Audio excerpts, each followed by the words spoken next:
me out to the ball game. Take me out to the clouds.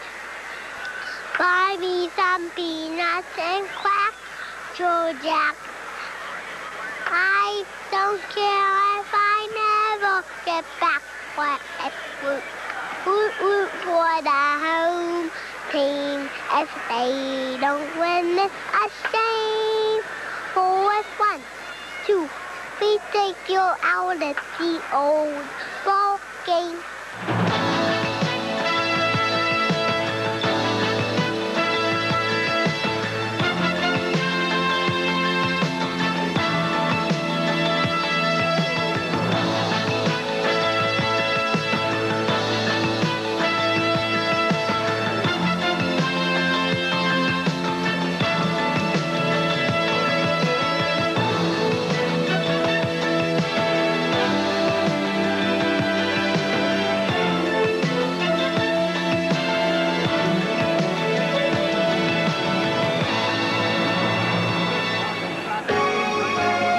Matchup baseball fans have speculated about and hoped for all season long has arrived. It's Gooden versus Clemens in Game 2 from Shea Stadium. NBC Sports presents the World Series, an inside look. Brought to you by Apple Computers, makers of the Apple II and Macintosh families of personal computers. By Michelin. Michelin, because so much is riding on your tires.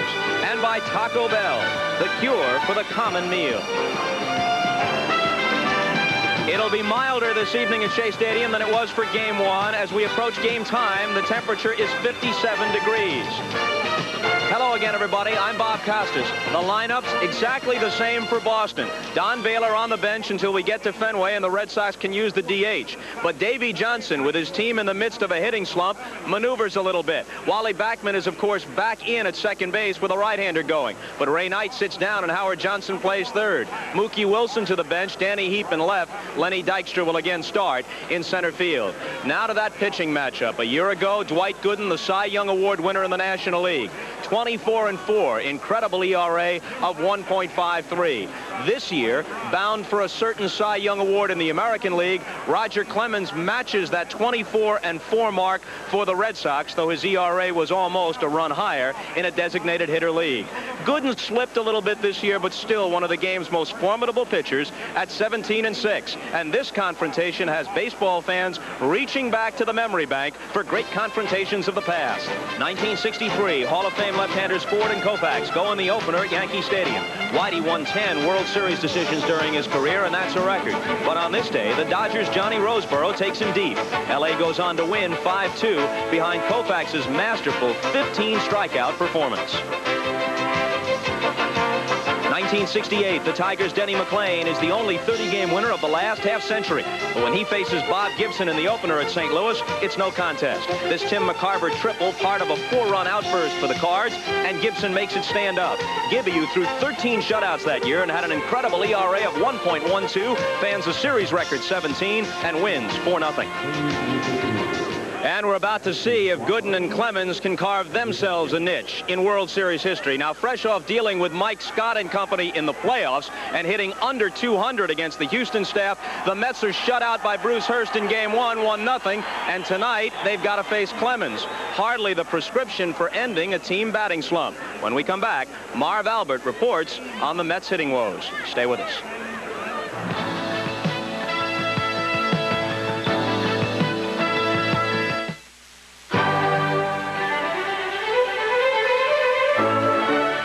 Macintosh in the middle of your company, and some remarkable things start to happen.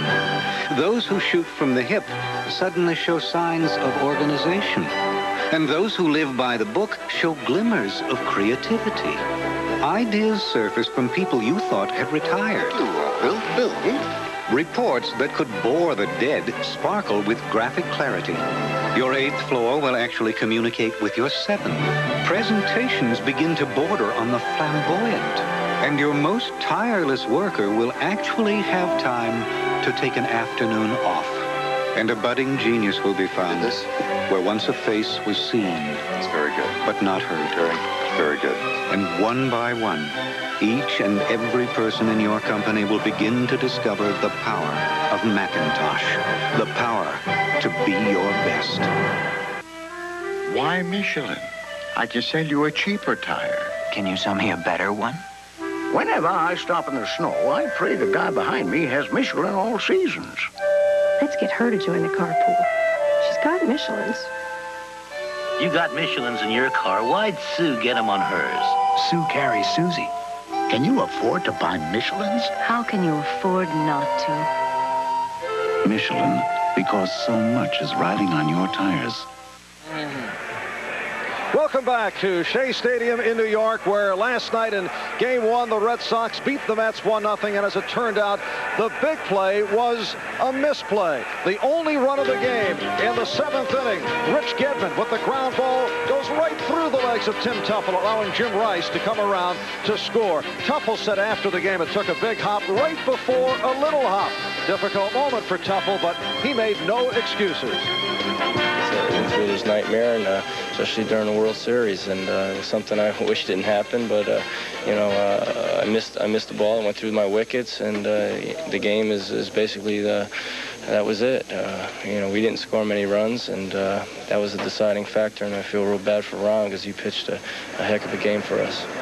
Talking with Met players after the game last night, they said, sure, the error by Tim Teufel hurt, but when you don't hit, you don't deserve to win. And the Mets simply have not hit. During their victorious playoff series against the Astros, they set a playoff low with a batting average of 189. They struck out 57 times. That averages out to slightly more than 9 per game. This from the team that hit a solid 263 during the regular season, the best team average in the National League. But the Mets could not solve Houston pitching. And then following their problems against the Astros, they managed only 4 hits last night against Bruce Hurst and Calvin Schiraldi. I talked about the Met offensive breakdown with their hitting instructor, Bill Robinson. How do you explain a collective team batting slump? Marv, there's really not a whole heck of a lot of an explanation. The only thing I tell the guys is, number one, don't feel sorry for yourself and hustle your way out of it. That's the only way that I was taught, and this is what I tell them. When you're not hitting the ball, nobody loves you but your mother. But these guys won 112 ball games. They didn't hit the ball well yesterday. They haven't hit the ball well in the playoffs, but we're in the World Series right now. And I do feel that basically yesterday that the weather had a lot to do with it. As you know, Boston, an offensive-minded ball club, only managed 5 hits themselves, or 6, whatever, and only scored 1 run, and that was on an unearned run. So I do think the weather has a lot to do with it. But the weather would not explain what took place against the Houston Astros.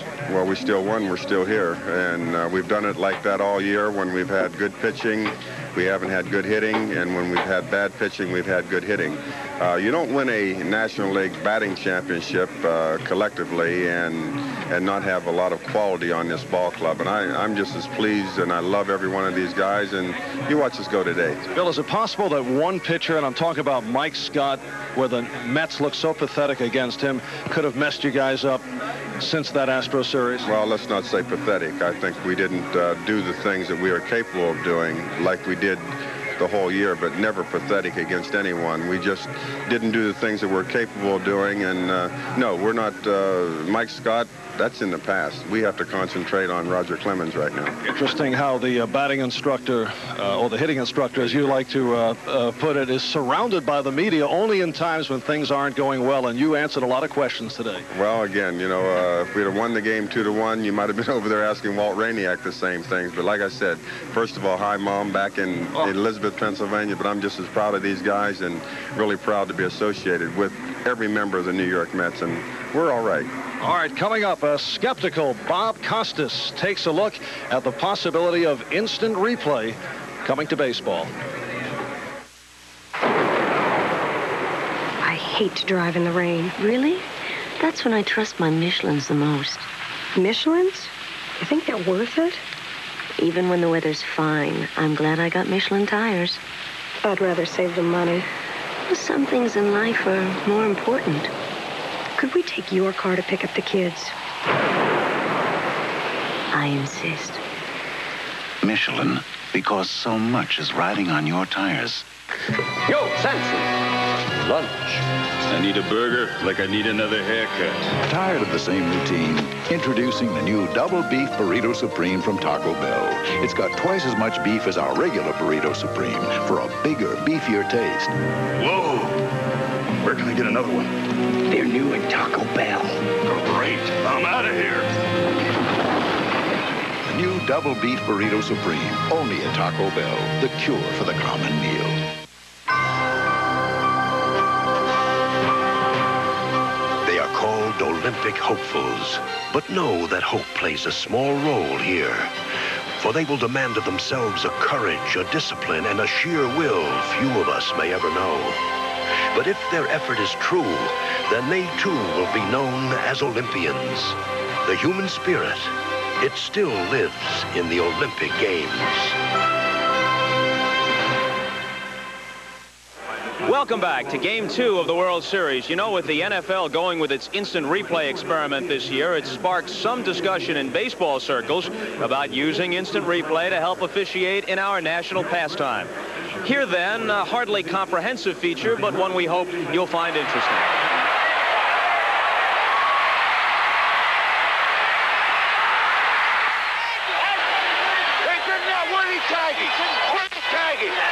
You missed the damn thing.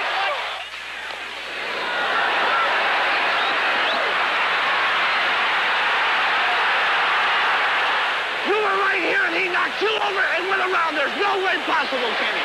Eddie, that's it. The pictures won't show that, I promise you that. So again, the question, does TV's technology have a place in officiating our most traditional game? Would replays have changed the course of recent World Series history? Take Game 3 in '75. Score tied, bottom of the 10th. The Reds' Ed Armbrust tries to sacrifice. He collides with Boston's Carlton Fisk, who then throws wildly, setting up the winning run. Umpire Larry Barnett's call, an honest and legal collision that didn't unfairly affect Fisk's ability to make a play. Man ran into him with the thing. He was interfering, and you went to call it. You tell me what you were calling, man, but he did it. The replay would not have settled this one, since the call hinged on Larry Barnett's interpretation of the rule. Well, as they looked at it over and over and studied the rule, they saw that I was right. Not too many people up in Massachusetts would admit that to this day. The question here, did Reggie Jackson intentionally interfere with Bill Russell's throw? Umpire Frank Pulley said no, although replays suggested that Reggie might have subtly stuck his hip in the way. Still, the pictures weren't conclusive. What's the donuts, Tommy? He threw the ball. He's the guy standing in the guy. What's the guy standing in front of the base? Tommy, wait a minute. He's standing right here. Hey, look, he's standing right here. NBC's Tony Kubek knew what many viewers were thinking. I'll tell you what, the football people have talked anyway about using replays. This is a play here, and we've got a much better viewpoint than the umpires do after showing you 3, 4 different angles. I don't think back. I mean, you know, that was blown out of proportion because it was the World Series. I've had plays during the season that, you know, to me were controversial, that there are some that I would like to take over and call differently. Now, last year it was cut and dry. The Royals' George Orta is clearly out at first base in the 9th inning of Game 6. Don Denkinger mistakenly calls him safe, and the series begins to slip away from the Cardinals. No interpretations or shades of gray here. Clark to Worrell, and he should be out. What happened in the 6th game, I had a play that the replay showed that I was wrong. Believe me, when I called it, I didn't think I was wrong. I thought I got it right, but there again, because I am human, it ended up as a mistake. Usually, it's not that simple. Often, it's a game of angles. Lonnie Smith tries to steal home in '82. Here he comes! Or did they? How can you ever be sure the cameras will capture the perfect angle? On the first 2 replays, you can't tell. On the third one, it looks like he's safe. Tag by Simmons with one hand, but coming in head first. Oh, he's safe. But was his hand on the plate or over? For all the times it would be inconclusive, for all the potential delays and lack of spontaneity, if even one bad call could be changed, would it be worth it? We're proven to be correct about 98, 99% of the time. And there's really no great need, I don't think, for it in baseball. Maybe a replay would have indicated and got me off the hook, but, you know, the game is played by human beings, and I think it should be officiated by human beings. I just think that if you take the human element away from the game, it just does something to the game. Who are they going to holler at? They're going to holler at the machines. They're going to kick machines and stuff. I hope it doesn't work, I swear to God. I hope it doesn't come into baseball. In truth, I find it hard to believe that anyone could claim to know, love, and appreciate the game of baseball and then call for the use of instant replay to help officiate it. When does the realization set in that the appeal of baseball lies in its romance and mystique? The quick, spontaneous, and final judgment of an umpire, a human being, is part of the game's lore. The cold pursuit of some unattainable standards of efficiency is not. The idea of linking instant replay to baseball springs from the same soulless sensibility that has people colorizing classic black and white films and then calling it progress. To his credit, Commissioner Ueberroth has been quoted as saying that during his administration, instant replay as an umpiring tool has no place. Let's hope that that sensible judgment ends the debate. And now, as I step down from my soapbox, it's time for the fans at Shea Stadium to rise to their feet. Our national anthem is next. Here's the PA announcer, Jack Franchetti. Ladies and gentlemen, at this time, we ask that you please rise for the presentation of the colors by the Joint Services Color Guard from Fort Hamilton, New York. And now, to honor America, please welcome one of this country's most popular recording stars and one of New York's own here tonight to sing the national anthem, Billy Joel.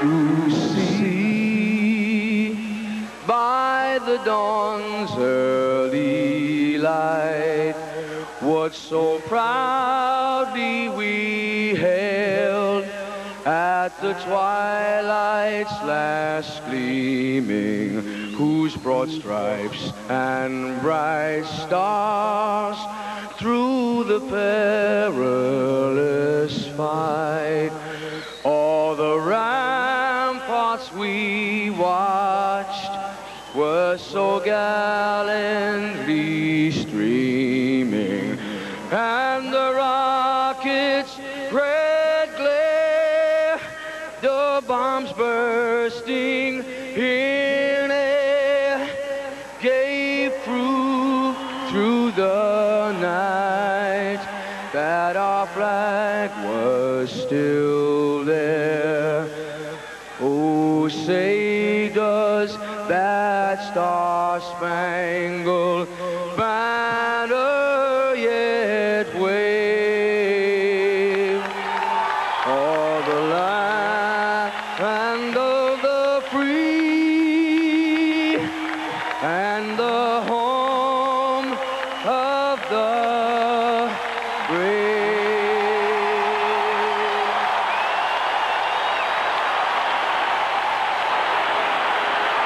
Billy Joel has done his part, and now the pitching duel baseball fans have waited for the longest time. Vin Scully and Joe Garagiola have the call. Gooden versus Clemens after this from NBC News. This is NBC News Digest. Here is Tom Brokaw, NBC News. Good evening. 5 American diplomats were kicked out of Moscow. This move follows the U.S. ordered expulsion of 25 Soviet diplomats from the UN delegation. Secretary of State Schultz says the U.S. will retaliate. Nicaragua says that former Attorney General Griffin Bell cannot represent Eugene Hasenfuss at trial in Managua tomorrow. Hasenfuss, who says that he was employed by people working for the CIA, was shot down while running arms to the Contra rebels. And experts say that both Boston and New York will be winners in the World Series, that these games will generate another $45 million in tourist trade. I'm Tom Brokaw. More news later. Get this NFL travel bag with your team's emblem and colors free when you buy 10 rolls or more of Owens Corning insulation.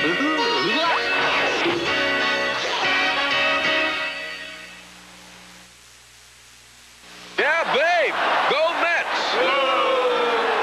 All right. How about let's go Red Sox? Come on, Cubs. Alf. Then, Flight 601 is going to crash tonight, and the only man who can save it just woke up. Monday. I've made myself pretty secure. Definitely have done that. Buck, I told you, if I spend $1, I don't have to worry about making that back tomorrow. And I want to take another trip down there in that Caribbean. It's nice sitting on that old ship and let her float down the line. Can't beat it. Harold Arlen doesn't take chances with his money. Neither does Home Savings. The kids won't have to fight over anything. I told them that when I go take a trip. I said, I'm spending your inheritance.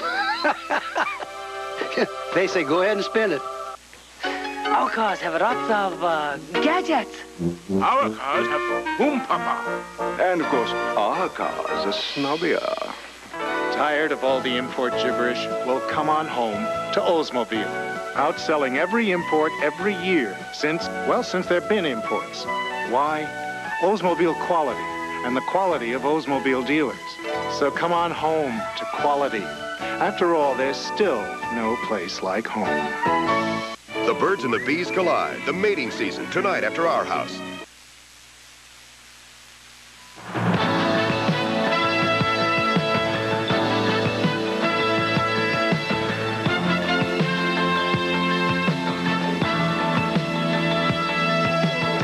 Tonight's Game 2 of the 1986 World Series is brought to you by your Toyota dealer and the all-new affordable Tercel. Who could ask for anything more? By Merrill Lynch, your world should know no boundaries. By Miller Genuine Draft, cold-filtered for real draft smoothness. It's beer at its best. And by New York Life, to help you get the most out of life. Hi, everybody. I'm Vin Scully. Welcome to Game 2 of the World Series, where a spirit of invincibility continues to reign. And why not? The Red Sox, knowing they're only the 6th team in history, coming down 3-1 and come back to win, they have Roger Clemens. And for the New York Mets, winners of 108 games during the regular year, they felt they'd be in the World Series since the first day of spring training, and they counter with Dwight Gooden. Roger Clemens and Dwight Gooden. What are they like? The fellows who really know are the guys behind the plate who have to catch them, Rich Gedman and Gary Carter. Let's meet them and go to Joe Garagiola. Is Dwight Gooden easy or hard to catch? Well, he's easy to catch when he's on, and he's a little tougher when he becomes a little wild. Does he hurt your hand? At times, but for the most part, I guess with the padding that I have, I seem to bear it out pretty well. Is it because you catch him badly, he hurts your hand, or because he throws so hard? Because he throws so hard. If you had one word to describe him besides his pitches, what would you use? Intensity. And if I can add a little bit more to that, a great desire to want to win. Thank you, Gary. Good luck. Okay, Joe. Thank you. Is Roger Clemens easy or hard to catch? I think Roger Clemens is pretty easy to catch. I think the only time he's very difficult is when he starts to overthrow a little bit and his ball gets erratic. But pretty much he's right where he wants to be all the time, and so it makes it easy. Does he throw a heavy or a light ball? I'd have to say he throws a pretty heavy ball, but the thing that makes it easy is he throws a good, throws to his spots, and when he does that, it's not difficult at all.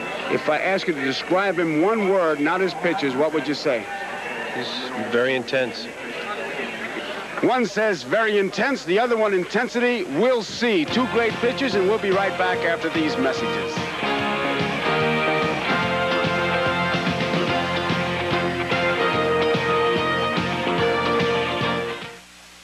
Introducing the all-new Toyota Tercel for 1987.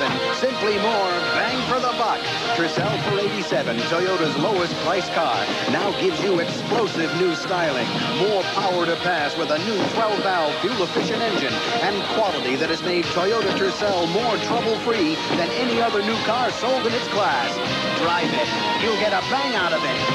Who could ask for anything more? Toyota. To know no boundaries, to let yourself run free. To know no boundaries is what the world should be. Wherever there are investment opportunities, Merrill Lynch is there with the help you need to make the most of them. Because at Merrill Lynch, we believe your world should know no boundaries. To know no boundaries. Oh, and Beethoven here neglects to tell us his building doesn't have an elevator. Give me a break, you guys. Hey, Mitchell, what was in that piano? Cement or what? What a fiasco. Well, at least he did get us a keg. That was good draft beer. Yeah, well, buying that keg was the only good idea you had that day. When you're drinking new Miller Genuine Draft, it'll remind you of the best beer you ever had. Because it is Genuine Draft. Cold filtered for real draft smoothness. Miller Genuine Draft. It's beer at its best. Should have hired skilled labor.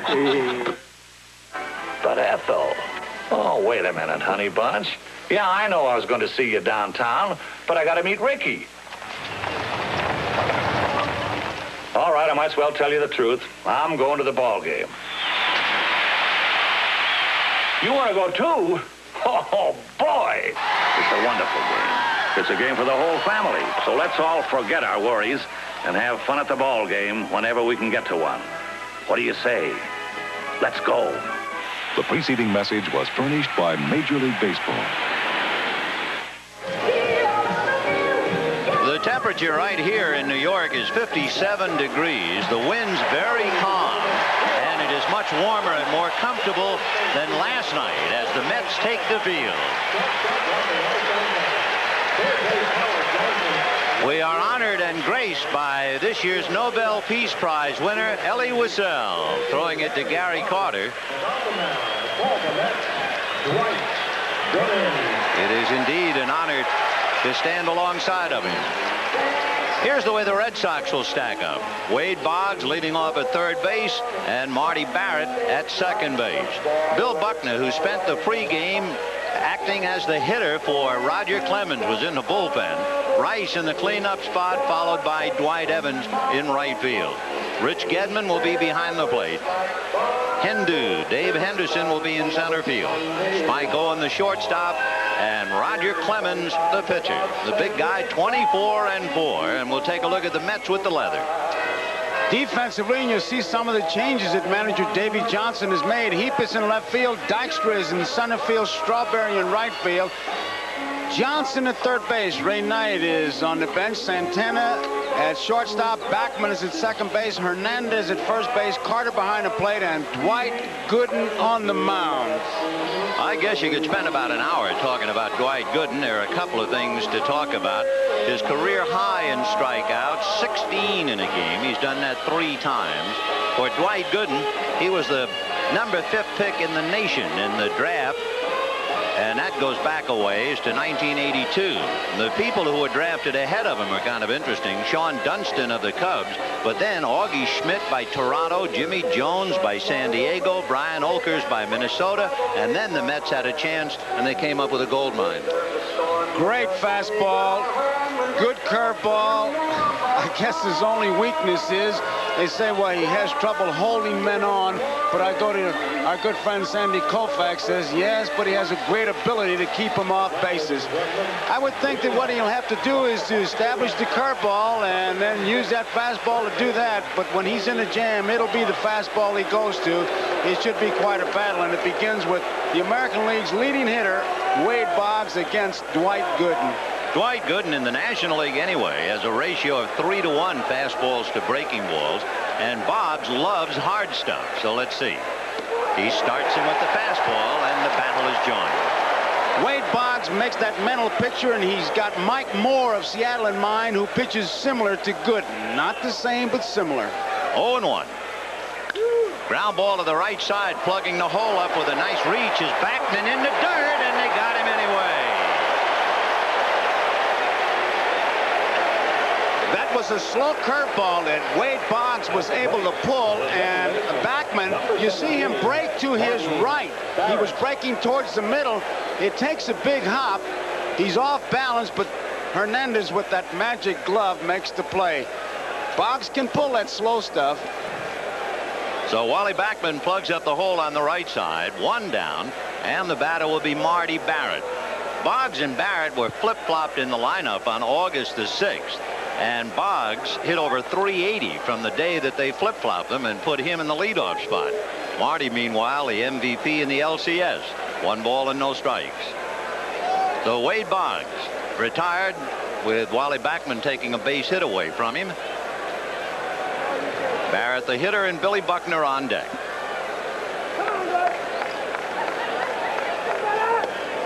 Little low, ball 2. That shot we had on the bench, you could see Gedman really straining to take a look at Goodman and talking to Boggs. This is a very conscientious young man. I remember Fisk saying he just bothered him all the time. He wants to know everything, and I'm sure he wants to know how big did that curveball break, because it looked like a let-up on the curveball. But to Barrett, Gooden is throwing nothing but fastballs. 2 good ones, although he's missed the strike zone. 2 balls and no strikes, the count. And that's in there at the knees, 2-1. It's interesting that Dwight Gooden began the league championship series. He was the loser in that brilliant 1-0 Mike Scott first game. And he went 10 innings and did not have a decision in game 5. First time he ever worked an extra inning game in his career. Ground ball to Backman. Big hop. Got him anyway. Boy, I'll tell you one thing. The infield here at Shea is still hung over from the celebration.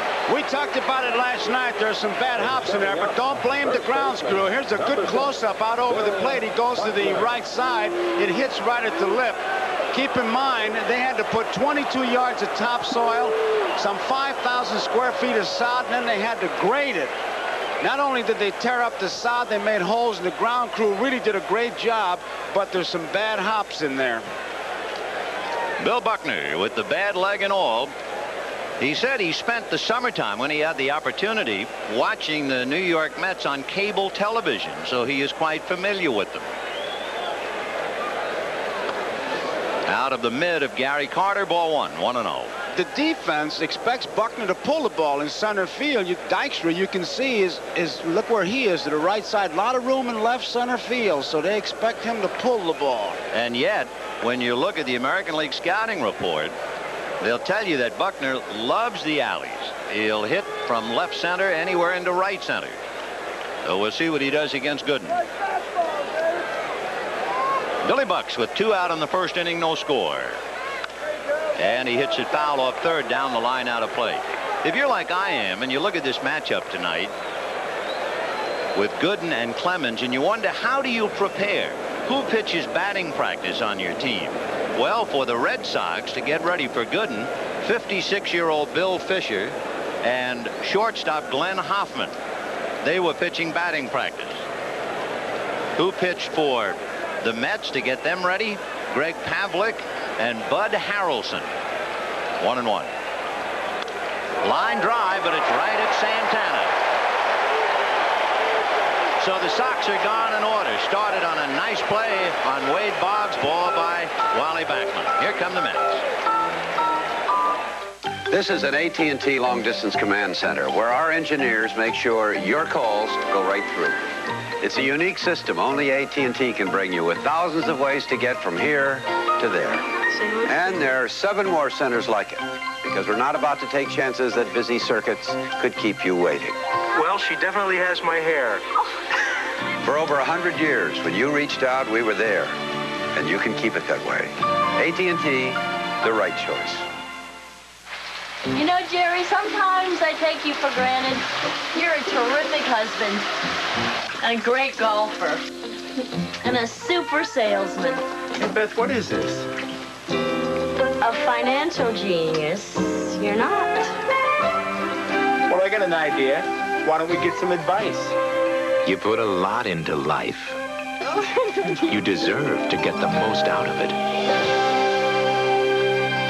We can help. Mike Stone, New York Life. Jerry Carrera. Jerry. My wife, Beth.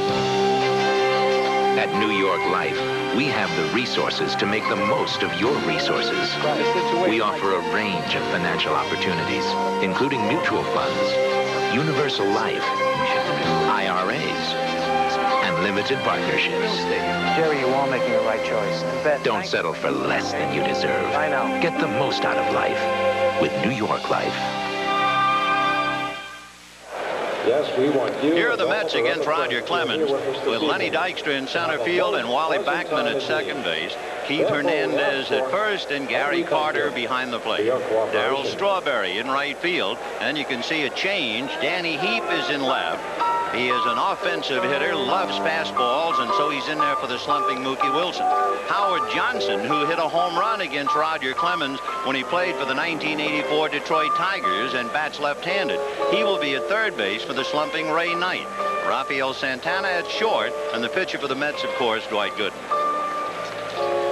Defensively in the outfield, Jim Rice, Henderson, and Evans in right field. The infield is Boggs, Owen, Barrett, and Buckner. The key man here is Buckner. You can bet with Dykstra and Backman, 1 and 2, they're going to try to exploit Buckner with the bunt. Dykstra can bunt, Backman a lead cinch pipe to bunt. But keep in mind, Clemens, a great fielder and a great fastball. It's going to be a little tough. The interesting thing about this 24-game winner, Roger Clemens, people are talking about the fact this will be the 3rd straight time he is working on 3 days rest. However, if you look at the number of pitches expended in his previous 2 times, why, he has lowered them each time. The last game he pitched, he only made 93 pitches. That's a strike. He made a total of 370 pitches in the League Championship Series, and he comes back on 3 days facing Dykstra. The Mets have been unable to get their game's leadoff hitter on base in any of the postseason games, and that's hit foul down the line on the count 0-2. Clemens with an exceptional fastball, a nasty slider is the way they describe it. Curveball and a forkball he may throw 10 or 15 times a game, but his control, he controls the whole strike zone, up and down, in and out. 0-2 the count to Lenny Dykstra. Fouled away. Dykstra hit 3 leadoff home runs this year. Last night they had Mookie Wilson leading off. He hit 3 this year. Dykstra, the kid they call Nails. 0-2. Got him. And so Roger Clemens announces his presence at Shea Stadium as he strikes out Lenny Dykstra. Remember, Clemens dazzled the baseball world when he struck out 20 Seattle Mariners without walking a hitter. And that's the pitch that if the Mets will try to hit it, they're going to be in deep trouble. It's the high fastball. He'll get that first strike, and then he'll just climb the ladder. Backman, who can really bunt, but it's going to be tough. Once again, Clemens a good fielder, and it's really tough to bunt that bullet that Clemens throws. He'll try to drag it past him to exploit Buckner's bad wheels. Boggs in on the grass at 3rd, and the pitch at triple high, ball 1. One other thing, and there's no reason to point it out except it's a fact. You have Roger Clemens, the pride of the University of Texas, on the mound. The plate umpire is Jim Evans.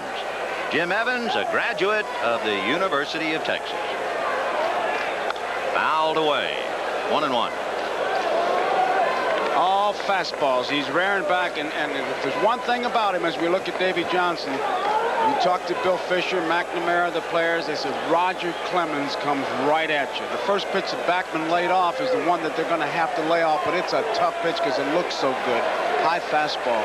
1-1. Just to keep Boggs on the move, 2 balls and 1 strike. When he bunts, he's very successful. In fact, this year, Backman was 10 for 20 when he bunted. He worked with Bobby Valentine when Valentine was the coach here, and he said he used to bunt at least 100 balls a day, and they had a system worked out. Valentine would sit at first base with his legs spread and let Backman bunt that. He said he bunted 1,000 balls, he'd have been safe on 900 of them. You talk about confidence. Yeah, he's not very shy on that, is he? Not at all. 2-1 to Wally Backman. Out of Oregon, and the big Texan after him, 2-1. On the corner, 2-2.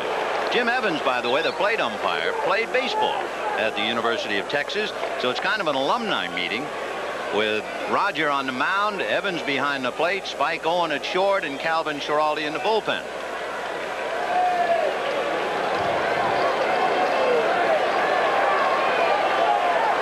Two balls and 2 strikes to Wally Backman. Fouled away, and boy, he was overpowered on that one. He didn't get around on it. And when you talk about Clemens' fastball, he'll go with a riding fastball, and he can sink it. So far, he has really not let the Mets see anything but that real hard stuff. 2-2. There's a breaking ball. First one he's thrown, and he missed inside. Little slider, 3-2. So Backman trying to get aboard with Keith Hernandez on deck, to be followed by Gary Carter.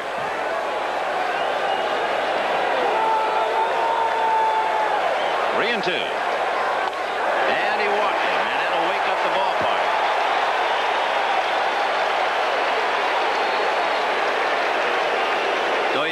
Blackman at first. Buckner coming over to hold him on. And Keith Hernandez coming up.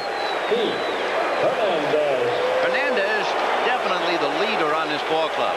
Very much so. He's the one who gave him a little bit of a pep talk before the game, a motivational kind of thing, because the papers and everybody talking about a slump, and then something appeared in the paper about some of the Red Sox players saying that this is a club that won 108 games. It didn't set too well. And you can sure Keith tried to use that quote. We'll see now if he can use the bat.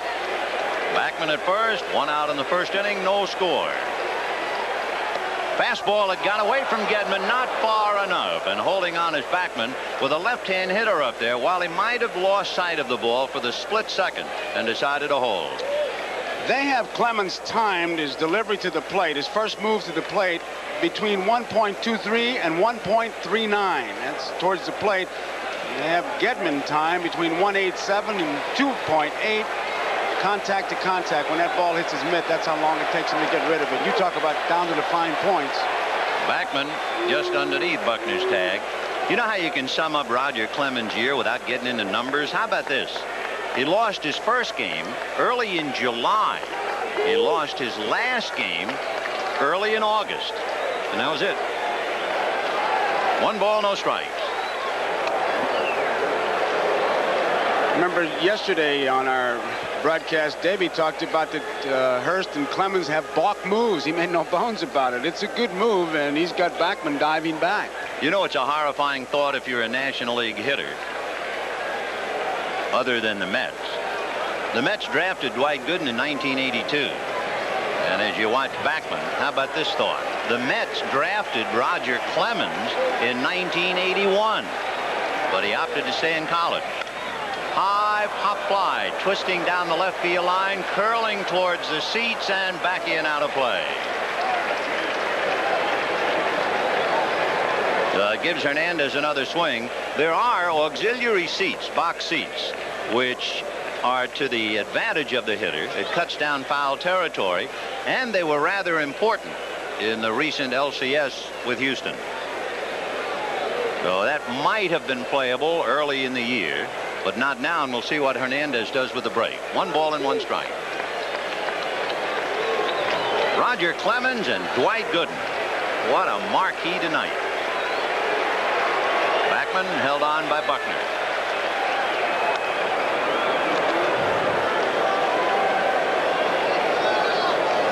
Hernandez is a hitter. It's tough for a catcher with him up there. He's pretty straight up. He kind of screens you, and you'll need some help from the bench if Backman breaks. Still 1-1. Keith Hernandez hits and run, but only occasionally. That's the best way you can put it. They just as soon keep the first baseman anchored on the bag and give him the hole on the right side. Meanwhile, Clemens has thrown over 4 times to try and take a little bit off Wally Backman at first. He's got a good move. This is the last one. Backman is back easily, and the conference on the mound now is, I'm sure, one of those things. Hey, look, it's okay to keep throwing over there, but don't lose your concentration now and worry about the runner more than you do the hitter. So he has made 2 pitches to the plate, 1 ball, 1 strike, and 4 throws to first. 1 out, first inning, no score. If you joined us a wee bit late, the Sox went out in order. Boggs lost a hit on a good play by Backman. And he goes. Shortstop covers the throw down. They got him, and easily. Spike Owen opened up the left side, and Rick Gedman does it again. He makes a good throw. He kind of broke back. You see that left foot as he started for second base. He didn't get real good footing. Gedman got rid of that ball in great shape. Watch him now. He's almost 3/4, and he gets more on that ball than you think he does. And actually, Owens had to wait for Backman. That was a sensational throw. Right on the money from Rich Gedman. And, of course, he had a good pitch to handle it, good fastball. Now the pitch is high, ball 3 to Keith Hernandez. 3-1. Infielders love that ball when they get and just drop their glove. They love it. Remember, Keith led the National League in walks, though he's a very patient and selective hitter. 3-1. Meanwhile, Wally Backman muttering to himself. Cut down at second base. 2 out in the inning. No score, first inning. has a look for ball 4. So back-to-back walks. But you have 2 out, a runner at first, and Gary Carter coming up. Clemens high in walks this year. He walked 6 in a game. But the amazing thing in that game, when he struck out 20, he didn't walk anyone. Here's Gary Carter, struggling with the bat, as you know. Nevertheless, representing a threat. What the Red Sox do is they fill up the middle. Marty Barrett is over to his right. Spike Owen is deep and slightly to his left. Carter, certainly in the postseason play, has been hitting the ball up the middle at all. And last night, he broke his bat while singling up the middle to center. Ball 1. I asked him about that. I said, it looked like it hit off the end of the bat. He said, I thought I hit it pretty good. It was a brand new bat. It just exploded as you take a look at that defense. Gedman constantly checking with his bench. You can see him taking a look. He wants to know if they want to put a play on. 1 ball and no strikes to Gary Carter.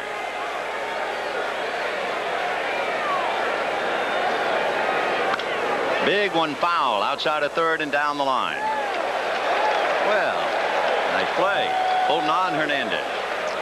Vin, that shot that we just had from center field, I found interesting because when Gedman gave his target, I just looked at it and I said, I wonder if he can reach that outside part of the plate with the stance that Gary Carter's using.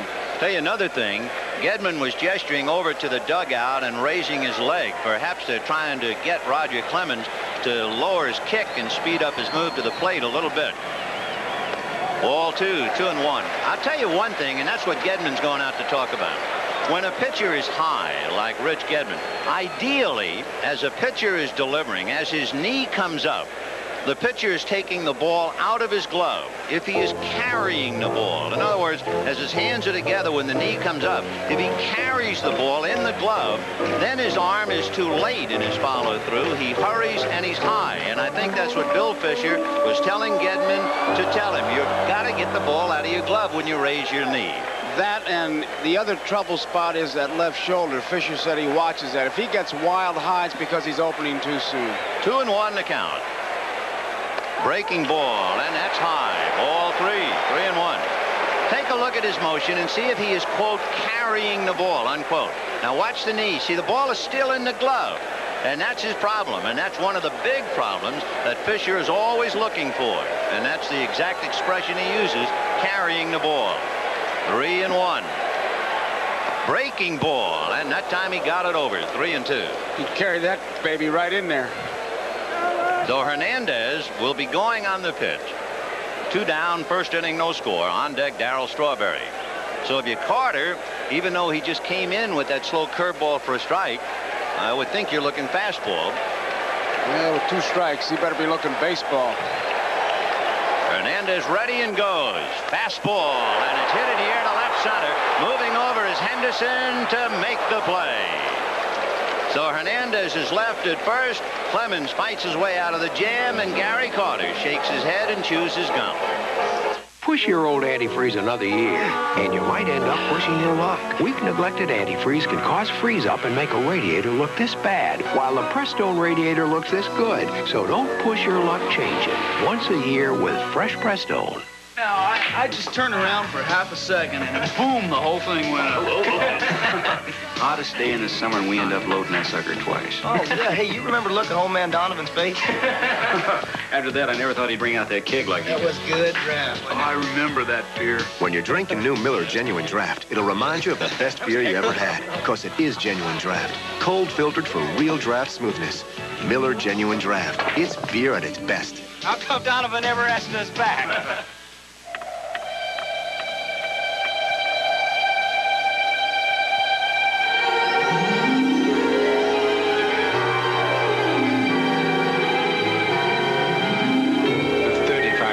Automatic one-touch from Nikon. Automatic film load. Automatic focusing. Automatic flash. The Nikon one-touch. It puts great photography at everybody's fingertips. Measured intelligence reflects both magnetic and environmental. Introducing Wendy's new big classic. This is the good stuff. This is not a Whopper. So you got lucky. April 14th, America attacks Libya. NBC broke the story first. In times of crisis, rely on NBC Nightly News with Tom Brokaw. Well, it makes no difference. I'll come in relief tomorrow's game if they want me to.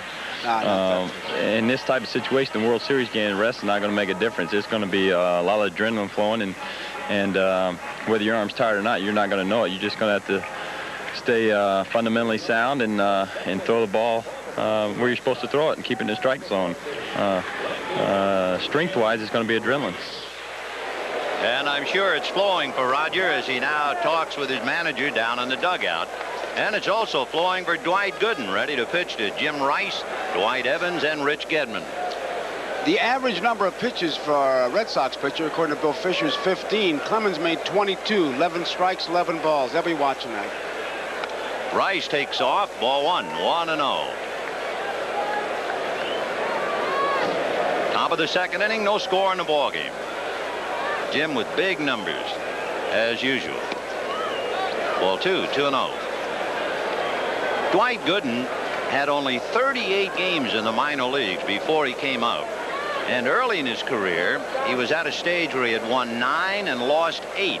He's in the dirt. Ball two, 2-1. He went from 9 and 8 since that time to win 49 and lose 11. He has become an Olympian, this kid who came to the Mets in the year of the Olympics in '84. 200 strikeouts this year. He is the only pitcher in the National League to have 200 or more strikeouts in his first 3 years. And when you realize he's not even 22, he is truly remarkable. That's in there. For instance, when they were 22, Spahn, Alexander, and Cy Young didn't have any wins. Walter Johnson had 32, Christy Mathewson had 29, and Dwight is 158. Kid Nichols, the old Boston team back in 1890, had 57.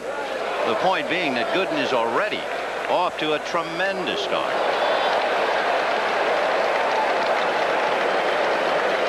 You knew the temperature was going to be warmer with all the heat we're going to look at tonight. Gooden and Clemens. 3-2 to Jim Rice. Bad swing on a bad ball, and he's mad at himself. He knew that was a bad ball, high and tight. Gooden, when he delivers it, watch him look away. He looks away there, and he doesn't pick up that plate until a little bit late, and there you see it. By the way, since we see Jim Rice strike out, there's a little note. People will profit as to what happens tonight. Rice going down on strikes, and the hitter will be Dwight Evans.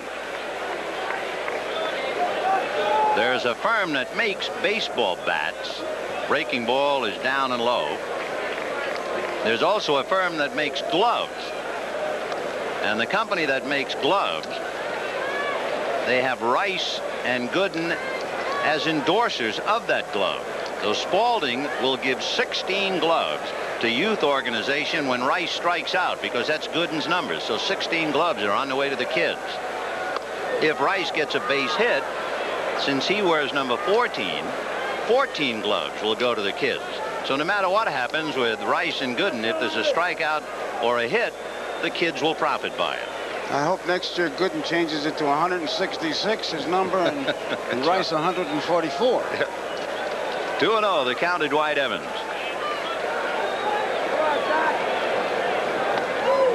Crowding him inside and finding the corner anyway. The plate umpire, Jim Evans, held up that right hand. The scoreboard went 3-0, but we have to believe the count is 2 balls and 1 strike.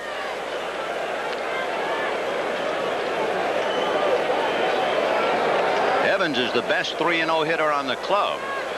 So let's see. That's a strike. It should be 3-1. Okay, he held his right hand up after he evidently called it ball 3, and the count 3-1. Dewey was second in the American League in walks behind Boggs. And he's on. Gooden's high, like Clemens, 6 walks in a game. And those are the fellows with the eye for the strike zone in the American League. Number 10, Both these pitchers, when they get in trouble, they have a pitch they go to. And I tell you, you don't need a radar gun to know what it is. You can do it by sound. It is their fastball. Well, Rich Gedman, who catches him, will now try to hit him. And remember, he is that rare left-hand hitter who likes the high ball. Which is a change for him, Ben. Little nubber up along first base and foul. The reason I say that, I was asking today, and they said when he hit all the home runs, he was kind of swinging up at the ball with a little bit of uppercut, which is a Ted Williams kind of how you teach. And then with Walt Riniak and Charlie Lowther, he swings down at the ball, and his home run production came down, and that makes him a little bit better hitter with the high pitch, but his power has been cut down. That's one of the problems when you're learning to hit the Charlie Lau way. Now watch where his weight is. It's going to be on his back leg. Sometimes if you get so much weight on your back leg that you actually feel a little strain on the front of the right leg, it's almost like trying to get up out of a chair. You get up over the ball. Foul back, 0-2. Let's take a look at that swing. They all get back. Watch that top hand come off. There it is. And, of course, what it really means, like hitting a golf ball or a baseball or even a tennis ball, the transference of weight. And the K's are out. 0-2 the count. Gooden has struck out one. Clemens has struck out one.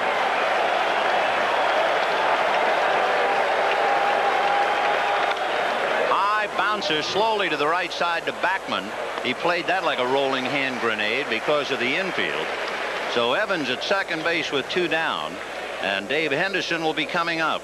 Now batting for center field. If you remember last night, Dave Henderson was the on-deck hitter rushing to home plate to signal to Rice, who was scoring, and he collided head-on with Ron Darling, who was backing up the play.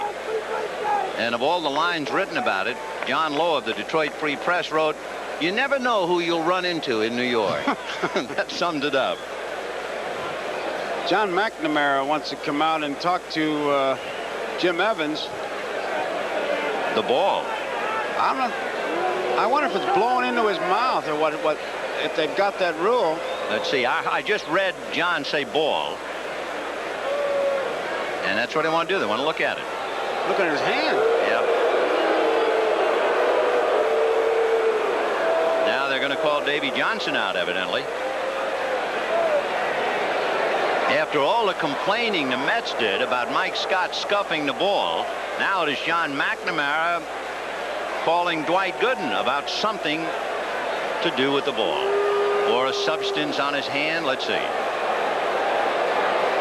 I remember once a game with Don Drysdale, who wore a copper bracelet because he had an arthritic wrist, and the other team made him take the bracelet off, and people all over Southern California were furious because they thought that was really picking on him.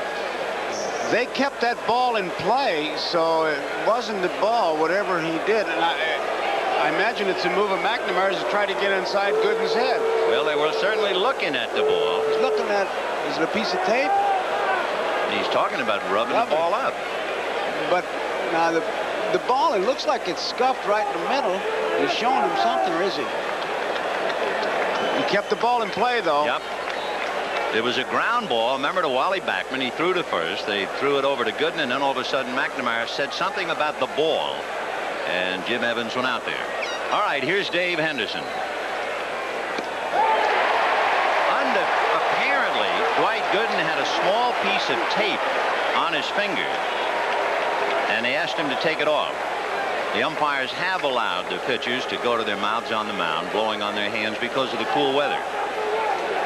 0-1 to count to Dave Henderson. Fouled away a little late.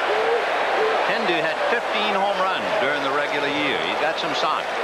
I tell you, if Dwight Gooden starts to scuff up the ball as hard as he throws, I think I'd call and get a subpoena and go out and look at him. You know, there was a little bit of byplay last night when Chub Feeney, the National League president, threw the ball to Gary Carter. He examined it as if he thought the throw ball might have been scuffed up. 0-2. High fly ball into right center. Lenny Dykstra has to run it down, and he's there. So they leave Dwight Evans in the second inning. A bit of controversy by the boards. No score at the end of an inning and a half. If you love the rich, smooth taste of real draft beer straight from the tap, now you can get it straight from the bottle. Miller Genuine Draft. Cold filtered for real draft smoothness. It's beer at its best. Those who have waited and waited can now see the light. For Toyota introduces a car close to perfection. The all-new 1987 Toyota Camry. Camry gets more power to pass from a new 16-valve fuel-efficient engine, a quiet, more comfortable cabin for 5, and more of the Toyota quality that has made Camry the most trouble-free new car, domestic or import, sold in America. Who could ask for anything more? Toyota. We're your type for memos and manuscripts, love letters for labels and laundry lists. If words are the way you write, we're your type. Typewriters IBM. For hundreds checks, for doctor's orders, for company checks, police headquarters, for offices big and businesses small. We're your type. Today, this radio can play 31 hours longer than a year ago. That's because it's powered by the supercharged Energizer. 31 more hours of music. Today, no battery in the world outlasts the supercharged Energizer. I love baseball. It's hard to play on my planet. No gravity. We had a ball once, but somebody hit it and it never came down. We followed Dwight Gooden into the dugout, and we found that the controversy was over a piece of tape on the ring finger of his left hand.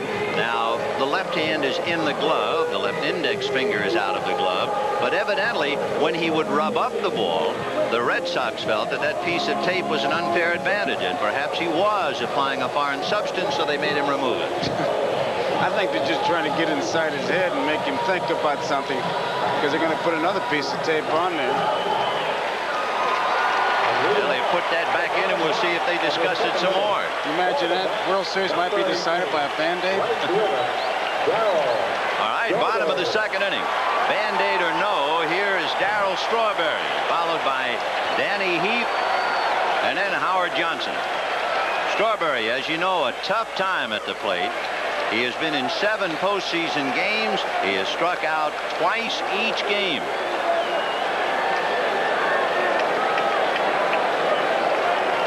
One ball and no strikes. Clemens with 1 strikeout and 2 walks. That might have been the fork That ball. was the fork ball, man. He throws it 10, 15 times a game. And Strawberry, the hitter, good fastball hitter, tries to pull, but he's got enough power to hit it out of the park in any place. 1-1. Fastball in there. So after looking at the fork ball, he comes back with a bullet, and the count 1-2. That's vintage Roger Clemens. Now, he can go any way he wants. He can go after him here or set it up for the 2-2 pitch. Fastball outside. High for 2-2. Strawberry, of course, with a lot of bat action. He's not a quiet hitter at all. He's in constant motion, and he'll cock the top of the bat towards the pitcher, and that hurts him a lot when somebody can throw hard like a Clemens. There's the cock and the wiggle. Ball 3, and Rogers high again. And that's the danger sign with Roger when he gets high out of that zone.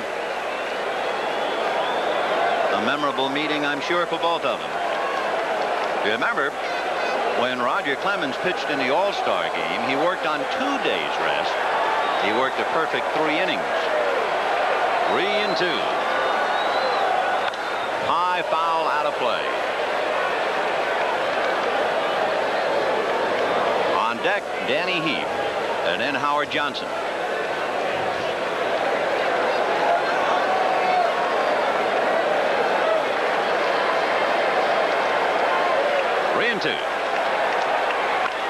Out away again, and he's making Clemens work, and the number of pitches keeps mounting up. Yes, it does, but he missed his pitch that time, Roger Clemens did. You saw Gedman go low inside. That's been the target inside that Strawberry has not been sure of in the playoffs and here in the World Series. And Gedman, that was the first time they went inside, and looked like he started to lean that time to go inside.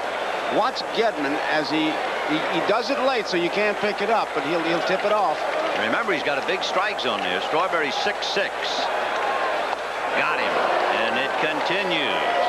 For Darryl Strawberry, he has to be worrying now and pressing, and that's the 15th time he has struck out. And he's muttering to himself. And it's just a pure, hard fastball, and I mean, he cuts it loose right down the center of the plate and just overpowers it. One away, and the batter will be Danny Heap, a very aggressive hitter. One thing about Heap, he's the boy who was traded for Mike Scott. He doesn't get cheated up there. Strike. Funny kid, man. He saw Kevin Mitchell's autograph. He said it looks like an EKG. He's a pretty good jockey. One away, second inning, no score.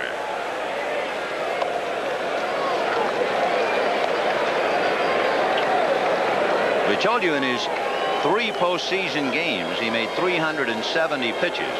However, he reduced them each time from 143 to the last time where he made only 93. So he's reasonably rested on 3 days. High drive to dead center. Back goes Henderson, away back to the track and hauls it in.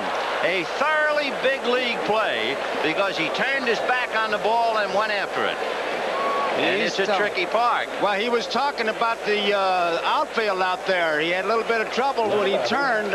He finds it. Look at him. Watch his footing. He wasn't sure of the footing. Glad to get on that warning track. You see him look straight down. Every pitcher has one part of the park they call their out pitch, where they want to have the guy hit it. And it's pretty obvious. The out place here is dead center field. 410 dead center. Danny Heap shakes his head after a long out to center, and the batter is Howard Johnson, a member of the world champion Detroit Tigers in '84. And Davy Johnson remembered that Howard Johnson had homered against Clemens 2 years ago.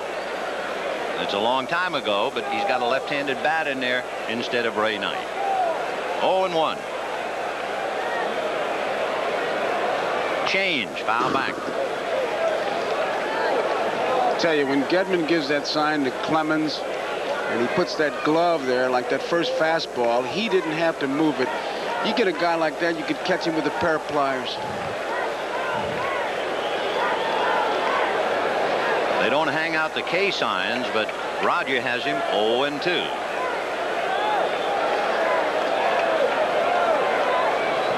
And the curveball. I'll tell you one thing, if you were in the business to manufacture those K cards, you could retire and move to the south of France with these 2 guys. Roger Clemens and Dwight Gooden. The K corner, yeah. They got signs all over the place. 0-2 to Hojo, as they call him. On deck, Rafael Santana.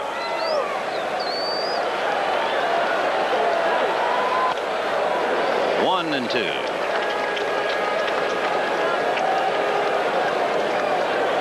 On deck, Rafael Santana. Fidgety as a cat.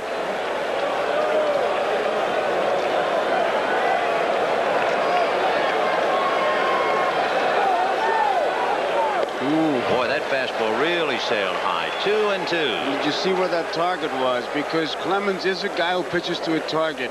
And those are things when you go back to the benches. We look at Carter and Hernandez and Stottlemyre, and he's talking, obviously, he's talking about the fastball riding high. Gedman will go back to the bench and say, hey, boy, he really missed with that one. Let's watch him. 2 balls, 2 strikes. He wanted him to shake him off. He wants it to happen right here. He doesn't want to go 3-2.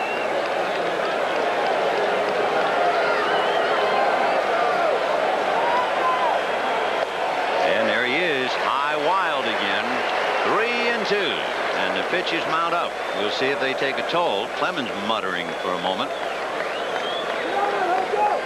Meanwhile, John McNamara wondering just how much can this young star take. And Davy Johnson wondering about his kid Gooden and how he'll do. 3-2. Fouled away. Breaking ball.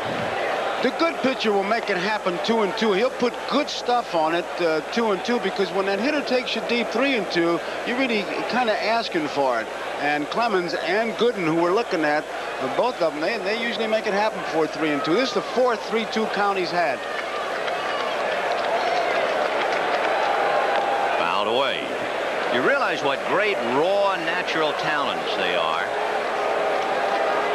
Dwight Gooden only 38 games in the minor leagues. Roger Clemens had only 19 minor league games under his belt, and they burst upon the scene. 3-2.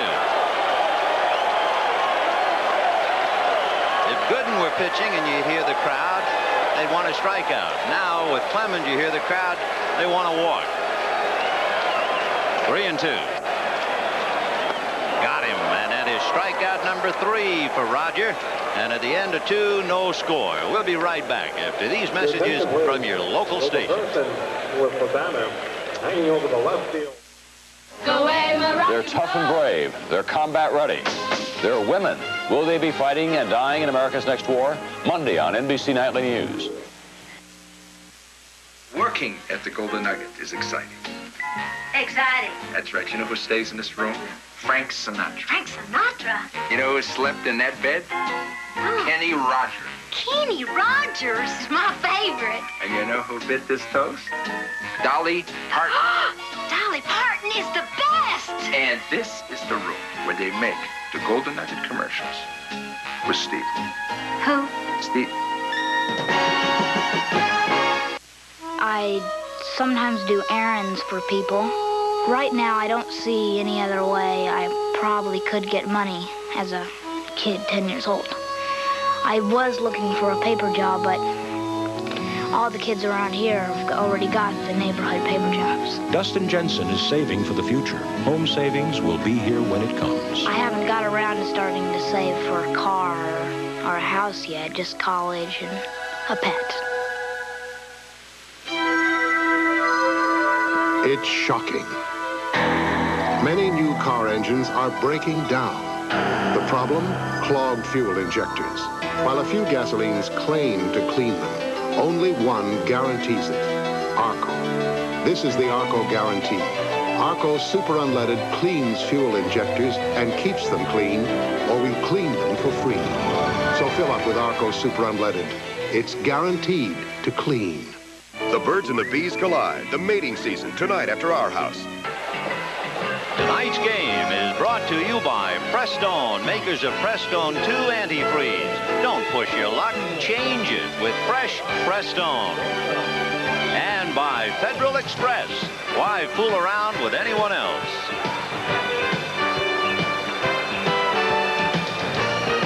A beautiful evening in New York. A bright harvest moon hovering over Shea Stadium and 2 stars down on the ground. Dwight Gooden and Roger Clemens. And it'll be Spike Owen followed by Roger Clemens and then Wade Boggs.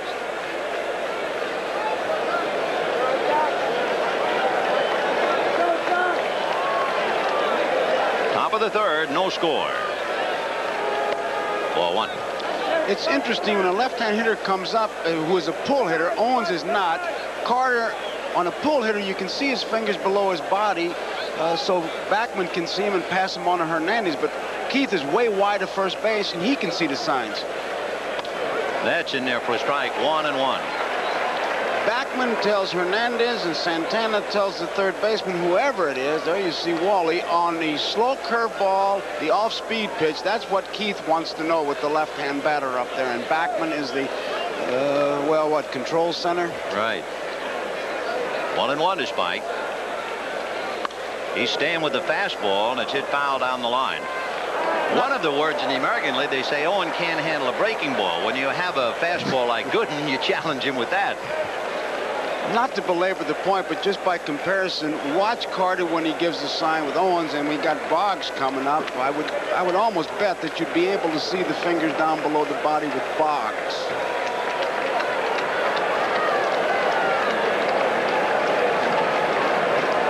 Gary doing a little politicking.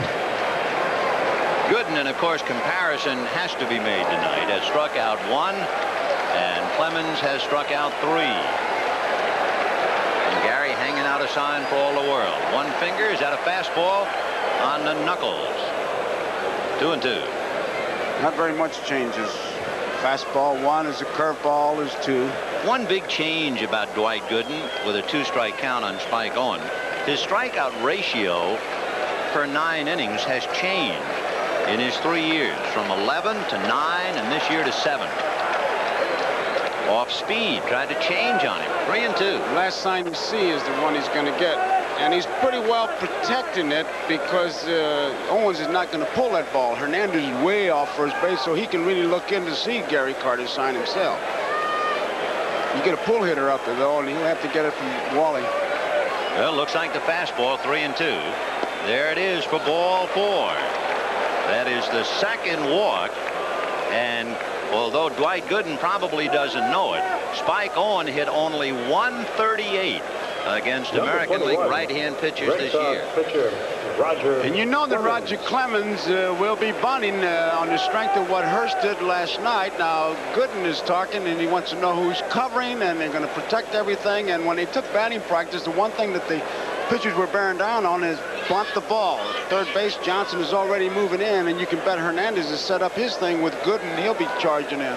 The last time, to our knowledge, that Roger Clemens swung a bat was in his junior year at the University of Texas. And you might be interested what his batting average was. He was not a big man on campus with the bat. Got the bunt down, but there's Hernandez. A one-hopper to Santana that gets away. A bad throw by Hernandez, and he didn't have to hurry it that much.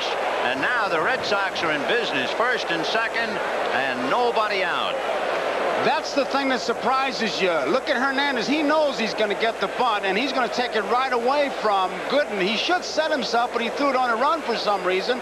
A one-hopper that could not be handled, and he had plenty of time, so that really comes as a surprise, and he really has to be upset with himself. That's such an easy play for a left-handed first baseman. There was no reason to jump in the air and throw, and now you can see his reaction to a bad play on his part. Yep. He knew he made a bad play. Now he has dug a hole. For his pitcher, first and second, nobody out. Boggs, Barrett, and Buckner coming up. The error charge to Hernandez, of course, and the fastball a strike. Remember, Boggs lost a hit on a good play by Wally Backman, plugging up the hole in the first inning. Last night, he took the swing he wanted to and hit a line drive to the shortstop, and he pulled a slow curveball. If he gets any off-speed pitch, he's got a big gap. Backman is cheating towards second base, but the fastball, he's going to go from the center to left field. 0-1. Fastball, he was late on it, and the count 0-2. He waits on that pitch. No balls and 2 strikes.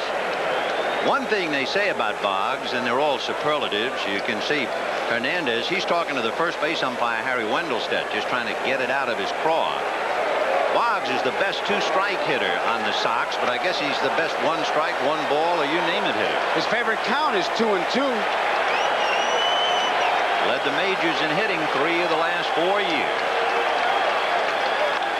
Fouled away, and that was a protective swing. It was a fastball on the outside part of the plate. You talk about hitting a ball out of the catcher's mitt. That's just about what he did, and that's why he's such a great hitter. That's right. When he gets the count of 3-2, the pitcher's in the hole. That was the emergency swing. You only swing in case of emergency. 0-2 the count. Gooden with 1 strikeout.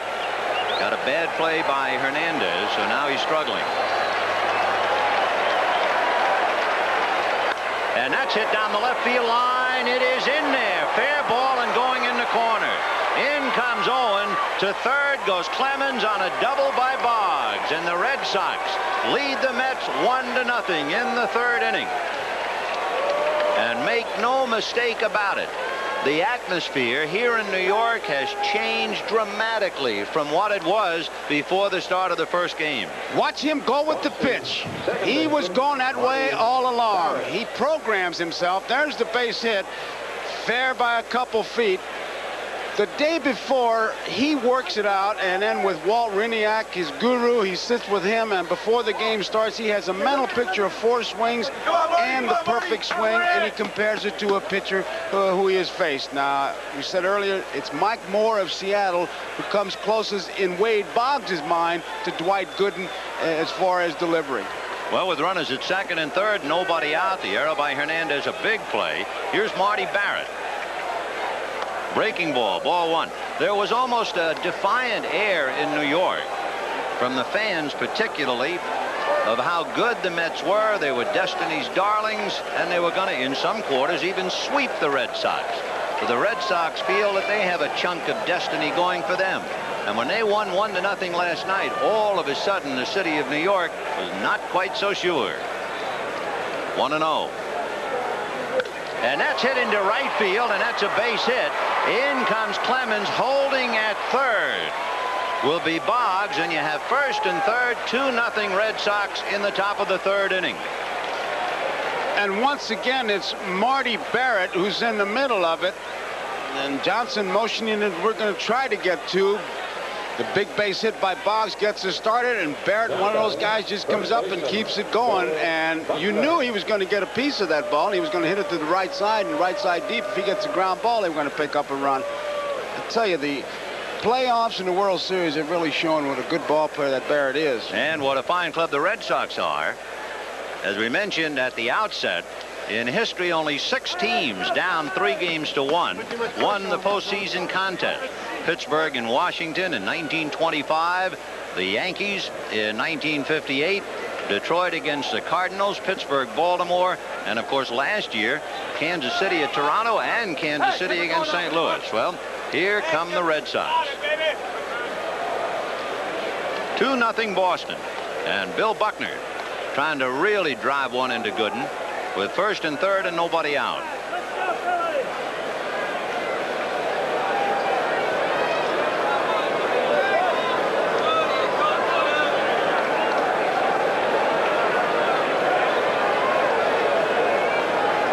Buckner lined to Santana in the first inning. Ball 1. Buckner, of course, with the bad legs, was second in the major leagues and led the Red Sox in grounding into double plays, 25. And if you remember, he hit into a double play in the first inning last night. He's wearing those high top shoes, and he has vowed to never play another game without wearing them. 1 ball and no strikes. Off speed, and it's hit into right field for the base hit. In comes Boggs, stopping at second is Barrett, and for a slumping New York Mets team, they're down 3-0. That slow curveball really surprises me because they had the gap between first and second, and it's really the one pitch that he can pull. Now, Hernandez kind of guarding that line, but it's in the hole.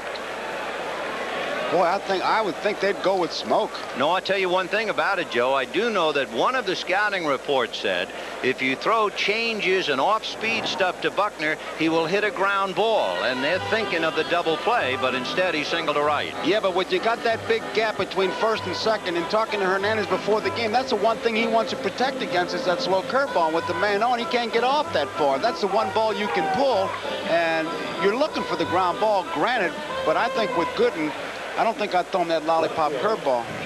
Well, it is 3-0 Red Sox in the top of the third. They have 3 consecutive hits after the error by Hernandez. A double by Boggs, a single by Barrett, a single by Buckner, and now here's Jim Rice. Barrett at second and Buckner at first, and still, remember, nobody out. Watch the first pitch. That's his style. First pitch fastball and a towering drive to right.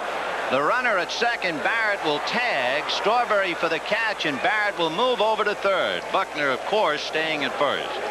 So Rice a long out to right, but he does pick up one man 90 feet. The reason you say that, after all that, you think that maybe the young pitcher will be thinking about the slow curveball, the bouncing ball. It could have been a double play, and it wasn't, and the run is in and all that. You say he might just let up a little bit to get ahead of me, and a good hitter like Rice not going to let you do that. A very, very somber and quiet and less than optimistic New York Mets bench. It is 3-0 Red Sox in the third for a team that hit 189 against Houston, and for a team that was shut out last night, and a team that has failed to score in the first 2 innings tonight. They're carrying around a heavy weight.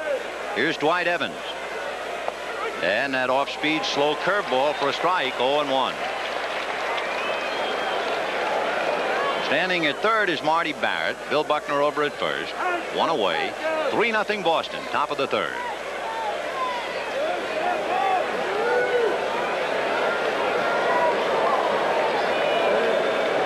And a Breaking ball, and he was over anxious and chased a bad one. Now, that was the curveball. That was a hard curveball. Now, you throw that to Buckner, and I can't second guess that. But that lollipop rainbow American Legion job, you got to wonder. 0-2, the count to Dwight Evans. 3 runs in the bank for Boston, and they have runners at first and third with 1 out. 0-2. Time.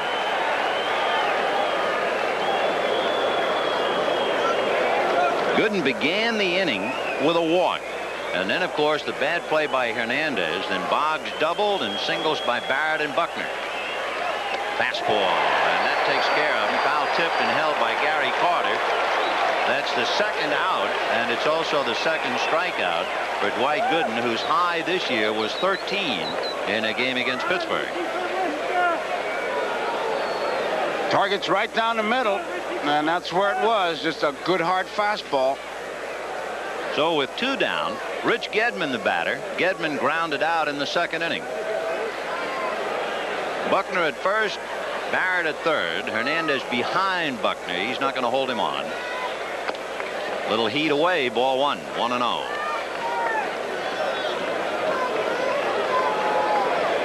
Gedman swinging a big bat and carrying a gun. He's done a great job on enemy base runners. 1 ball and no strikes. 2-0. After Gedman, you have the center fielder Dave Henderson.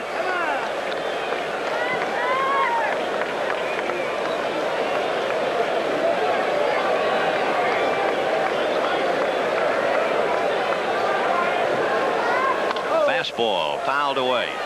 Tim Tuffle was very careful and did a very good job in interviews after the game last night. The kid who committed the error at second base and it meant the game. And he was talking about the crowd here at Shea. And he said, I don't want to sound like I'm imitating Yogi Berra. But he said, you hear this crowd even when it's quiet. Well, I'll tell you one thing. I don't remember it being any more quiet than it is last night and again tonight. 2-1.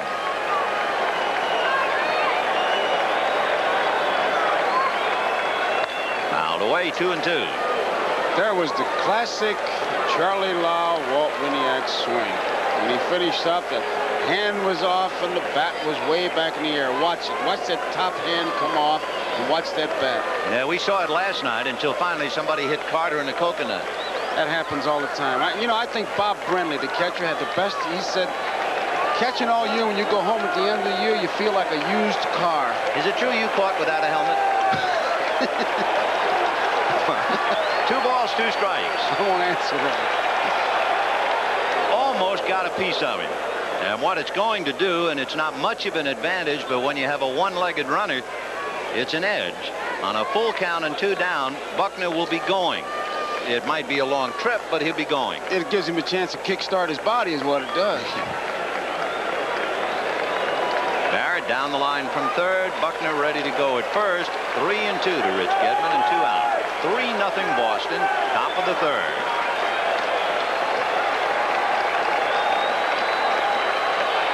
Oh, the big Uncle Charlie, or as they say with Dwight Gooden when they talk about the curve, Lord Charles. But it's 3-0 Red Sox.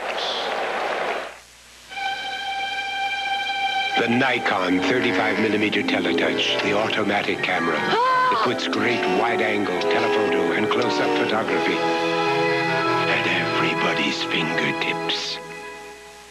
To know no boundaries, to let yourself run free. To know no boundaries is what the world should be. Whether you're investing for your future or your children's future, our financial consultants can show you more opportunities than ever before. Because at Merrill Lynch, we believe your world should know no boundaries. To know no boundaries.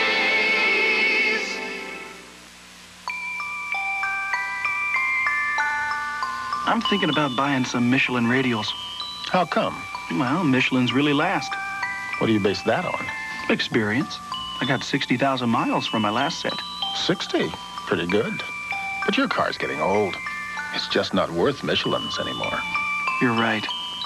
But who's buying them for the car? Michelin, because so much is riding on your tires. Pardon? Why hasn't this package been picked up? You call him. I already called him 10 times. Hold it. If you'd called Federal Express, you wouldn't be having this problem. Come with me.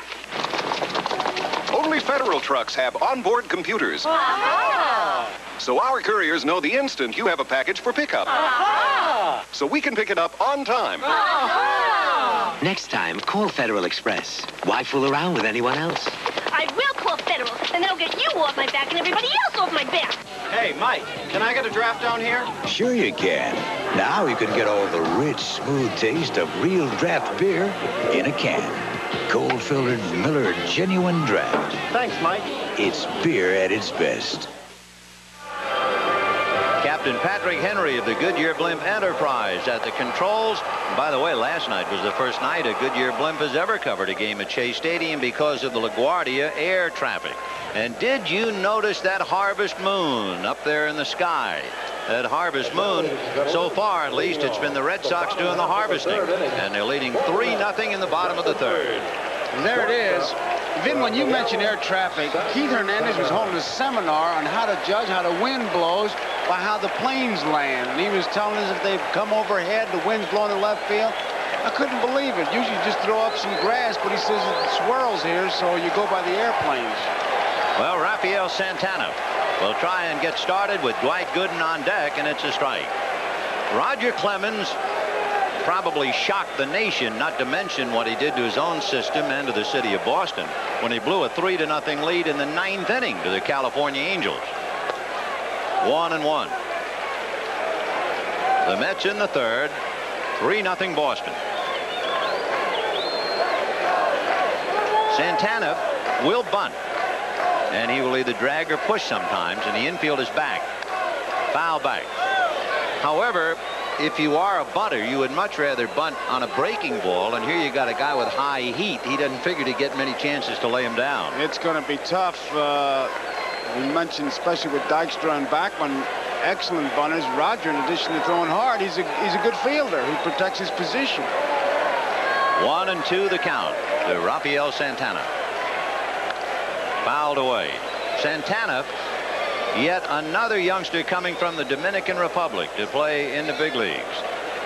You can call off a litany of names. One of 8 major league shortstops from the Dominican. Mariano Duncan, Jose Uribe, Tony Fernandez, Rafael Ramirez, Julio Franco, Alfredo Griffin, and Andres Thomas, all from the Dominican Republic.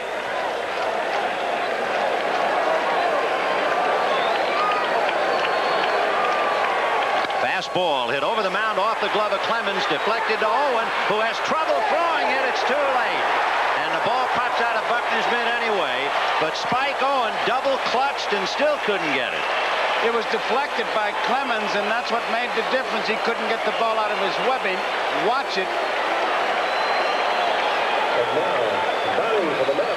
Just enough. And he really threw a palm ball over there is what he did. He really couldn't get anything on it.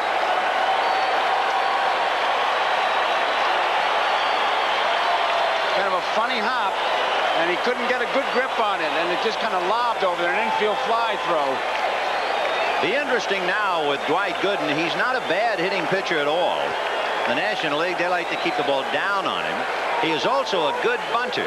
He has sacrificed 13 times, and that's what they want him to do in the air. Off the glove of Buckner. He is not going to have a play.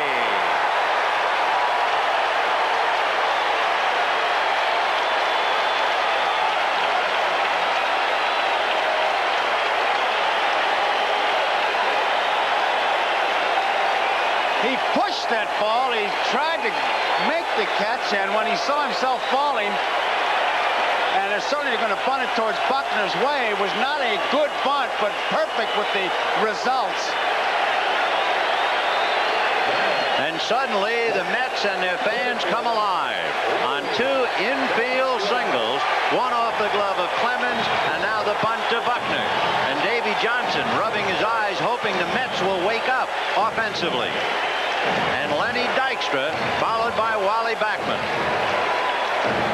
3-0 Boston. The big meeting on the mound, you're going to try to set up a defense, and Dykstra, a tough man to double up. He got it going. John McNamara placidly looking on. He is not one to show much emotion. In fact, you alluded to the quiet Marine, Gil Hodges, last night. He runs that ball club, and Davy Johnson has put his play on. Boggs is expecting a bunt. He's kind of moving in there. Dykstra can do most anything. Fake the bunt and hit it down there. I don't know if he's bunting. I would not be looking for it. Santana at second, Gooden at first, nobody out. And he's going to bunt, and it's a good one. Over to get it is Boggs. The throw to Buckner got him. However, he runs his mutters along, and there are second and third with one out, and Wally Backman coming up. He was bunting for the base hit, and it was a beauty executed because it took a good play by Boggs. Watch this. Boggs is back. Dykstra thinks right between Clemens and Boggs. Good play by Boggs. They'll rule out a sacrifice to advance the runners. And now with second and third, as Dykstra has moved them up a notch, the batter will be Wally Backman, followed by Keith Hernandez. Santana at third, Gooden at second. Remember, all last night, we marveled at how the Mets failed to challenge Buckner with bunts. Well, it has already put the Mets in an offensive position here in the third, but the Red Sox lead 3-0. And the ball hasn't left the infield. Ball one. This is a kind of an inning that could get a ball club started. And Buckner is deep on the right side. He can't afford to charge a left-hand hitter if you think that Backman can pull. Remember, he was second in the National League in sacrifices, so you know how well he bunts. San Francisco's Rob Thompson led the league. Fisted, foul down the left field line and slicing well out of play. And the count 1 ball and 1 strike. In the inning, Santana, a high hopper over the mound. Off the glove of Clemens, grabbed by Spike Owen, who had trouble with it, threw late to first. Gooden bunted, a little pop bunt. Buckner a sprawling attempt and couldn't handle it. Dykstra bunted them along. So 3-0 Boston, second and third, one out, and Clemens trying to drill Backman. 1-1.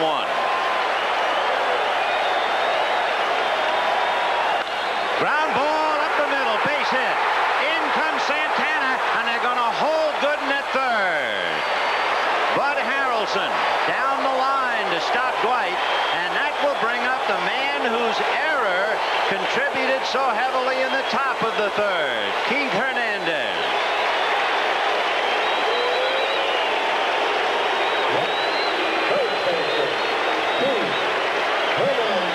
Backman, who uses the middle of the diamond, he figures if I hit late, it's going to be a base hit. If I hit early, it's a base hit. If I hit it perfectly, right back up the middle. Hernandez's error was the Mets' second error, and here it is. They committed only 1 error in the championship series. There's his throw. And that's the play he wants to forget right now as he checks in against Roger Clemens. Dwight Gooden down the line from third. Wally Backman at first. 1 out and 1 in. That's the fork ball in there for a strike, and the count 0-1.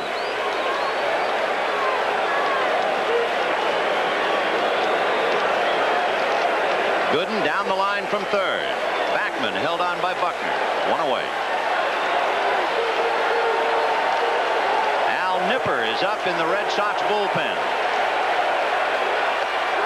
1 ball, 1 strike. Nipper was up same time yesterday, back of Bruce Hurst.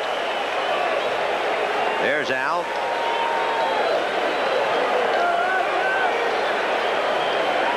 One and one to count to Keith Hernandez. Hernandez walked in the first inning. He wants a birthday present early. He'll be 33 tomorrow.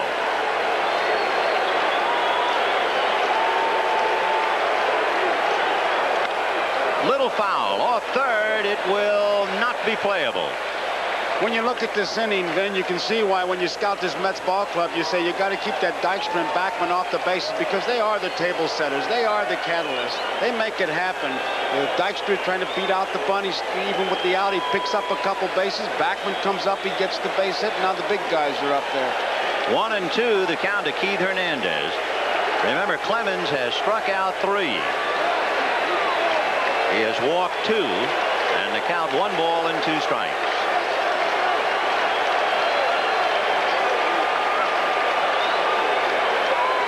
Fastball hit off the leg of Clemens. Over to get it is Boggs. Off balance throw got him. And a fine play by Wade Boggs. Scoring is Gooden. It is now Red Sox 3, Mets 2. Oh, what a wonderful play by Boggs to be able to react like that. And the first question is, Clemens all right? He took a lick.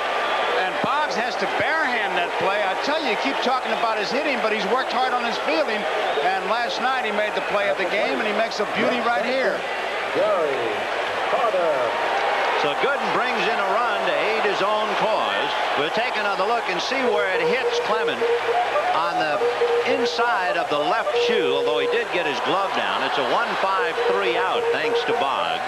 The tying run is now at second with 2 out, and trying to pick him up, Gary Carter.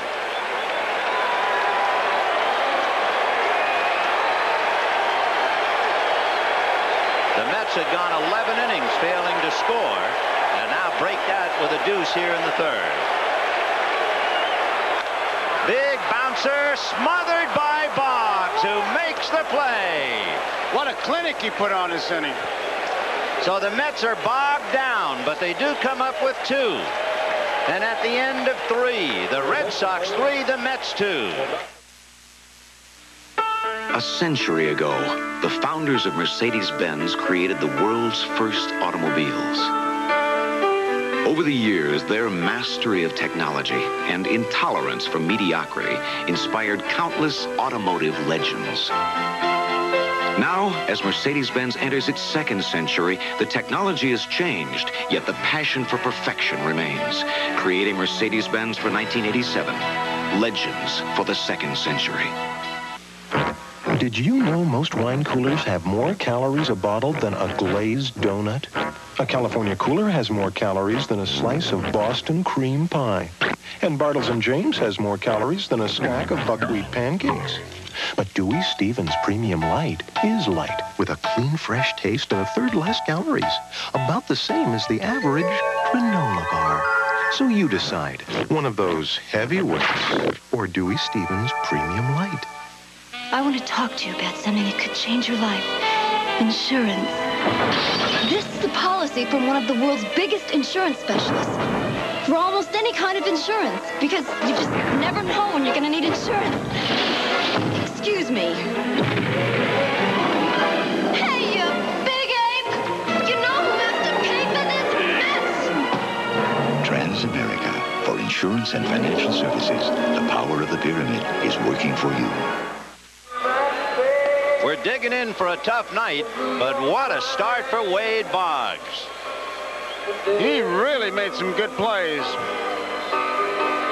There's a play off Carter. It's one thing to dive and not get that ball jarred loose and then have enough presence of mind to get up and gun it over there, which he did. Many times guys will make a play and they'll want to have a press conference after they have a great play and say, hey, look what I did.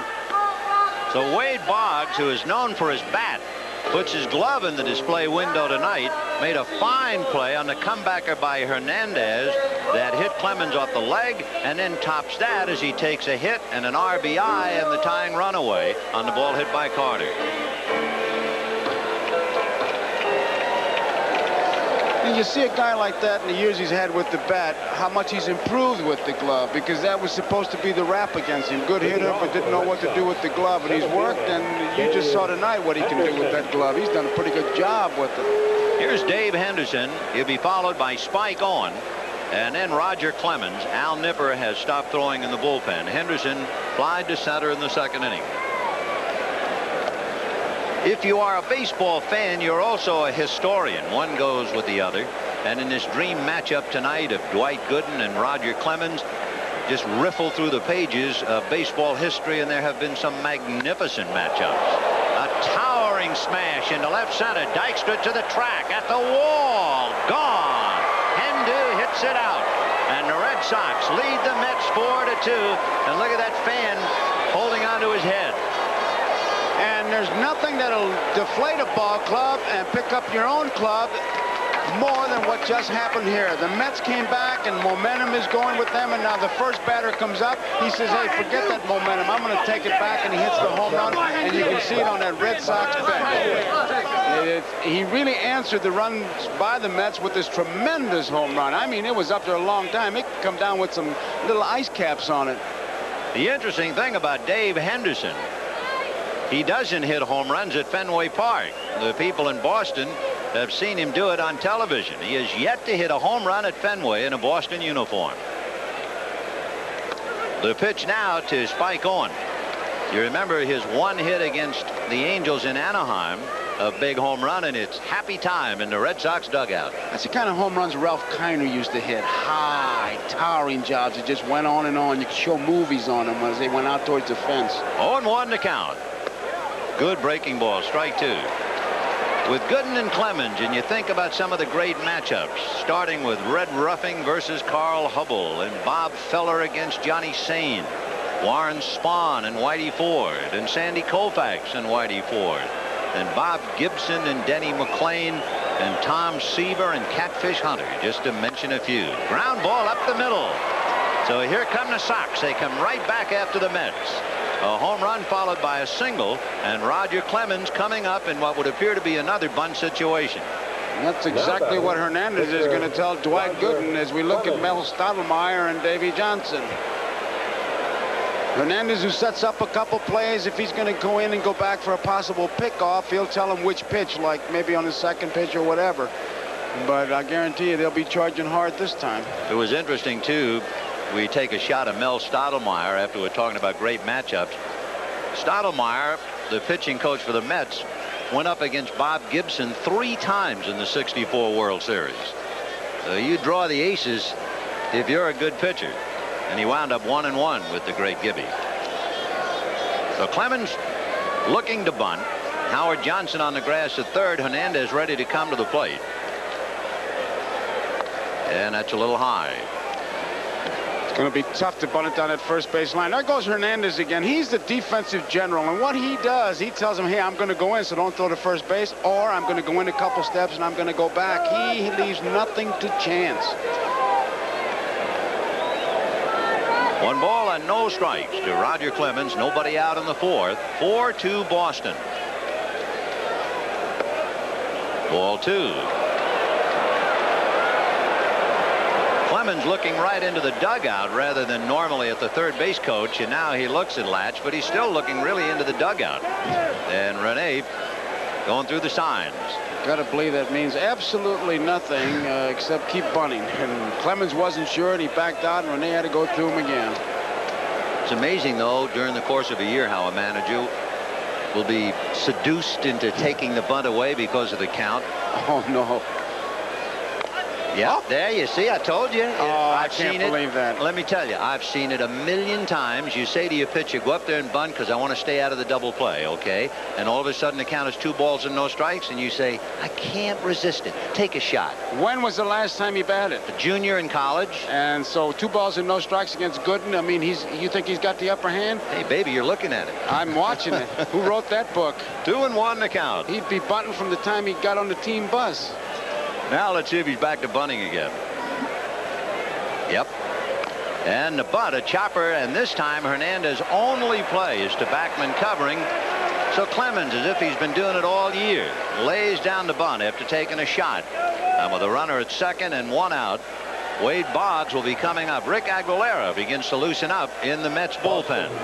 I would expect him to be a good bunter as we look at Aguilera playing for Cliff Gustafson down in Texas, because basically good fundamental coach, but hitting, that's natural. You either can or you can't, and I'm representing those that can't. He must be a great hitter. They let him swing 2-0 in the World Series.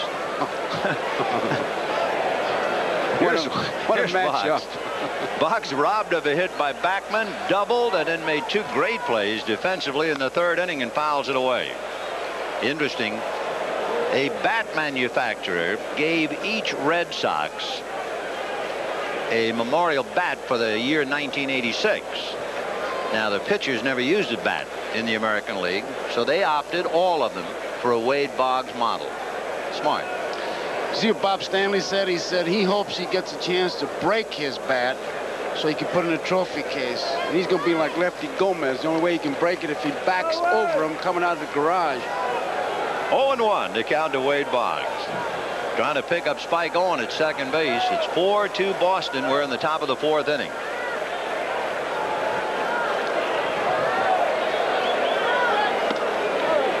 One and one. Vin, it's interesting that Dykstra is now pretty much straight away.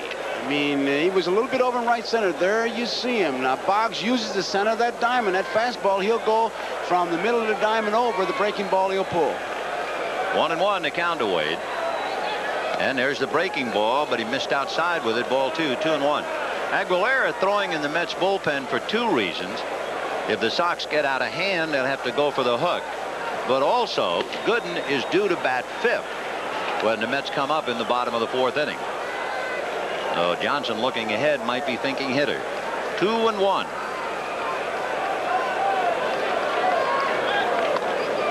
Ball 3. On deck is Marty Barrett. The shortest outing for Dwight Gooden this year. 4 innings. The Giants chased him out, and the Reds did it in 4. Well, we're in the fourth tonight. 3-1. And on the hands, and they got to play at third. Santana goes to Johnson. A bad base running play by Spike Owen. I don't know where he was going. He just took off when the ball was hit. He'd like to take it back, and there's nothing Latzman could do because it was an easy play for Santana. That's the kind of a play that the coach tells you it's in front of you. Make sure he gets through there. Now he knows he's in no man's land, and he's out from here to next Wednesday. So Spike Owen is hung out to dry without any dispute, and with Boggs at first and 2 down, Marty Barrett will be the hitter. Looks like they're trying to make a wish. Barrett grounded out and singled to right in the third inning. Strike. Red Sox 4, Mets 2, top of the fourth. He wanted to hit that pitch with first base, a little gap between first and second. That's where he likes to punch that ball, and he steps right into it going to the opposite field. Remember, he got that ball down and away last night. It was a perfect pitch for him because he likes the ball away. In there. 1-1 to count. 2 down, a run over in the fourth on the home run by Henderson. Wade Boggs aboard on the fielder's choice. There's the area between first and second. You just saw the way they line up. Dykstra is a bit over in right center field. They give him all of the left field line and corner. And he goes the other way, inside first and down the line. Strawberry over to get it. Barrett will hold it first, and Boggs goes to third. So he likes that ball out there, and the Mets, who were burned last night, are burned again tonight. And Marty Barrett is 2 for 3. That is not an accident. That's just good hitting. He goes that way. A contact hitter. He was trying to hit the right field. Down the line it goes. And normally that should be a 2-base hit, but because he goes that way, they were playing over that way, and he could only get a single, but he keeps it going and gets Buckner up there. So Gooden, who has not worked since the 14th of October, he is certainly well rested, and that was the first time in his career he pitched more than 9 innings. He had a no decision in 10, and Mel Stottlemyre on the phone to make sure that Rick Aguilera is ready. Bill Buckner is ready at the plate with runners at first and third, 2 out, a run in, and 4-2 Boston.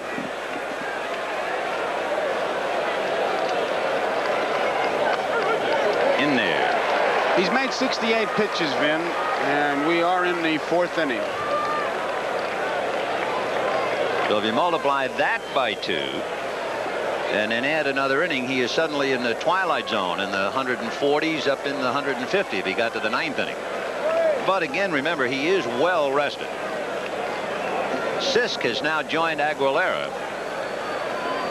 0-1. Fly ball to left field. Back on the ball is Danny Heap, and puts it away. 1 run, a home run by Henderson, and the bad play by Owen deprived the Red Sox of another. And at the end of 3 1/2, Red Sox 4, New York 2.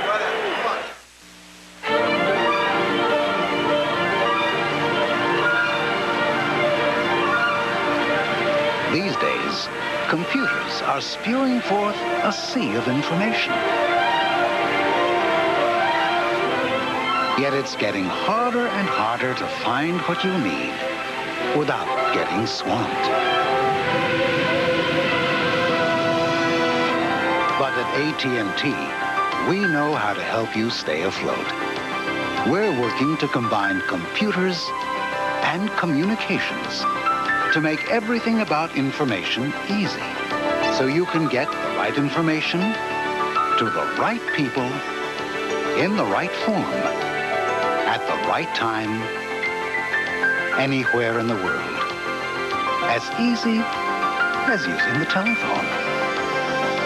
AT&T, the right choice. Really, guys, that was a brand new engine. Oh, yeah, sure. I never saw an engine start like that. I paddle my arms off. Come on, it's good exercise. Hey, do you remember the cake those guys had?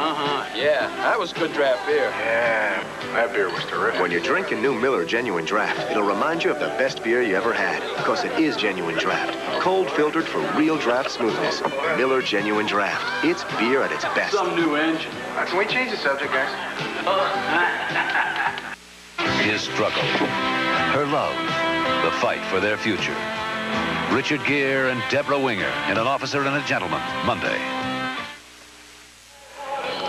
Talk about history repeating itself. 7th inning last night. Jim Rice at second base, 1 out, and Rich Gedman hits a ground ball to Tim Tuffle through his legs for the error. Rice scores, and the Mets lose 1-0. Let's turn the clock back. 1973. Kenny Holtzman had doubled for Oakland. The batter is Bert Campaneris. A ground ball to the right side to the Mets second baseman named Felix Millan. Right through his legs. Holtzman scored. Campaneris scored later. It all came with 2 out. They were 2 unearned runs, and Oakland won 2-1. Now it's Darryl Strawberry, Danny Heap, and Howard Johnson. Strawberry struck out in the second inning. The quiet guns of October as far as the Mets are concerned. We talked about Gooden's pitches. Vin in 4 innings made 69 so far. Clemens has made 59 pitches with that last one. 0-1 to Darryl. There's the fork ball. High drive into deep right field. Evans on the track and will make the catch. And it's the difference between the fork ball and the fastball. If he had hit a fastball like that, he hits it out. He was just a little in front on the forker. He got under it, and Evans was able to drift back. You can't hit it much better than that. Classic swing. He kind of thinks it's gone. Evans, I thought right there he was decoying us. He had plenty of room. Yeah, Dewey had it all the way, and here's Danny Heap, and he takes ball 1. So 1 away in the 4th. Heap flied to center deep, if you remember, and all Strawberry can do is think about no near and yet so far. 1-0. Remember the old expression when a pitcher was in trouble, they ought to always holler, stick a fork in him, he's done. Well, the fork has really come back now to haunt the hitters. 2-0, the count to Danny Heap. 3-0. If you talk about his pitches, his fastball number 1, slider number 2, his curveball, then his forkball. That's in order of how he uses them. 3-0 to Heap. 4-2 Red Sox. We're in the bottom of the 4th inning, 1 out. High, ball 4. So Rogers fighting it. He has walked 3. He has struck out 3. Third baseman, and the batter will be Howard Johnson, who struck out in the second inning. This is the concern area, too, for the Red Sox, is that middle relief. This is what they were worried about. And we saw Nipper up briefly. He is not throwing now. The pen is quiet.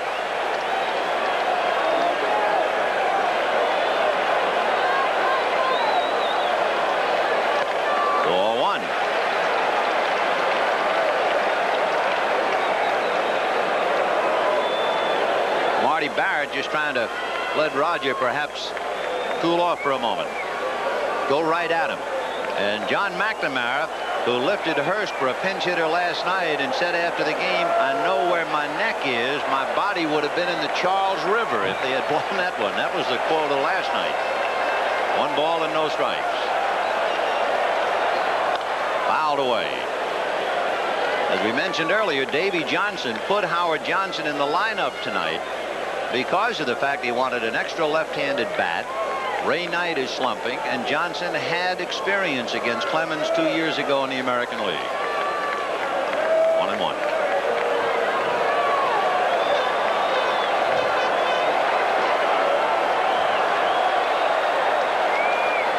Fastball. High drive to right. Evans on the track. At the wall. Makes the catch. The ball seems to be dying out there, and there is no wind. The flag in center is just hanging limply. But they talk about the swirling winds here. That's a ball that everybody, including Evans, I'm sure thought was out here. He gets a real good cut at it. I mean, he's not fooled at all by this pitch. That's as good as he can hit it. He thinks it's gone when he hits it. And so does Evans. As you see him take a look at that fence, but the swirling wind, and I wonder if it's that break between the scoreboard and the stands. When you look in right field, between the scoreboard and the right field stands is a large gap, and there's a natural draft in there. And sure as heck, that had a lot to do with knocking that ball down. So Evans, who lost a home run last night, is now defensively on the end of a lost home run by Howard Johnson. And the batter will be Rafael Santana, and all Hojo can do is think about what might have been. Ron Darling in the corner with him. The flag, of course, no indication at all. And you know, Hernandez, it doesn't sound that crazy when you stop to think about it. I mean, watching those planes land, because they land according to the headwind. In there, 0-1. So Danny Heap, who walked, still at first. The hitter is the tying run, and they've come close, but now the wind picks up a little bit and begins to blow out to right. 0-1. Fastball, that's hit into center, base hit. To second base goes Heap, and now Dwight Gooden is due up, and he will come up with 2 out. So Aguilera and Sisk stop throwing in the bullpen, and it's up to Gooden. Gooden would love to switch hit as Bill Fisher is going out to talk to Roger Clemens, but the Mets told him, "Oh no, that right arm is too valuable. If you hit left-handed, you're going to stick that arm out in front of an inside fastball." So he stays as a right-handed batter. And Nipper now gets up for the second time in the Red Sox bullpen. I'm sure the Fisher's trying to buy some time, because this is one of those innings that if you get out of it, you want to take a roll call, because we've been able to check the numbers. We know what Dewey Evans' number is, 24, because we've seen it a couple times on Strawberry and Johnson's hit as we look at Al Nipper in the bullpen. Fisher buying some time, and of course, with 2 men out, you bear down on the hitter and even forget about those runners. Just give them a casual look. So we have 2 out in the 4th, 4-2 Red Sox. Rafael Santana is 2 for 2 against Clemens. Heap is at second base, and we've had 2 long fly balls to right for outs.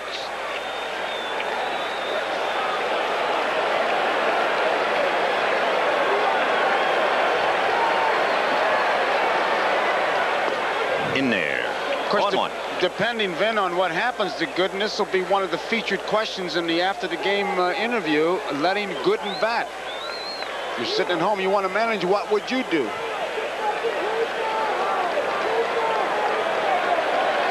No balls and 1 strike. 1-1. You get the impression that after seeing the long fly balls and the single by Santana, and the fact that for the 3rd consecutive time Clemens is working on 3 days, that Johnson feels he's going to catch him. Well, Gooden hasn't exactly shut him down, though. No. 1-1. Late on a fastball, hits it inside first to Buckner, who feeds Clemens coming over. A nice play for Billy Bucks as Gooden hits it inside out. And the Mets come up short, leaving 2, and we'll be right back after these messages from your local station. Alf, what do you prefer, artificial turf or natural grass? Personally, I'm a traditionalist. I like natural grass. It's much less filling. Alf, Monday. This could be the fall you fall for Eastern Airlines Caribbean. Prices have dropped. The crowds have disappeared. So there's no better time to fall for our 18 destinations throughout the Caribbean and the Bahamas. Eastern's Nassau, for example, is just $379 per person, complete with hotel and round-trip coach airfare. Call your travel agent or Eastern for complete details. Love may last forever, but our fall prices won't. Well, it's a long, skinny house. You know, the rooms are long and skinny, and I've got my big shade tree. I've got a porch where I can hang a porch swing and sit out on the front porch and watch the traffic go up and down the street. Judy Kleinmeyer, home savings customer. You sit down on the porch swing with, you know, with the little old lady next door and visit with her in the evening in the summertime and talk about her dog and her arthritis and her tomato plants in the backyard, and I'm content with the area. Some people don't think it's the best, but like I say, my house payment's a lot different than our house payment. I can change the color of my carpet every 2 or 3 years if I want to. When Judy called Home Savings for a home loan, she said she'd found the perfect front porch with a wonderful house attached. I have felt at home in it from the time I moved in. It's just one of those places that I felt at home in immediately.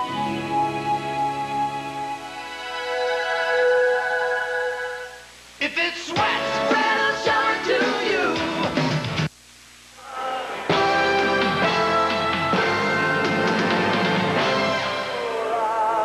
A man alone with his thoughts, and who could blame him? A broken hand keeping him out of the '75 World Series, and an incredible 1978 when he remained the only player ever to lead the majors in home runs, triples, and RBIs, the MVP, and it wasn't good enough to carry his club into the series, but here he is now. He sure makes hitting simple when you talk to him. He says, I see the ball and I react, and when you can react, you don't need philosophies. He struck out and flied to right. As usual, first ball hitter. Jim was talking about the fact that when he's in a slump, he goes up there and tries to get jammed, which is a strange way to put it. Breaking ball. There's a reason behind that. He says, I want to get jammed because if I'm trying to get jammed, then I wait longer and I don't open up my shoulder. If I'm swinging too soon, then I'm in trouble. But if I wait to get jammed, then I'm waiting longer. See if he bounces the curve. Nope, went with the fastball. 1-2. Rice has a tendency to chase the bad curve with 2 strikes, and we'll see if Gooden tries to still bounce one up to him. Not when you got that fastball, and there's a base hit for Rice, a fastball hitter into left field. So that means the Sox got the leadoff man aboard in the 3rd. They got a home run in the 4th, and they get a base hit to open up the 5th. That ball's the outside part of the plate. You saw him pull it. Both Hojo and Santana tried to get it. Neither one could get it, but Rice is so strong. Keep in mind that 4 times in his career, he has started to swing, stopped the bat, and the torque was so great that it snapped off in his hands. Well, here's Dwight Evans, who walked and struck out 0 for 1. Rice held on by Hernandez. 5th inning. Red Sox 4, Mets 2.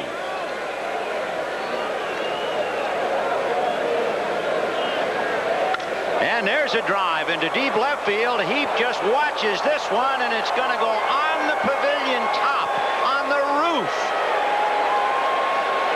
And Dwight Gooden is not good enough tonight. It is 6-2 Boston in the 5th inning. And oh, did Dewey whack that one.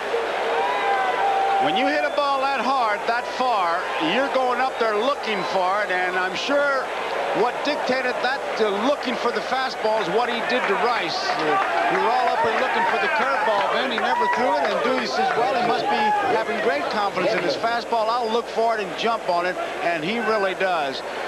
And you know what you have to think of as you watch Dwight Evans going around the bases, Davey Johnson saying, why did I let Gooden bat? And the hitter is Rich Gedman.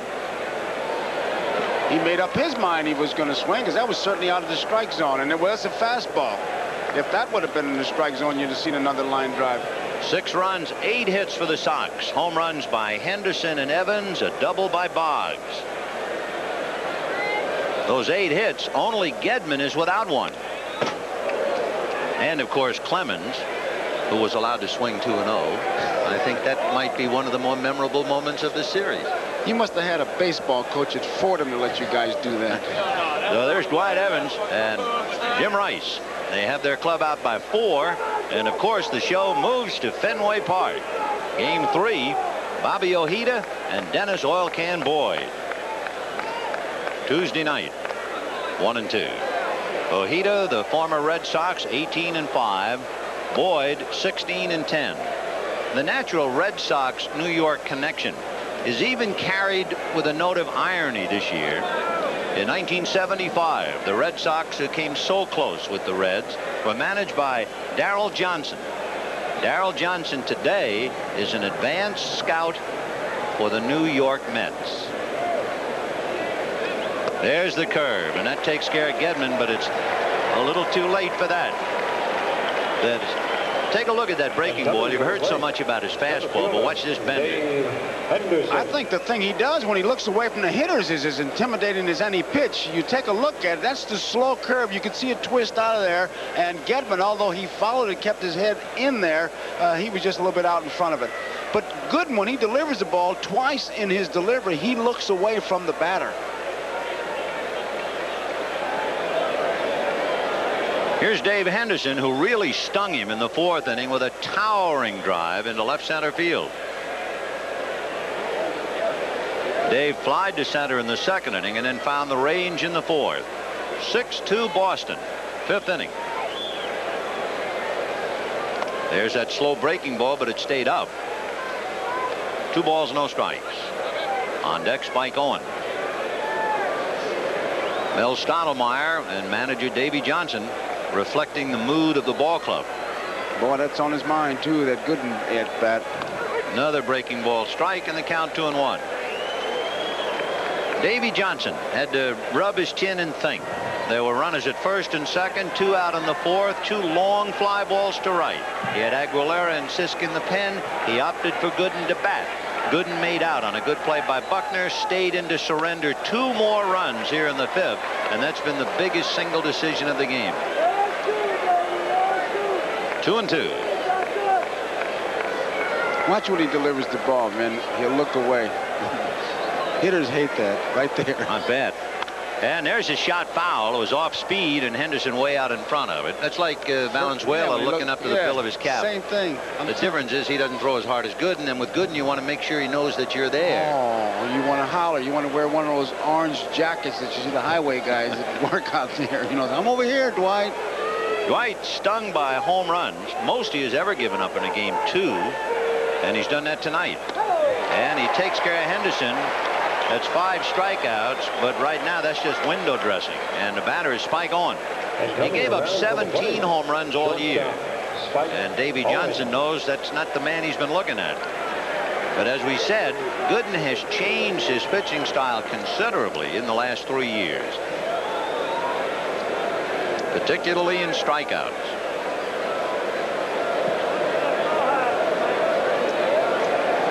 Spike Owen walked and singled. 1 for 1. Fastball. And remember, if Spike had not violated a baseball running rule, trying to go to 3rd on a ball hit ahead of him, it might have been an even bigger 4th inning when the Red Sox could settle for just 1. They're leading 6-2. They could be out of sight otherwise. In there. They're not hanging K's. They're not making any noise. The crowd is as quiet as John McNamara. 0-2. When the game started, remember the hundreds of people waving the cards. Cards have been put back in the deck.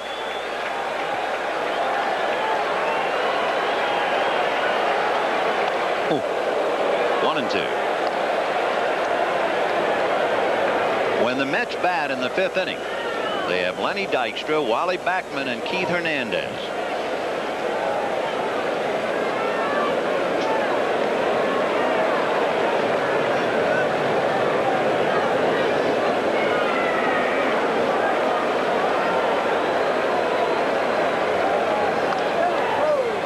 Trying to jam him, and he's behind 2-2 now. And he shook off the curveball that Gary had put down there as we looked at Rice and Dewey Evans. Rice and Evans. They were on that 75 club, although Rice didn't play because of the broken hand.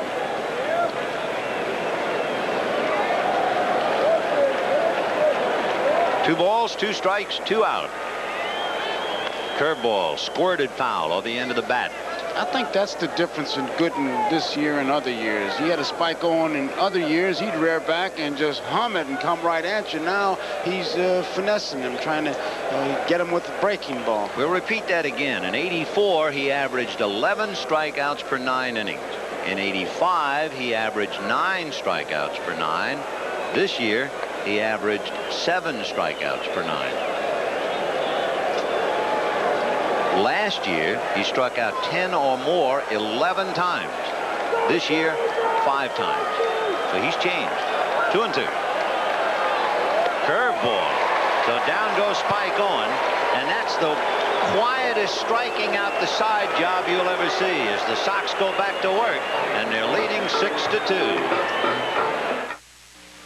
It began as a new way of thinking about the relationship between the automobile and the road. It evolved into an automotive suspension system like none before. The Mercedes-Benz Multi-Link Independent Rear Suspension System. 5 individual links per wheel precisely interacting to achieve handling stability as never before. Helping to make the 300 class the most technologically advanced automobiles in Mercedes-Benz history. Warm moments on a cold winter night. Good conversation, easy and light. And how about something for your appetite? Let our gentle flame cook up something right. Warm moments, for those warm moments. Nothing warms you like gas. Warm is what natural gas is all about. Clean, efficient, in fact, America's best energy value. Shouldn't it be in your home? Nothing warms you like gas. Watch closely. You're looking at America's 2 leading premium beers. Because Miller High Life comes in a clear bottle, you probably think it's the lighter of the 2. But life is full of surprises. You see, Miller High Life is brewed darker from this special and expensive roasted malt. Pour them for yourself. See the difference roasted malt can make. Then compare the taste, and you just might find out what a beer made the American way is all about. Miller High Life. Panasonic, the future of office automation. Advanced equipment with an extraordinary concept. The easier, the better. Panasonic Genesis copiers are most sophisticated yet simplest to use ever. So easy, they automatically adjust for proper size and exposure. All you duplicate are your copies, not your efforts. Panasonic Genesis copiers. Like our typewriters, computers, and peripherals, the easier, the better. Panasonic Office Automation.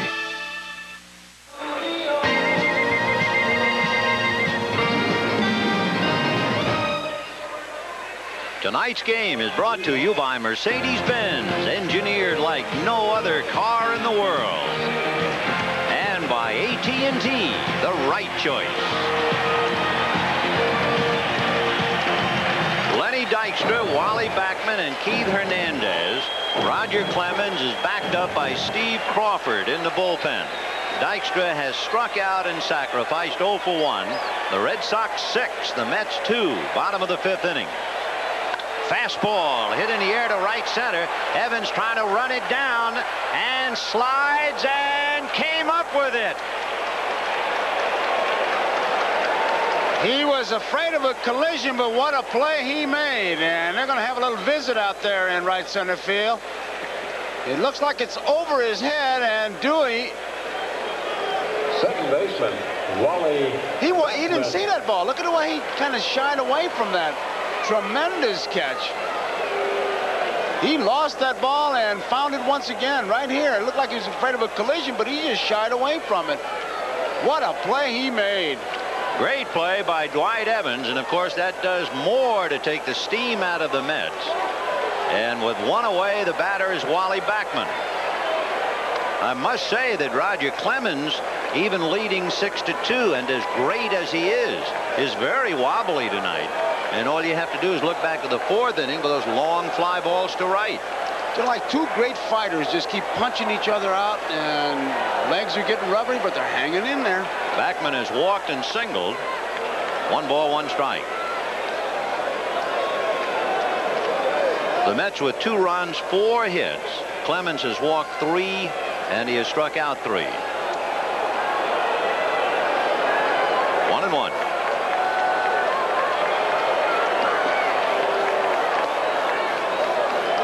Two balls, 1 strike.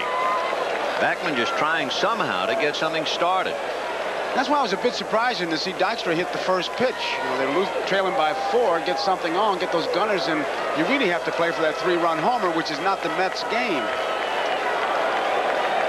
2 balls and 1 strike to Wally Backman. Now back 2-2. The Red Sox scored 3 in the 3rd. The Mets came back with 2. The Red Sox scored 1 in the 4th, might have had more, added 2 more in the 5th. They've had home runs by Dave Henderson and Dwight Evans with a man aboard. They've had a double by Boggs, and the glove of Boggs figured prominently in the 3rd inning. Foul back. So 2 excellent defensive plays by Boggs in the 3rd prevented the Mets from at least getting tied. Had they been tied, that might have changed Davy Johnson's thinking completely relative to Gooden taking that at bat with 2 out.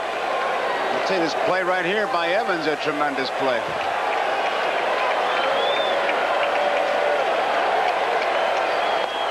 Ball 3.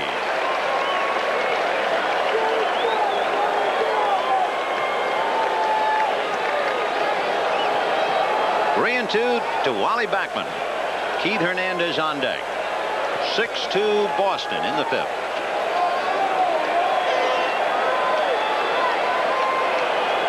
Way out. He's really laboring. Well, that's 4 walks. The most walks in a game this year. Clemens allowed 6, and that's the only thing that really gives this crowd any heart. The fact that Roger is struggling. He allowed the fewest walks in the majors this year. Just under 3 did the Red Sox pitchers, but Clemens now has walked 4, and here's Hernandez. How many times have you heard of Ben where they say, hey, it's easy to pitch when you have your good stuff? And it's the great pitcher who hangs in there when he doesn't have his good stuff. And that's what you're watching in Roger Clemens and Dwight Gooden. Although Clemens has the lead, a good one, 4 runs, but he's wobbly. Remember Hernandez last at bat. He slammed one off the left foot of Clemens. It caromed over toward Boggs, who made a fine play. That advanced Backman to second, and then Carter's ground ball that might have tied up the game was flagged by Boggs, and he threw Gary out. Hernandez committing a very important error in the 3rd inning. Hit right by the Red Sox dugout and off the auxiliary box seats, and Buddy Harrelson flips it in. And boy, it was time to duck for cover. Yeah, go that way, pal. Keep it away from me. 0-1. For Hernandez, ironic he would make an error on a big play in the World Series. At one stage this year, he had an errorless streak of 101 consecutive games without an error, and he made only 5 all year. But a big one tonight. Ground ball to the hole, big hop off the glove of Marty Barrett, deflected to right, and on his way to 3rd goes Wally Backman. A bad throw to the plate, finally grabbed by Rich Gedman. So Backman holding at first. And with 1st and 3rd, Gary Carter coming up.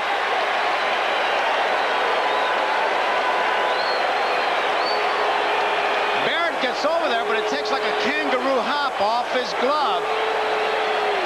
And John McNamara is going out to the mound. He wants to talk to Gedman. Take one more look at it. Barrett was cheating towards the bag, hoping to get a double play. John McNamara has not taken the ball, as you can see from Clemens, so leading by 4 runs. Let's see what he does. Yep. So Steve Crawford will be loosening up and now coming in. It is 6-2 Red Sox. However, the Mets have runners at 1st and 3rd with 1 out. Gary Carter coming up, and we'll be right back.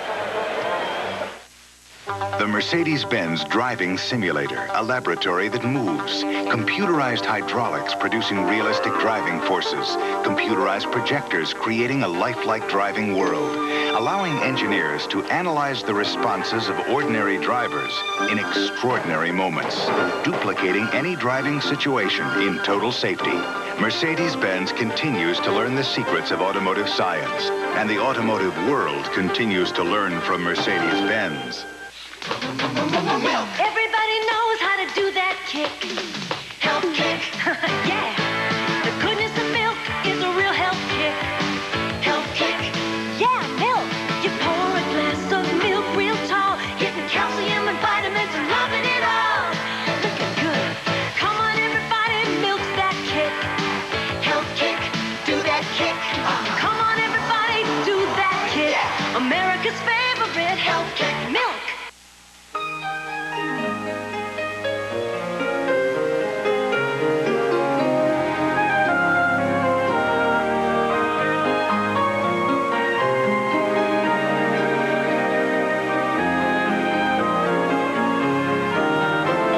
Nearly 80 million people have the security of healthcare coverage when and where they need it. They couldn't picture their lives without it. Could you? Friday on L.A. Law. What was that kiss I walked in on? Oral testimony. Is Becker's new client too hot to handle? L.A. Law, Friday. Watching that diving catch by Dwight Evans in the 5th inning against Lenny Dykstra immediately brings back a memory. 1969. Brooks Robinson, the hitter. Frank Robinson at third. A drive into right center. Ron Swoboda makes a remarkable catch. Robinson tags up and scores. The Mets won the game 2-1 in 10 innings. There's Dewey's catch, a little different, but it certainly brings back the memory. Steve Crawford, who pitched in Game 5 Sunday against the California Angels, and perhaps had the quote of any post-game in the history of baseball from now and ever on. Talking about pressure, he said, if there was a bathroom on the mound, I would have used it. And we can all identify with that. I should say.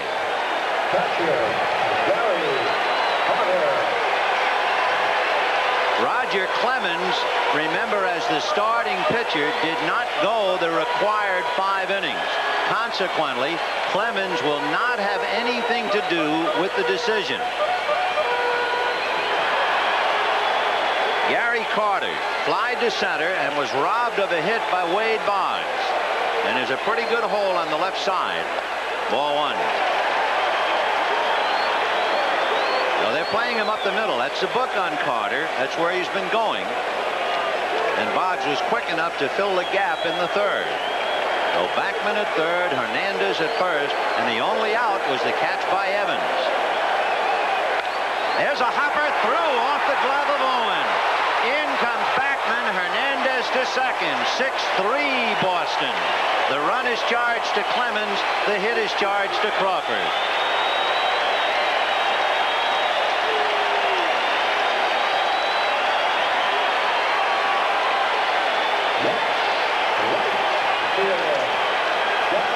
That ball was only about 2 steps from Owens, but really hit, came off that grass. The grass fast, just mowed, and right by him, and the Mets have it going. Hernandez at second, Carter at first, 1 out. 6-3 Boston in the 5th, and Darryl Strawberry, the tying run at the plate. He has struck out and a towering out to right. Ball 1. Remember, he hit the fork ball in the 4th inning and hit that drive to right that Evans caught on the track.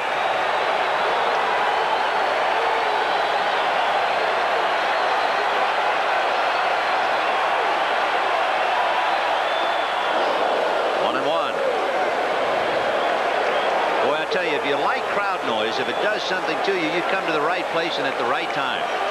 They'll start to build again now. 1 ball, 1 strike, 1 out.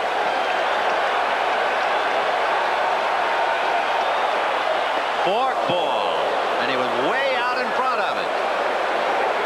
fastball, the first fastball he threw was low inside. It set up this fork ball, and I mean, you watch it, you can see it. Look at the rotation. You can see his fingers, what it was, and Strawberry was way out in front. Arm speed of a fastball, but a great off-speed pitch. 1-2. 2-2. Remember, 1 out. Carter at first, Hernandez at second, 1 run in. Might have been more, except for that great catch by Dewey Evans in right center on Dykstra.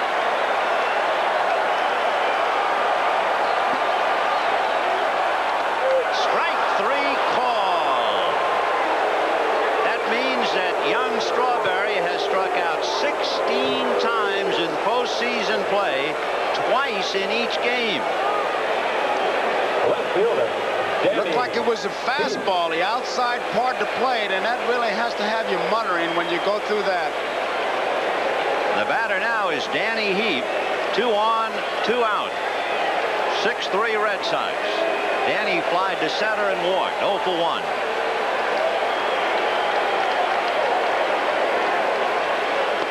Off speed, got that breaking ball in. Strike 1. Standing at first, Gary Carter. At second, Keith Hernandez. Heap hit what appeared to be a hard fly ball to center, if you remember. Went back to the dugout muttering. Off speed, and he went after that. Looks like showing the off speed, make him chase it, and the fastball, keep it away from him. Crawford was in 40 games during the regular year. He had 4 saves, 0-2 record. ERA almost 4, but he's given the Sox a lift. 0-2 to Danny Heap. Shook him off a pitch. He's had a right shoulder injury in July, was on the disabled list as he works on Danny Heap on a 20-day rehab at Pawtucket. He's backed up now by Sammy Stewart, is Steve Crawford. 0-2. 1-2. In the inning, Evans took an extra base hit away from Dykstra. Backman walked. Hernandez singled off Barrett's glove. That was all for Clemens. Carter singled off Owens' glove for a run, but Strawberry struck out. And here's Heap, 1-2. Fouled away. Fastball. The first pitch he threw was the slow curveball for a strike. He threw a forkball he swung at, then he threw a high, tight fastball, and then you could see Gedman move in with the fastball inside. That was the one he wanted to jam him with, and he fought it off. He has shown him the whole load right there this time at bat. So Steve Crawford trying to bail out Roger Clemens in the 5th inning, and the Mets trying to get back in the game. 6-3 Boston.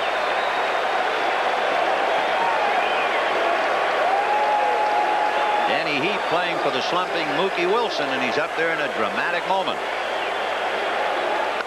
Off speed, fouled away. If possible, it'll be something besides the fastball. He's got great confidence in it, and he's putting it in pretty good spots. The Mets have scored once here in the 5th. They have Carter at first, Hernandez at second, and Danny Heap representing the tying run at the plate.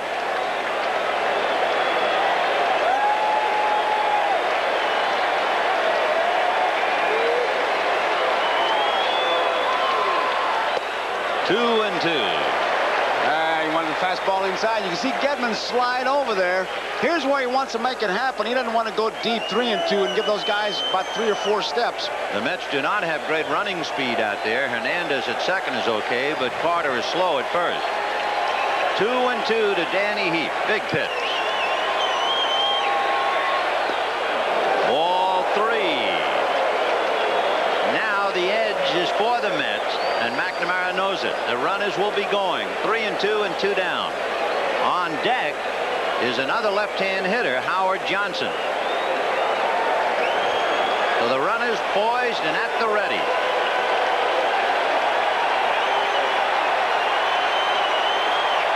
There they go. Ground ball to Marty Barrett. Easy play, but he had to wait for Buckner, who hobbled to the bag in time, and the Mets settle for 1, but it's Dwight Evans' play in the 5th and the arm of Steve Crawford that kept the Mets away. Does Miller High Life come in a clear bottle just to stand out from the crowd? Or is there more to it than that? You see, Miller High Life is brewed dark and rich from this special and expensive roasted malt. How dark and rich? Compare Miller to the other leading premium and see the difference for yourself. When you brew a beer with all the quality and care that goes into Miller High Life, you put it in a clear bottle for the world to see. Because that's the American way. We're MCI. We can go one-on-one with anyone in the communications business, no matter how big they are. MCI competes with a full range of data communication services for reliable transmission around the corner or around the world. Our competition is good. We have to be better. And because we compete, you win. MCI, communications for the next 100 years. The muffler shop, the transmission shop, the tune-up shop. None of them has this total car specialist, Mr. Goodwrench. Whatever's happening with your GM car, he can fix. Because he has more than just a shop, it's like a laboratory. Equipped to diagnose any system in any GM car. And he's trained to understand the total automobile, not just parts. Mr. Goodwrench, the total car specialist. No one knows your GM car better. No one. Well, usually you see our 10-minute ticker. Here's our 10-hour ticker. And Bears finally getting beaten. Minnesota 23-7. Raiders 30-28 over Miami. Dallas over the Eagles. Buddy Ryan will have something to say about that. Look at New England over Pittsburgh, 34-0. What a year for Chuck Noll. Atlanta, San Francisco, 10-10. New Orleans, and look at Kansas City, 42-41. Must have been a volleyball game. No, Don Coryell is the only football coach I know who probably feel at home in the NBA. Number 1. 42. And look at Seattle and the Giants. They had a pitcher's battle over there, 17-12. There you have it, the football scores on our 10-hour ticker. Meanwhile, the Mets make a 2-for-1 switch. Since Danny Heap made the last out, Rick Aguilera comes in and will bat in Danny Heap's spot. Then you take Heap out and Mookie Wilson is in left field. That means he bats 9th and he'll be 3rd up in the bottom of the 6th inning. Rick Aguilera, fastball, curve, and slider is his best pitch. And although the Red Sox have already hit 2 out, Henderson and Evans, Davy Johnson brings in a pitcher who gave up the most home runs on the staff. He did a great job in relief against Houston. He went 5 innings against the Astros, no runs. He had one problem this year, and it was when the Mets clinched. In the raucous, riotous celebration, a fan jumped on him on September the 17th, and Aguilera hurt his left shoulder. Now, that set him back a bit. He also has a pretty good bat, although it's very doubtful that he'll have a chance to swing it.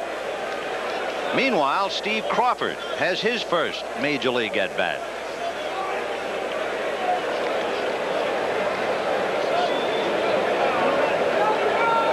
(6-3) in favor of Boston. 0-1 the count.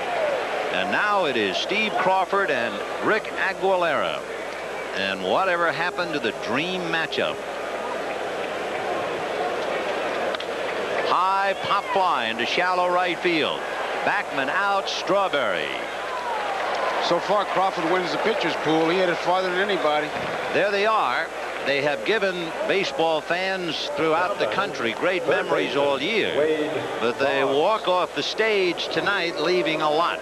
Clemens not involved in the decision. Gooden could only lose. It's remarkable. So their greatest pairing since Lunt and Fontaine here in New York, and they're gone. And here's Boggs. Right. Robbed of a hit by Backman. Double to left to drive in a run. Then aboard on a fielder's choice when he grounded to short in the 4th inning.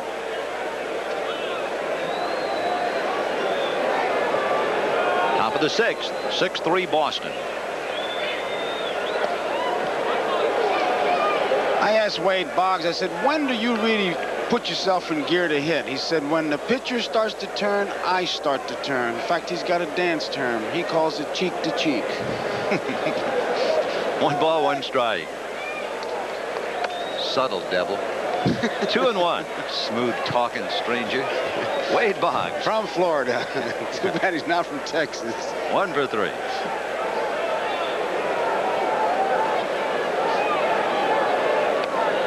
Ball 3. On deck, Marty Barrett. I wonder how dedicated he is. He was reading Ted Williams' book on hitting when he was in the Little League. Great book to read. 3-1. You know, you talk about Boggs as he draws that walk. Wade Boggs has a lifetime batting average in 5 years with the Red Sox of .352. At the plate, Ted Williams had a lifetime batting average of .344 over 19 years. 19, and he missed a couple of years because of the war.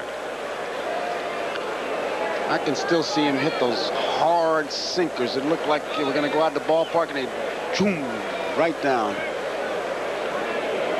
You know, talking about Ted Williams, there's another great hitter in the ballpark tonight.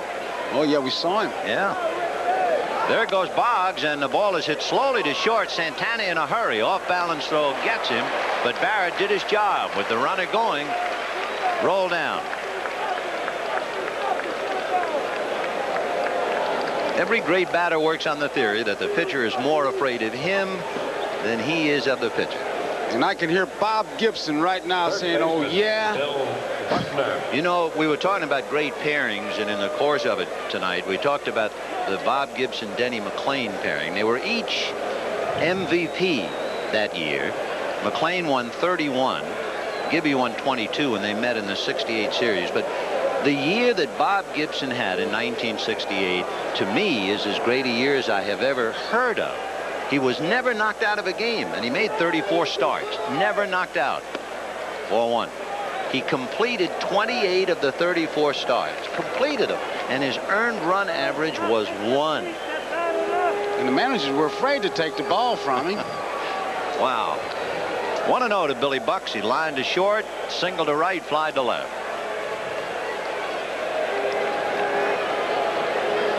6-3 Boston, top of the 6th. Ball 2. Boggs at second with 1 out.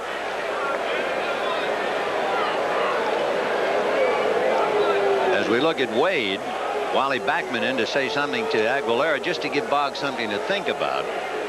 The conversation is always the same. Come on, we can't make a play if you're going to walk people. Make them hit that ball. 2-0 to Bill Buckner.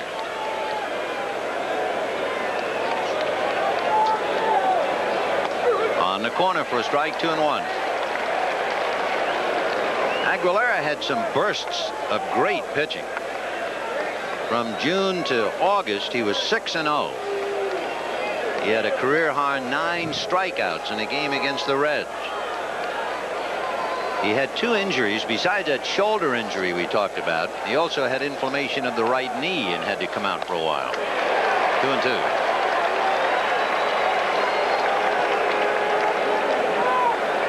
What if Carter got hit again? I saw him just shaking his head once again. The backswing, he's talking to Jim Evans about it. He's going to talk to Walt Riniak about it soon. See, he did get a little tap there. I tell you get those. By the time the year's over, you're just glad to get away from people. I can hear Carter now. Top hand fly my foot. Yeah. Killing me. 2-2.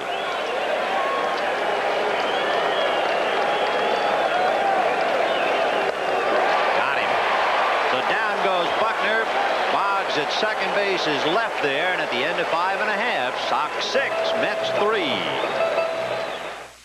Pardon me, folks. How do you like your new Ford Aerostar? Oh, it's great.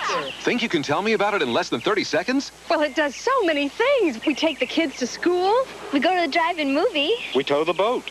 And the dirt bikes. We brought the new table home. Helped your sister move. Took my French club to the airport. I drove it to the prom. The kids listened to their music in it. I can carry the fellas to the golf course. We took the... Sorry, you're out of time. I didn't get a toy. Ford Aerostar. Presenting two great teams now playing in theaters everywhere. It's Paul Newman and Tom Cruise in a Martin Scorsese picture, The Color of Money. We're going to have a lot of fun. It's another hit with Burt Lancaster and Kirk Douglas. The original tough guys are back, teaching a new world some old tricks. Ain't changed. Best things never do. Tough Guys rated PG and The Color of Money rated R, now playing separately at theaters everywhere. To know no boundaries, to let yourself run free. To know no boundaries is what the world should be. Wherever there are investment opportunities, Merrill Lynch is there with the help you need to make the most of them. Because at Merrill Lynch, we believe your world should know no boundaries. To know no boundaries. Flight 601 is going to crash tonight, and the only man who can save it just woke up. Monday. Two big decisions tonight involving Dwight Gooden. One would be John McNamara playing with his head a little bit, going after that bandage, and the other, Davy Johnson's decision to let him bat. That was a bit unusual. Johnson had a chance to make a move. Gooden, I'm sure that he's thinking about it, and I agree with you with the Gooden thing. They took the Band-Aid off his left finger, his ring finger, and might have affected him. Also, the Mets have the chance now. They got into the Red Sox bullpen early enough, but they haven't been able to capitalize on it.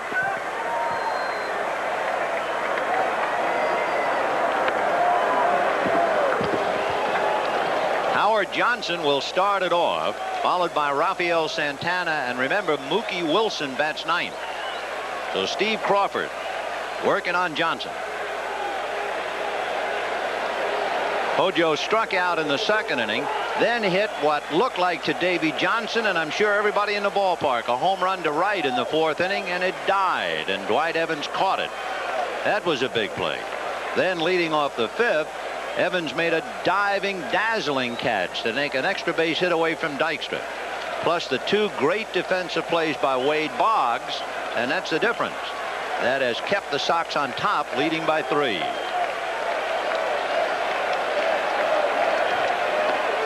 Strike.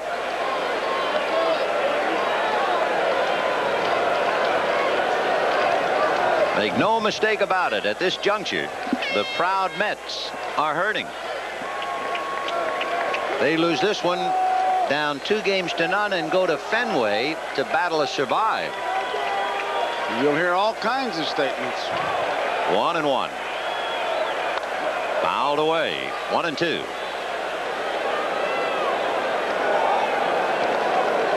Last year, in a storybook year anyway, Kansas City lost the first 2 at home and then came back to win. But boy, that is a tough mountain to climb. There it is. Well, sometimes history can be inspirational if needed, and we're not sure whether the Mets will need that or not. But the Red Sox sitting on top of a 6-3 lead here in the 6th inning. 1-2.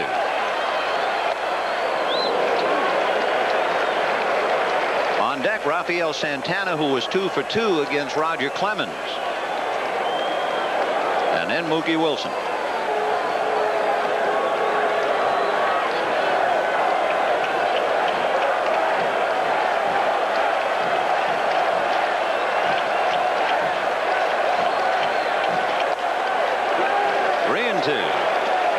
What sends managers to the water cooler and gets the old boiler really humming is to have a 6-3 lead. And there you see John McNamara. That'll do it, boy. That'll start a hockey game in the middle of your stomach.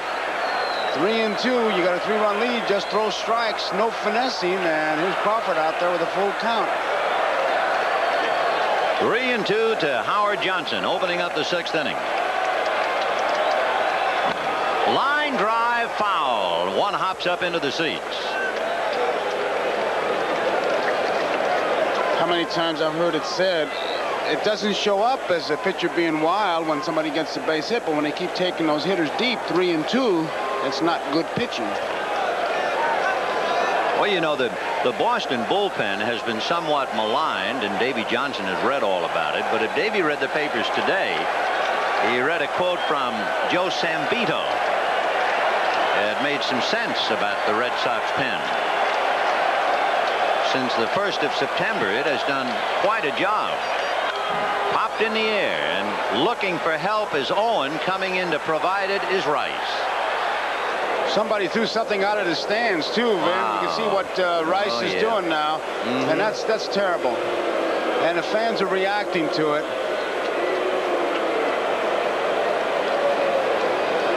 Looks like a ball of sorts. So Jim Rice makes a good play. Fan trying to distract him. Wow, did you see that thing go by like Halley's Comet? And you can see Rice pointing towards it. No need for that. What Sambito said, and it really is sharpened up now, he said since September the 1st, the Boston bullpen has fewer losses than any team in baseball. And remember, the Boston bullpen did not lose a game at Fenway Park all year. They're going to check it first. No swing, says Harry Wendelstedt, and the count 1 ball and no strikes. And the Boston bullpen, the only team to have 3 men with 9 or more saves. And Crawford is trying to make that statement stand up. 1-0 to Rafael Santana. Ground foul. Buddy Harrelson, who played every inning of 2 World Series for the Mets in '69 and '73. You might remember he got into a wildly written about fight with Pete Rose. Boy, I can see why you'd want him as your coach. He's very active before the game, in the game. Batting practice. Yeah. He's a good one. 1-1. Strike. You know, I was saying that before, that the Red Sox were getting ready for Gooden by having Bill Fisher and Glenn Hoffman pitch batting practice. The Mets were getting ready for Clemens with Buddy Harrelson and Greg Pavlik. So how important is batting practice? This time of the year, it's just to break a sweat. If you're not ready by now. I mean, I would think if you really wanted to get ready for flamethrowers, you'd stand 5 feet in front of the plate if Buddy Harrelson is pitching batting practice. Maybe 10 feet. Maybe 10. 2-2, the count to Rafael Santana. Hit an inside fastball. It's backhanded and short hop by Boggs. Oh, what a play by Wade. That's the 3rd dazzler he's turned in tonight. Hey, we talk about him reading Ted Williams' book. He's been reading the Brooks Robinson book. Here's one where he backhands his short hopper, sets himself, and then makes the long throw. That's his 3rd great play tonight. Wade Boggs dazzling him with his glove. He has 1 hit, but boy, has he come up with 3 beauties. On Hernandez, on the carom shot off Clemens' leg, on Carter that would have driven in a run to tie up the game, and now this play on Santana. And then there was the other great defensive play by Dwight Evans on the ball hit by Dykstra. Mookie Wilson, ball 1.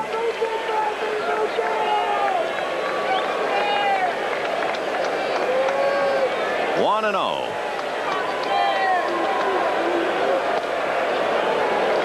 One ball, 1 strike. Steve Crawford had to come in the 5th inning and pitch to Carter, who singled, but he struck out Strawberry and got heaped to ground out. Now he's gotten 2 outs in the 6th, thanks to Wade Boggs. Now back 1-2. Red Sox 6, Mets 3. And a reminder, our viewers will be selecting the NBC Miller Lite Player of the Game at the conclusion of the ball game. Meanwhile, Ray Knight talking to Keith Hernandez, but it can't be a very happy conversation.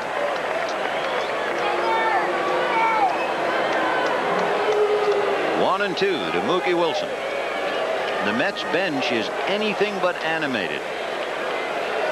See Gedman say, "Shake me off." 1 and 2. Got him, and down goes Mookie. And Hope sinks some more at Shea at the end of 6. A dazzling Red Sox show, and they lead 6-3. We'll be right back. April 14th, America attacks Libya. NBC broke the story first. In times of crisis, rely on NBC Nightly News with Tom Brokaw. If only things lasted longer. If only their warranties lasted longer. If only you had bought them with the American Express card.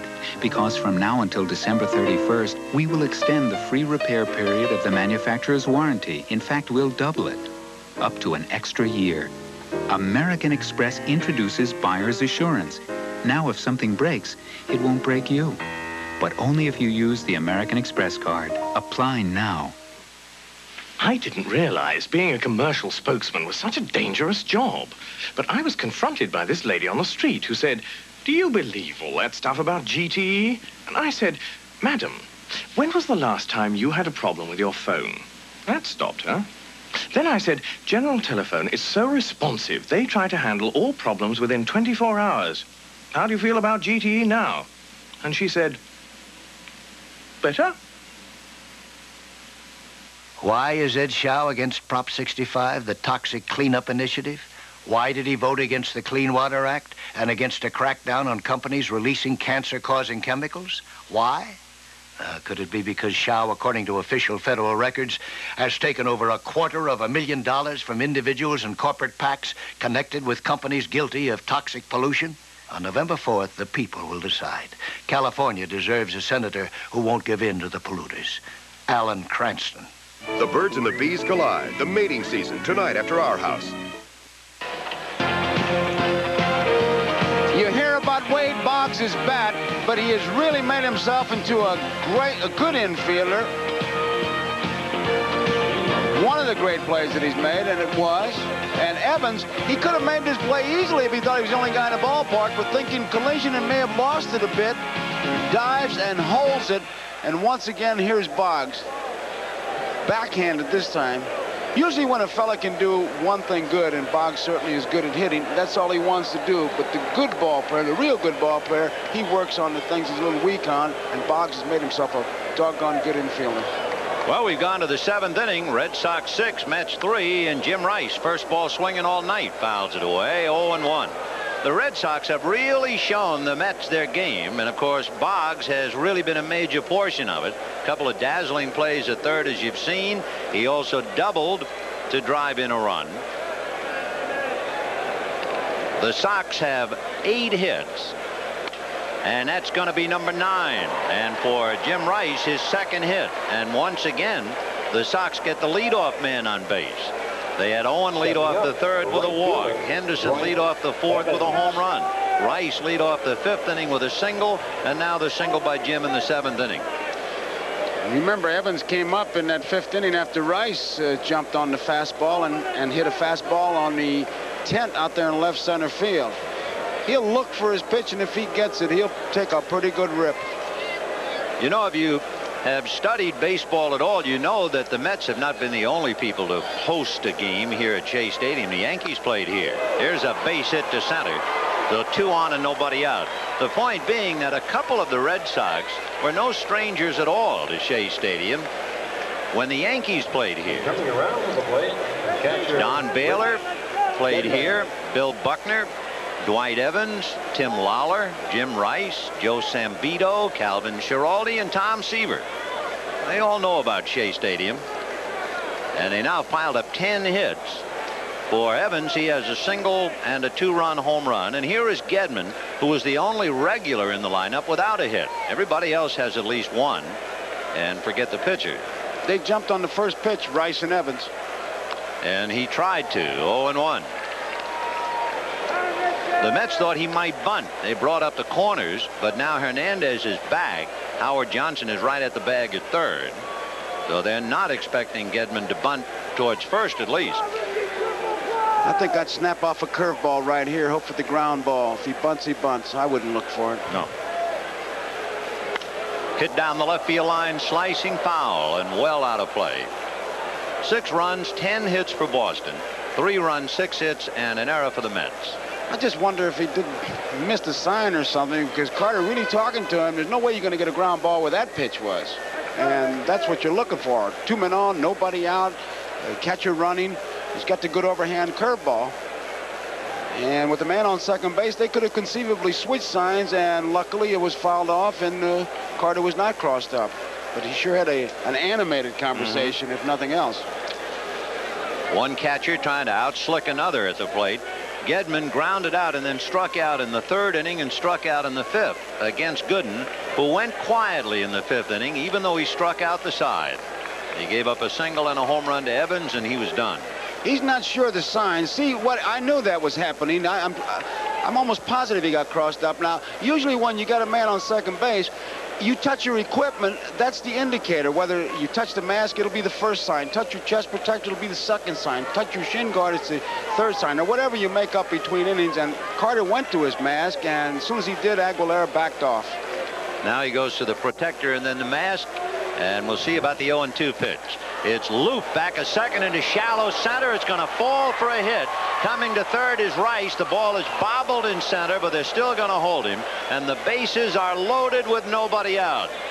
And Carter is still annoyed and upset with Aguilera. He shook his head and patted him, although that time maybe he was just consoling him over the blooper. They made a good pitch, and the hitter got away with it anyway. So now Gedman joins the fun. He bloops a single to center, and everybody but the pitcher with a base hit. And the batter is Dave Henderson. Dykstra thinking maybe Rice was going to come to the plate, but there was no chance, especially with nobody out. Even though he dropped the ball, they had already sent Jim back. Nobody out. They're not going to take many chances. I mean, it's station to station. Keep making left turns, guys. Rice at 3rd, Evans at 2nd, Gedman at 1st. And here is Henderson. Flied to center, hit the home run, and struck out. The infield has to play up. And the pitch outside, ball 1. It's too late now to give up a run and go for 2. It's the 7th inning, and the Sox are leading by 3.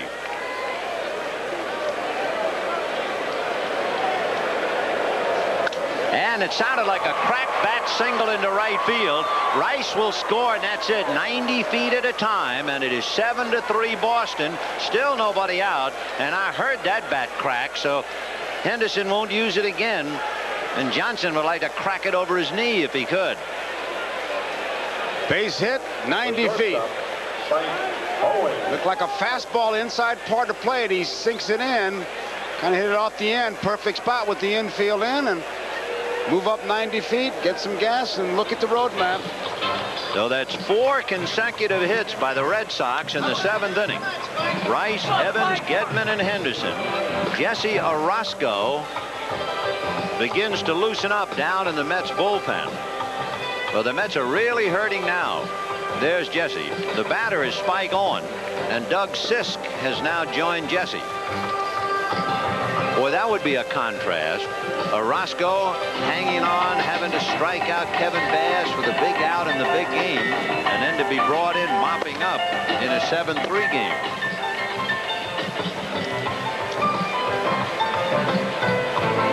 Bob Stanley throwing in the Boston bullpen, and Davey Johnson, a troubled and very unhappy Mets manager. Here's Bob. So the Sox just trying to tear it wide open now. Evans at 3rd, Gedman at 2nd, Henderson at 1st.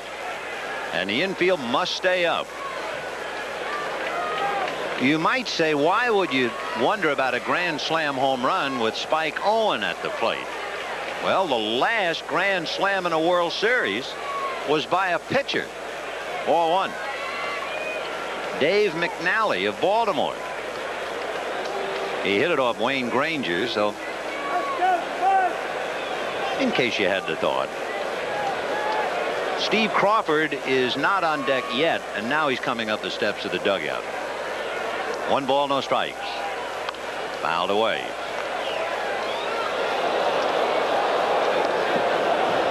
Crawford, the leading hitting pitcher on the Red Sox staff, he made contact and hit a fly ball.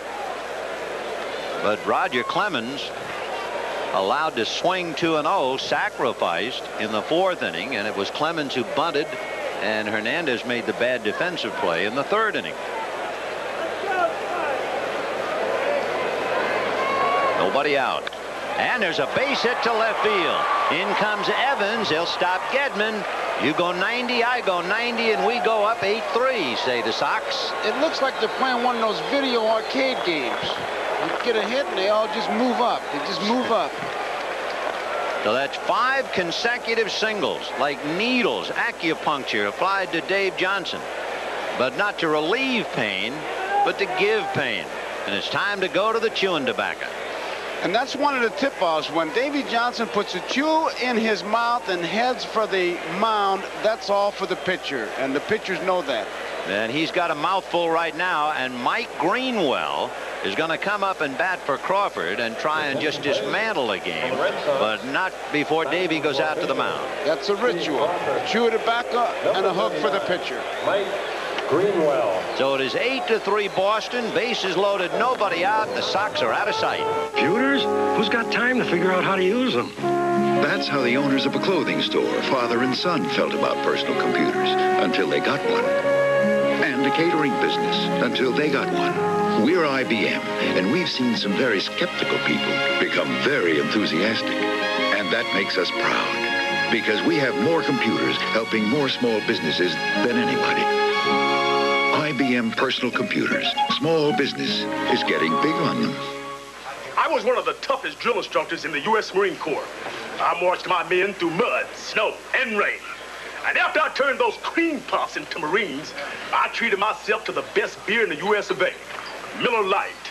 Life's less filling. And this taste makes me proud to be an American. As for you guys out there who spent 10 of the toughest weeks of your lives with me, I got one thing to say.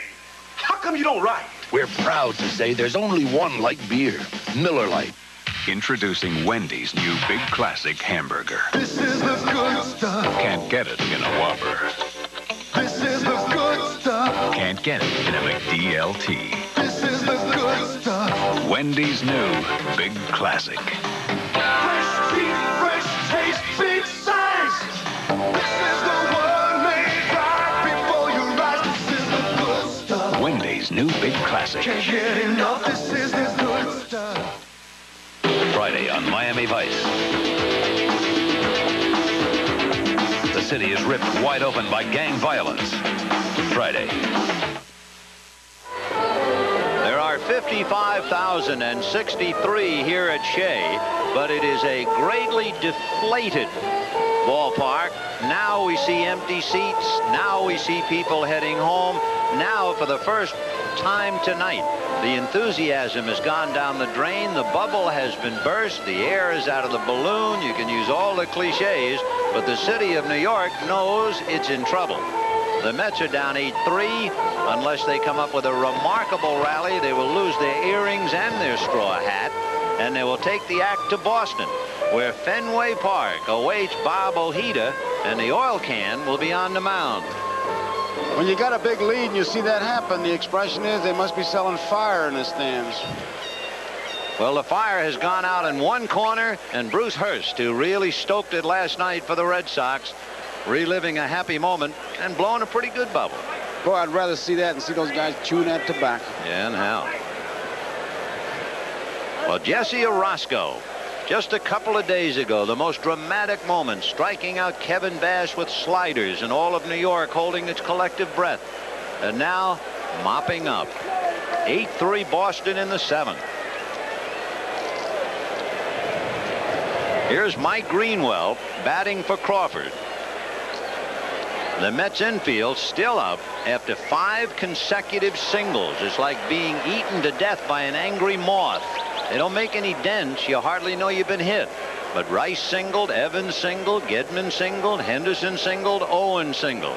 Nobody out, bases loaded, 2 in, 8-3 Boston.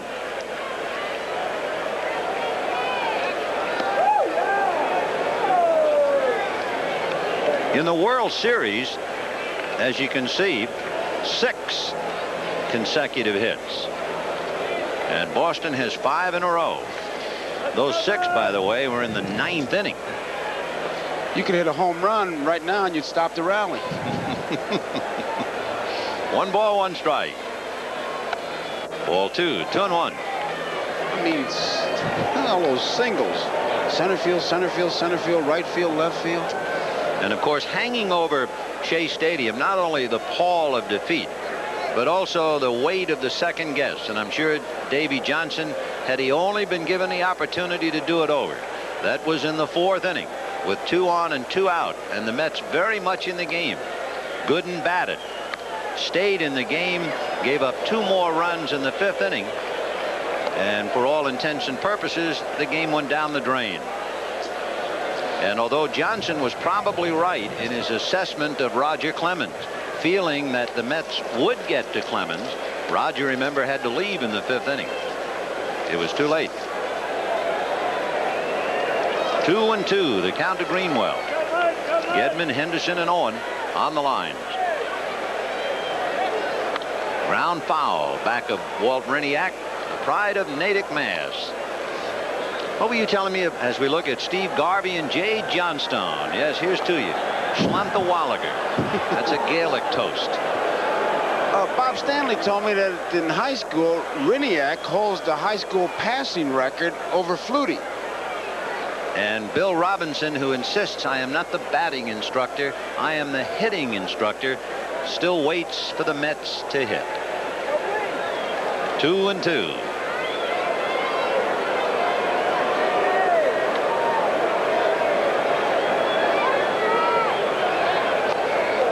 And Orozco goes 3-2. Davey uses that great expression that he gave us this summer, Vin, unfavorable chance deviations. This is one of them. Boy, it sure is. His computer has broken down tonight. And on deck, Mr. Boggs. Boy, what a night he's had. Infield up, bases loaded, nobody out, 2 runs in. Red Sox 8, Mets 3. Got him. He looked it all the way, and it got the corner. So there's a busted dream. Young Mike Greenwell in the bases loaded in the World Series, caught on that sidearm snake that got the outside corner. Well, Roscoe, he can be tough on the left-hand hitter. He sidearms you. Watch where he comes from. Looking away once again. Arm like a rope out there, and he watched it all the way, and nothing he can do. That was a good pitch. Bob Stanley has concluded his warm-ups in the Red Sox pen, and now here's Boggs. Bases loaded, 1 out. The infield is halfway. Ball 1. 1-0. So they've backed off a little. Howard Johnson, however, remains near the bag at third. Gedman, Henderson, and Owen out there.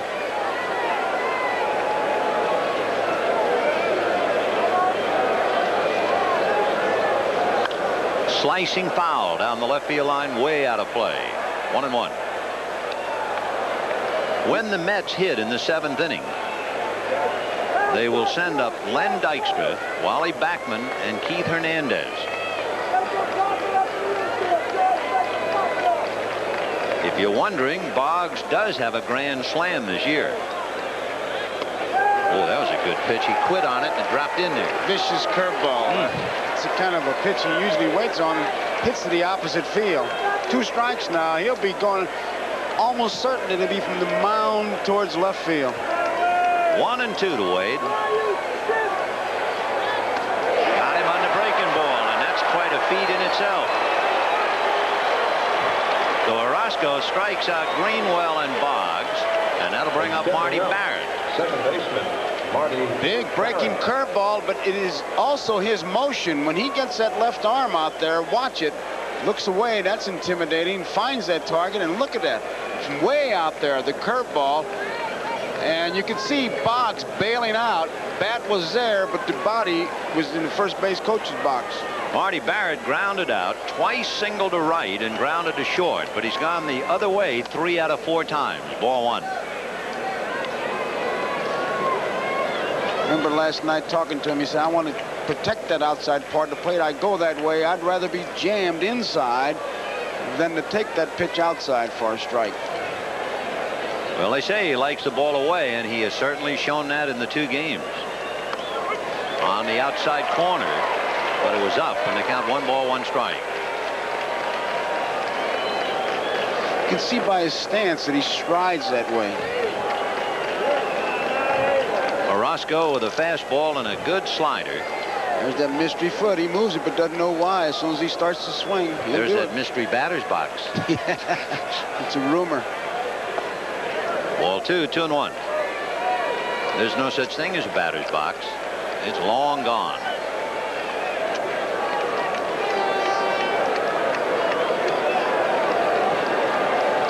Batters know exactly where to step, though. They got their favorite spot. 2-1 to Marty Barrett.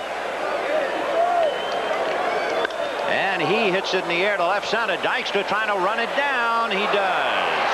However, 5 straight hits for 2 runs. 3 left. And at the end of 6 1/2, 8-3 Red Sox.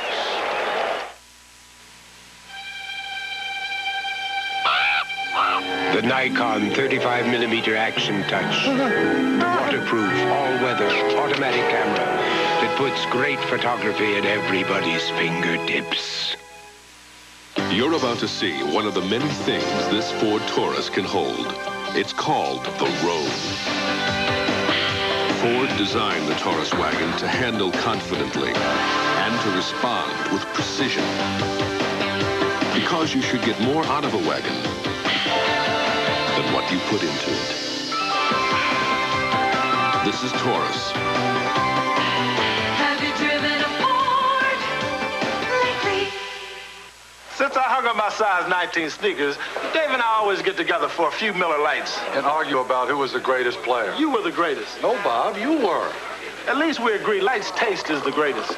Yep, Light's also less filling, and you can't afford to get filled up when you're the great Bob Lanier. Come on, Dave. You won the MVP and the championship. Those were the 2 biggest feats in basketball. No, Bob. Those were the 2 biggest feats in basketball. For the biggest taste, there's only one light beer, Miller Lite. Experience an incredible advance in Gillette shaving smoothness, Atra Plus. The Plus is the white Luper Smooth strip that releases lubricants as you shave. You never felt anything smoother. Atra Plus by Gillette, the essence of shaving. I don't need drugs. I believe in me and my ability. I don't want anything interfering with the way I play the game. Cocaine's no way to believe in yourself. Hey, it can kill you. If you're into cocaine, get off it. You're living a lie. Get off it while you still have a life. Cocaine, the big lie.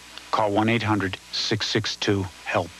Furnished by Major League Baseball in cooperation with the U.S. Department of Health and Human Services.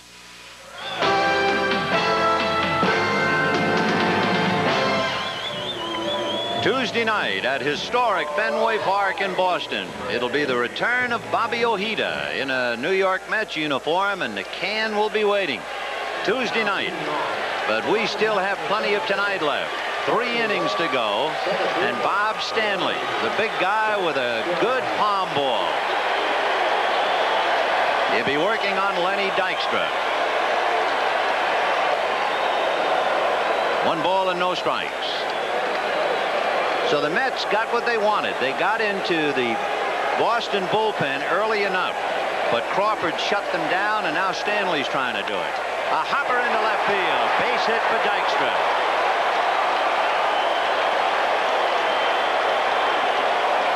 And if there is any life left in this crowd at Shea, we'll see it now as Backman comes up and Hernandez on deck.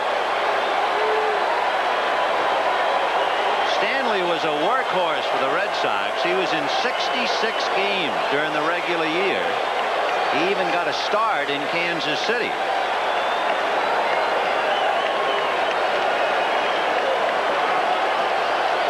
So Dykstra at first with Buckner in front of him and Backman at the plate. And he's going to try and left the bunt in Rich Gedman's mitt. 0-1. It's kind of interesting the way Buckner and Dykstra are playing over there. Buckner's way off the bag, and he's setting up a defensive maneuver with his second baseman Barrett. There you see it, and Dykstra gets behind him. It is 8-3 Red Sox, bottom of the 7th inning.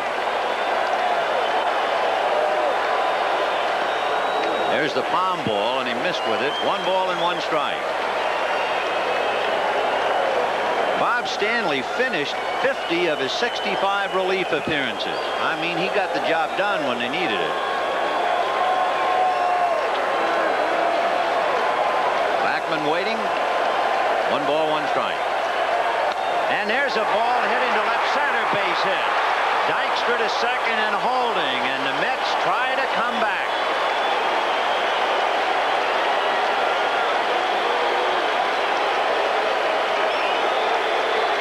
sure that McNamara would like to keep Schiraldi out of there, but you never know. There's some action. Somebody's getting up.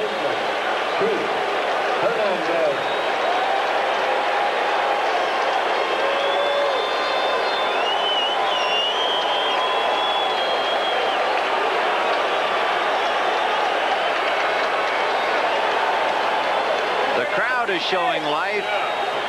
The Mets pen quiet, but now Fernandez throwing. Calvin Schiraldi gets up in the Boston bullpen. So Dykstra at second, Backman at first. Nobody out. 8-3 Boston in the seventh.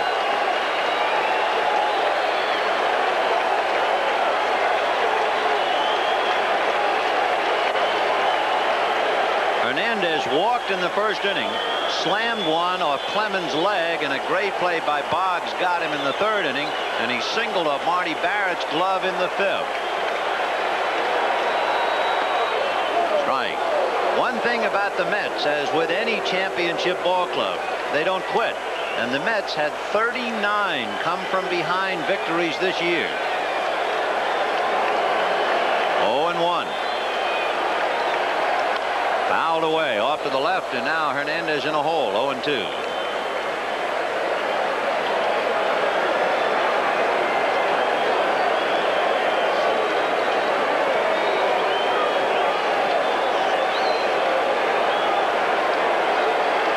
Mets trying to get back in the game.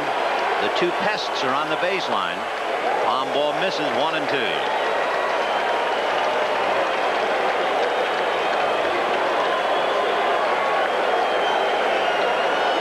Deck, Gary Carter.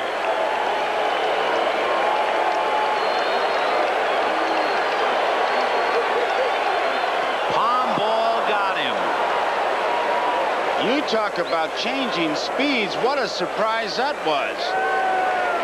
1 ball and 2 strikes, and Stanley gives it the big windup and throws the palm ball. There you see it. You got a good look at how deep in his hand it was. And Hernandez not only out in front, but way off balance. And really, that super slow-mo really showed that palm ball. I think the palm ball is extremely effective, especially if you're a man as big as Stanley. He's 6'4" and 220, and you expect everything to come up to the plate in a hurry. Here's Carter. It's that arm speed once again. Yeah. Very deceiving. Carter flied to center, robbed of a hit by Boggs, and single. Strike. Boggs made a great play on Gary's ball. Otherwise, the Mets would have tied the game in the third inning. And then Carter singled off the glove of Owen against Crawford. So Stanley has 1 out, 2 on, 0-1 to count, and Darryl Strawberry on deck. Good sinker. Bottom dropped out. The old expression really holding true. 0-2 the count. And there is Strawberry, the big gun that has been thoroughly silenced in October. You know Carter's got that pound ball that he threw to Hernandez on his mind. 0-2. Got him. He took a shot at the outside corner, and it's one of those too close to take with 2 strikes. Right fielder. And that pretty much says it all. I don't think it was a strike, but... Boy, there's a lot of head shaking in New York. Confused, bewildered. Talking about confused and bewildered, pretty good words to describe Darryl Strawberry up to now.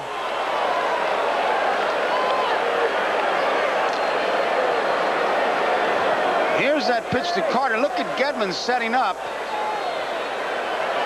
There was no doubt in Evans' mind. 0-1. 1 ball and 1 strike.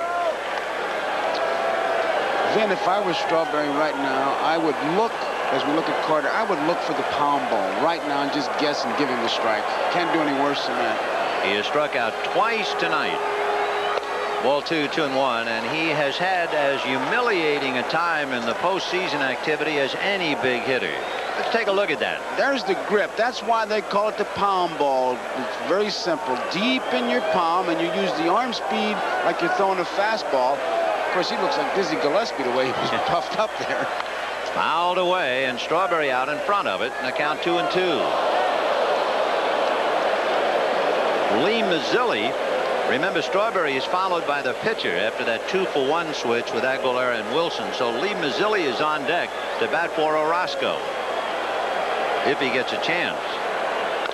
Little roller up along first base, foul ball. Sinker ball, the outside part of plate, tried to pull it. Just confused. For the Mets, this inning is not a typical inning. Not for Carter, not for Hernandez, but it was typical for Dykstra and Backman. The little pests set the table. Dykstra single to left, Backman single to center. But the big guys were thoroughly muffled as Hernandez struck out and Carter strikes out. And here is Strawberry with 2 strikes. 3-2. Tell you one thing, I don't know how in the world you can throw a palm ball for a strike. And the Mets are probably wondering that too. Hernandez is angry, visibly affected about the way that ball fooled him to strike him out. 3-2, runners go. One hopper, staying with it is Spike on. Low throw, Buckner digs it out. It's as if they're trying to tantalize the Mets. 2 are left, and at the end of 7, 8-3 Boston. To know no boundaries, to let yourself run free. To know no boundaries is what the world should be. Wherever there are investment opportunities, Merrill Lynch is there with the help you need to make the most of them. Because at Merrill Lynch, we believe your world should know no boundaries. To know no boundaries. Come ride with me and I'll take you where you've never been before. Ride with me and I'll show you that there's really so much more. There's a place you'll never know. Come on down, don't miss the show. Ride with me and I'll show you America. On a Honda ATV, the end of the road is just the beginning. My amigo Juan just came out from Mexico, so I'm introducing him to my American friend Larry and our favorite beer, Miller Lite. Por favor. Juan, mi Miller Lite de gusto porqueya. It tastes muy bueno. Larry. Ladies, mimosa caloríos and no gusto filiopo. El comprende?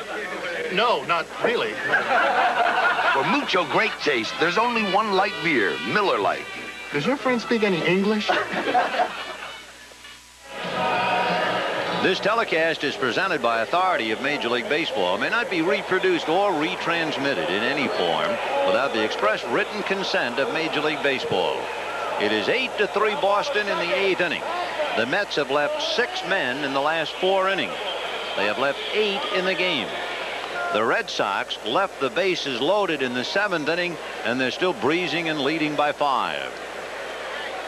Leading off the 8th inning for the Boston Red Sox, first baseman Bill Buckner, followed by Jim Rice, and then Dwight Evans against Jesse Orozco. Buckner lined to short, singled to right to drive in a run, flied to left and struck out.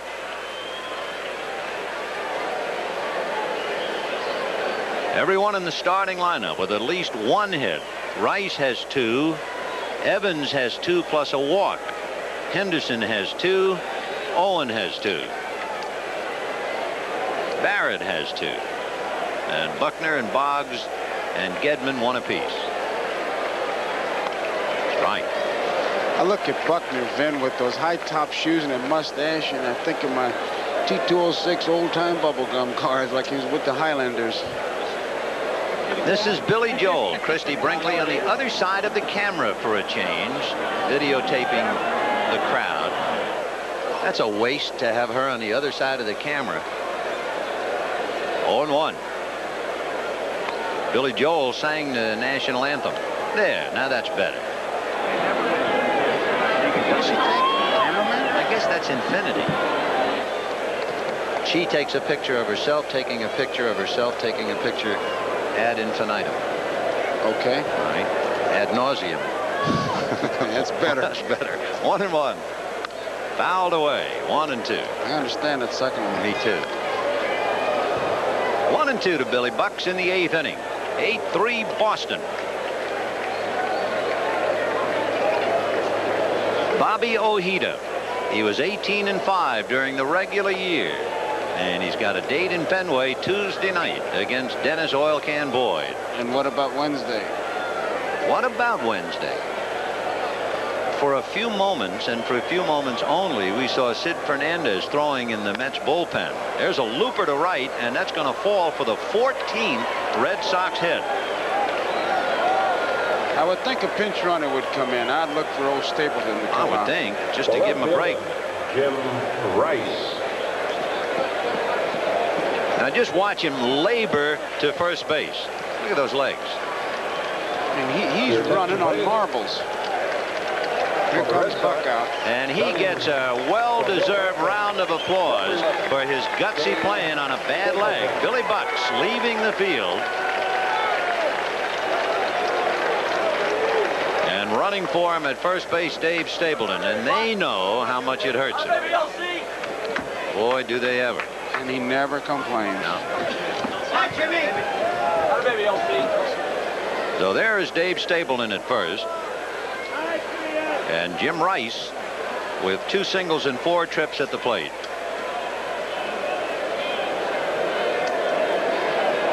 He has hit the first pitch, or at least swung at it, every time up, and he fouls that one away. And as we talked about last night in talking to him, he makes up his mind before he goes into the batter's box. You know, they say he'll be a first ball fastball hitter. He was a first ball slider hitter just then. He's an equal opportunity first ball hitter. That's right. You throw it, I'll hit it. 0-1. Fastball. 0-2. Here's what they're choking up on the bat, what he did. He says, I just want to be quick with the bat. And if I can be quick with the bat by choking it up a little bit, he's a little bit down on the end, though, now. He's still up a little bit, not right down on the end, but he's been up higher than that. He wants to be quick with it. Stay away from strikeout and double play if he can. 0-2 to Jim. And he whacks that off-speed pitch into left field for a base hit. And what an exchange of looks. Gary Carter turned and walked away in disgust, looking over towards the Mets dugout. Orozco stared at Carter as he walked over towards third, as if to say, no matter what we serve up there, it's a base hit. Boy, the Sox have really made an impression on the Mets tonight with 15 hits and 8 runs. But, you know, I can see Gary staring out there. You're saying to yourself, man, you got him 2 strikes. If you're going to throw a curveball, bounce it up there. He might chase it. Maybe something will happen. But to give him a room service job like that, you're asking for. Off speed. Boy. All right, 2 on, nobody out. And here's Dwight Evans. That's the off-speed pitch, but he got it outside. Ball 1. Dwight walked and struck out. Hit a 2-run home run in the 5th inning. Singled in the 7th inning. And made a dazzling catch of a ball hit by Len Dykstra in the 5th inning. Little slider for a strike. That's the interesting thing about what the Red Sox have done tonight. Number one, they've hit everything that the Mets pitchers have thrown up there. And Don Baylor, who has been the designated sitter for 2 games, will probably be back in action at Fenway Tuesday night. Big chopper to short. Santana goes back to second, and Backman on to Hernandez for the double play.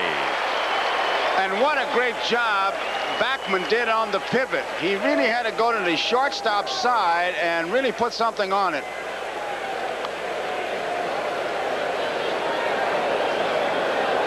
Santana gives him a good ball ahead. Now watch where he ends up.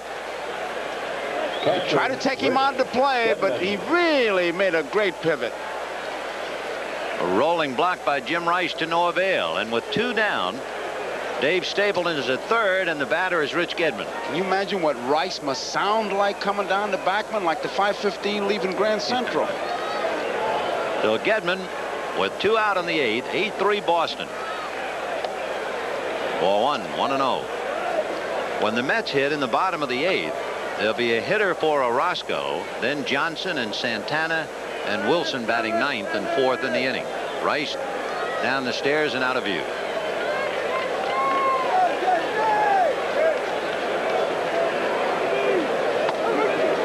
One and one. So the Red Sox have been extremely impressive in 2 games.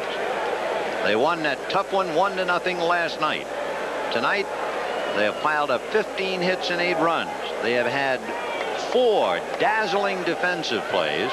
The Mets got into their bullpen and have been completely shut down by Crawford and Stanley. And all the while, Davy Johnson and Mel Stottlemyre can only sit and sip hot coffee and wait.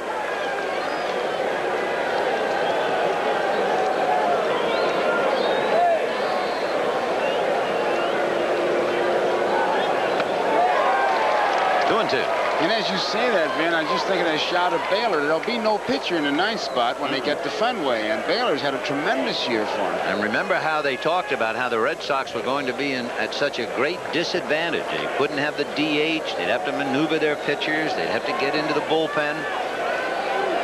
2-2. Got him, and he flinched, quit, and Orozco strikes him out. Gives up 2 hits and nothing else. A man left at third at the end of 7 1/2. 8-3 Boston. We made some changes that I know you are going to love. Marty, I'll love it when I see it on paper. Why wait for overnight delivery to make a business decision? This won't fly, Marty. But my client will. Fax what you need in seconds over AT&T long distance. You gotta do more. It's the most efficient way to send hard copy or pictures most anywhere. Frank, now you're talking business. You two are now one super agency. For all the facts, call AT&T. The right choice. There's another kind of Ford Tempo, specializing in sheer exuberance. Ford Tempo Sport GL. Its high output engine and road handling suspension tell you it wants to be driven. Ford Tempo Sport GL. Think of it as fun in a distinctively different form. Ford Tempo Sport GL. Have you driven a Ford lately?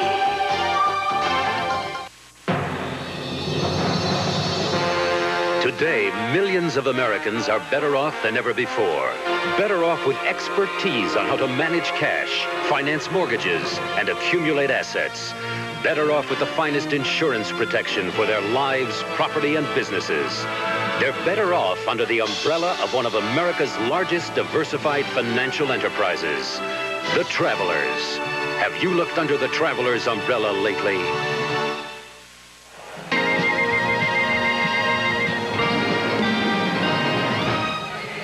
Pictures showing you the despair of the Mets, at least at this stage of the World Series. And a date in Fenway Tuesday night. And not exactly a lot of rah-rah down there. Howard Johnson is reaching up towards the heater. And Gary Carter's had a long night. Jesse Orozco, number 13. Lee Mazzilli, followed by Howard Johnson, and then Rafael Santana. Bottom of the 8th inning, 8-3 Sox.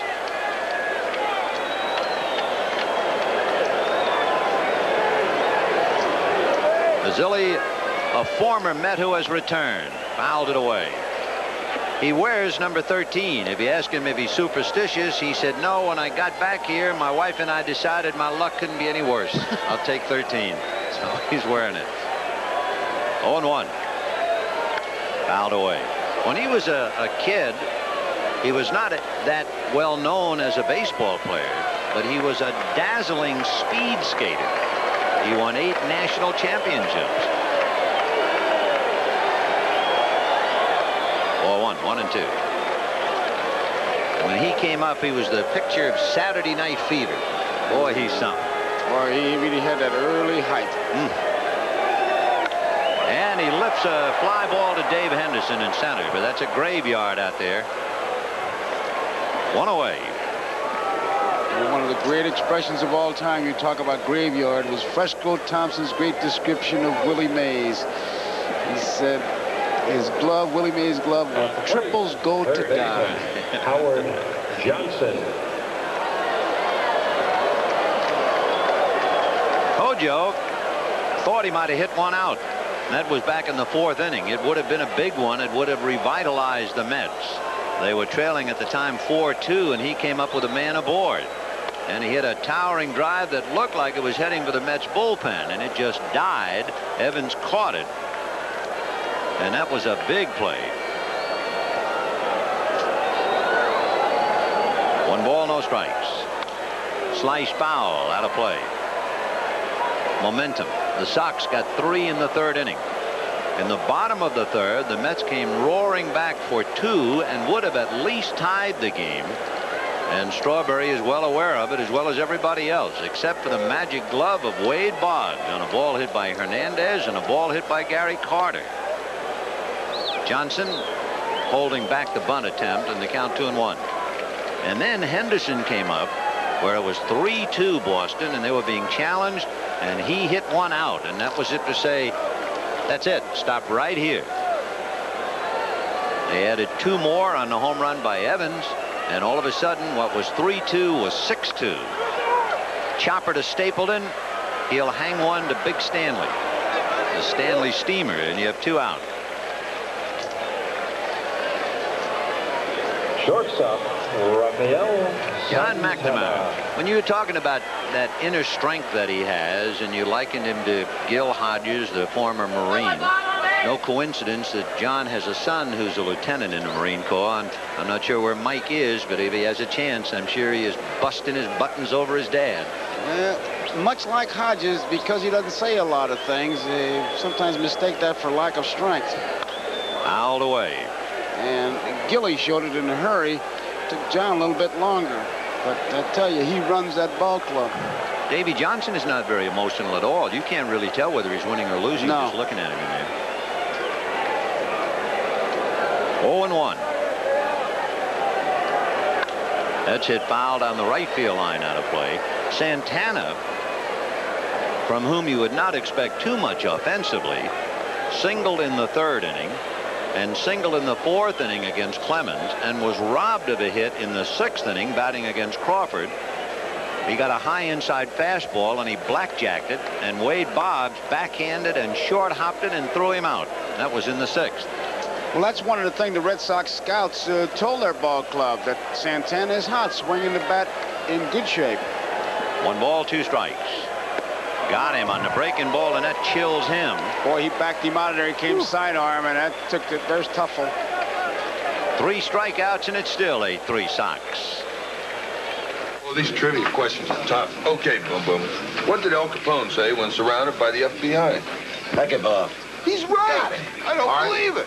Name the English band that performed the first rock opera. Who? He's right again.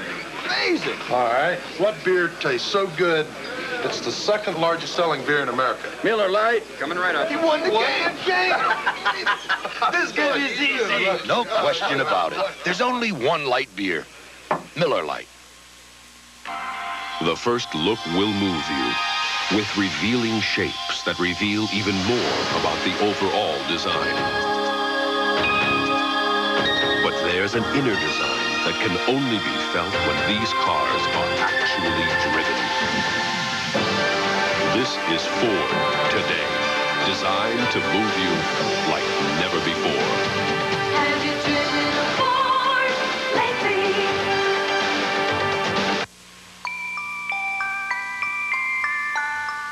I'm thinking about buying some Michelin radials. How come? Well, Michelin's really last. What do you base that on? Experience. I got 60,000 miles from my last set. 60? Pretty good. But your car's getting old. It's just not worth Michelin's anymore. You're right. But who's buying them for the car? Michelin, because so much is riding on your tires.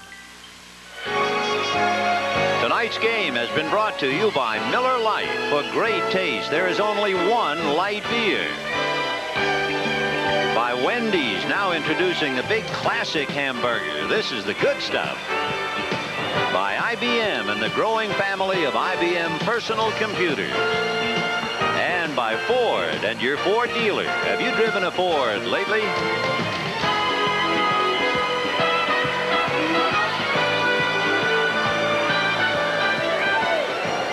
The big Hawaiian will hang 10 on the rubber now as we go to the 9th inning. Sid Fernandez. And leading off, Youngster will be the fourth Mets pitcher. Dwight Gooden, then Aguilera, Orozco, and now Fernandez.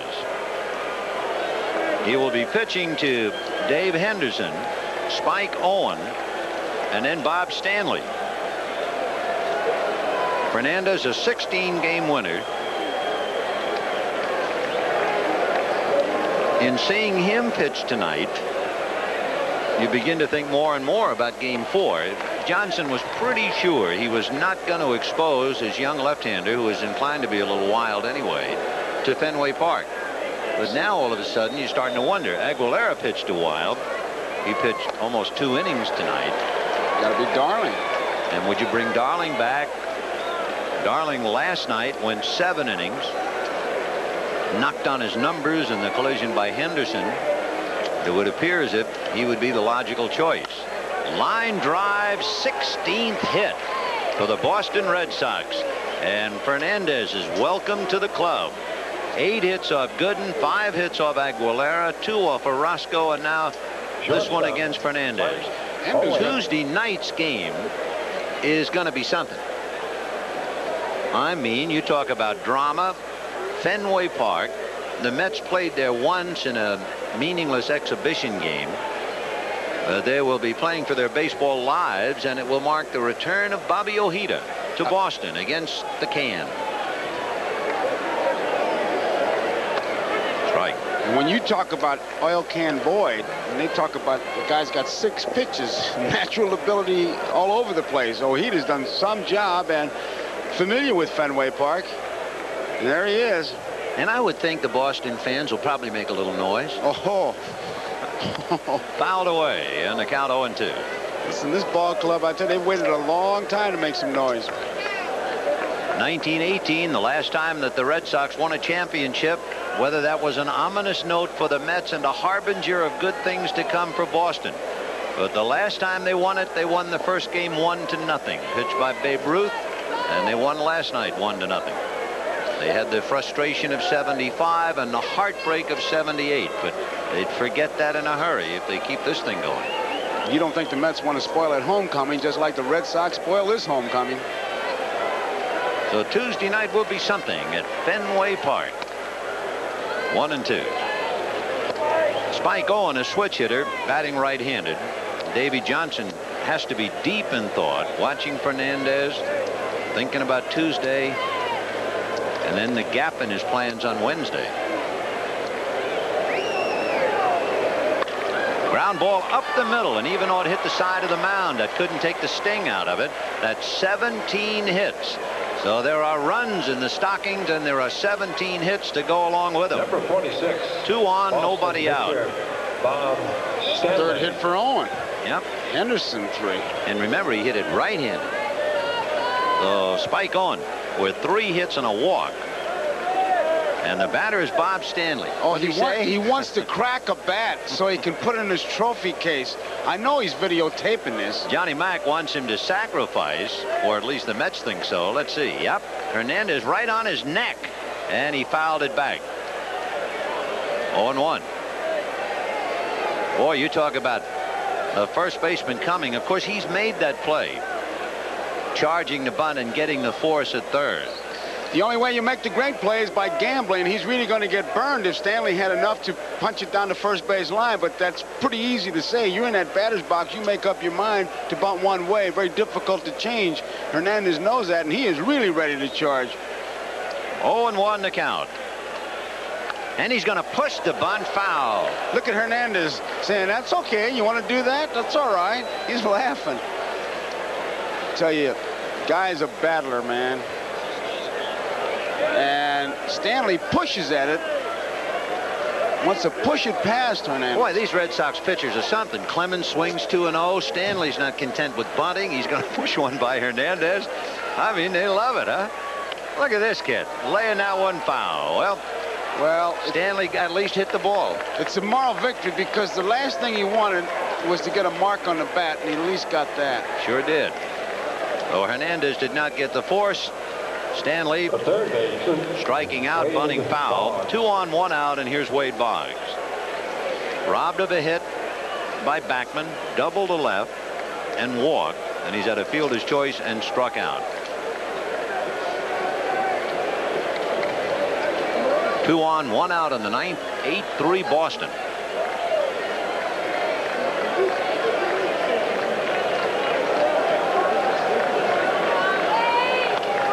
In there. The Mets in the ninth inning are due to send up Mookie Wilson, Len Dykstra, and Wally Backman. Dave Henderson at second, Spike Owen at first, 1 away.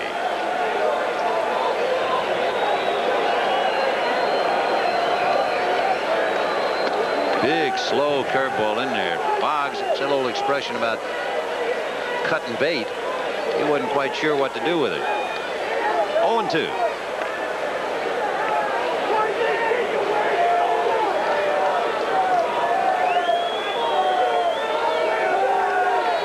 Fouled away.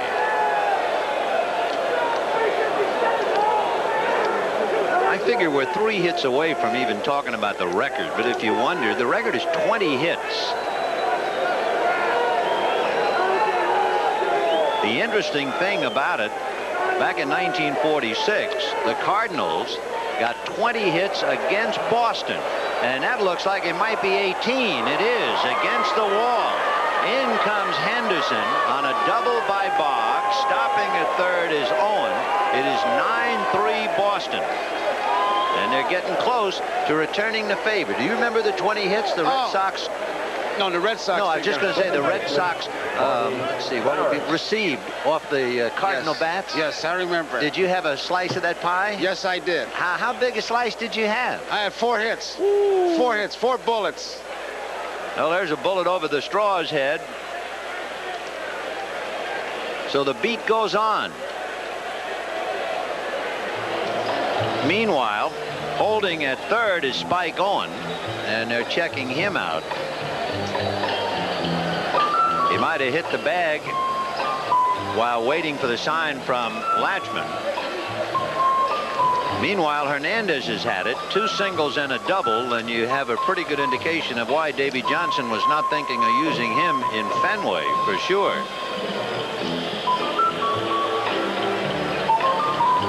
Owen evidently rounding third, tried to jam on the brakes and twisted his ankle slightly, or more than slightly, as he hobbles off. Ed Romero can pick up for him. So Spike has to come out. And he did a fine job. He had a walk, 3 singles. For the Mets, number 36, Doug Sisk. So Doug Sisk will be coming in. Ed Romero will be the runner, and we'll pick up right after this. Pardon me, folks. How do you like your new Ford Aerostar? Oh, it's great. Think you can tell me about it in less than 30 seconds? Well, it does so many things. We take the kids to school. We go to the drive-in movie. We tow the boat. And the dirt bikes. We brought the new table home. Helped your sister move. Took my French club to the airport. I drove it to the prom. The kids listened to their music in it. I can carry the fellas to the golf course. We took the... Sorry, you're out of time. I didn't get a toy. Ford Aerostar.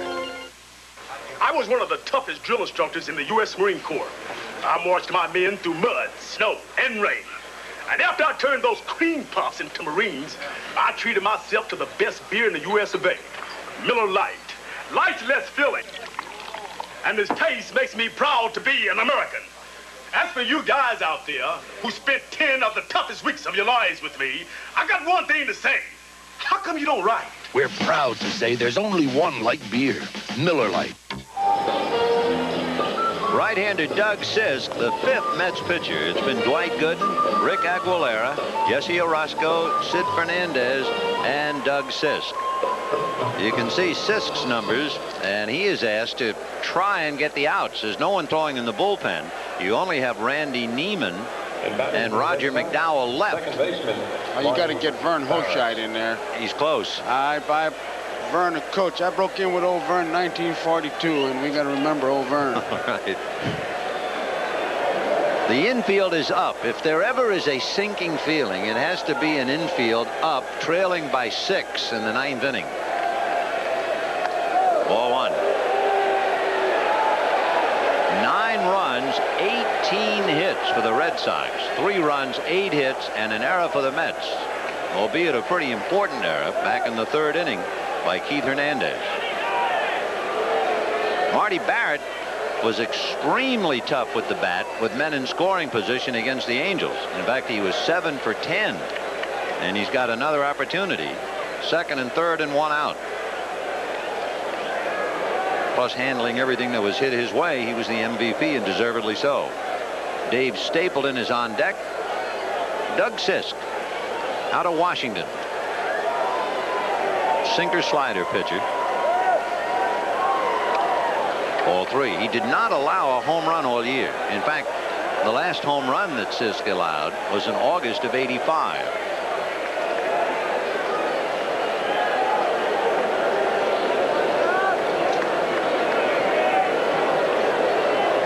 And now they're going to put him on.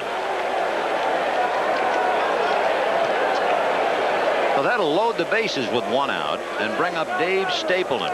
Remember Buckner, when he singled in the 8th inning, they took him out and Stapleton ran for him. Dave Stapleton. Isn't that something? What happens to a ball player? You talk about a staircase to paradise. That's the staircase to the cellar. Wrong way.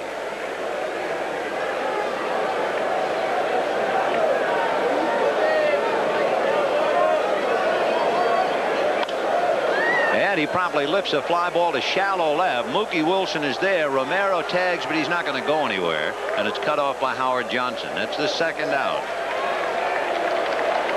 And Jim Rice will be coming up with the bases loaded. He has been swinging at the first pitch at every at-bat. He has struck out, flied to right, single to left, single to center, and single to left. He is 3 for 5. If you were sitting in the ballpark now watching this and knew that, you'd say, you think he'll hit the first pitch? Think they'll walk him intentionally with the bases loaded? You know, I remember that happening. When Mel Ott managed the New York Giants, he walked Bill Nicholson of the Chicago Cubs with the bases loaded intentionally. And Rice, lo and behold, takes the first pitch. Ball 1. First time he has let one go by.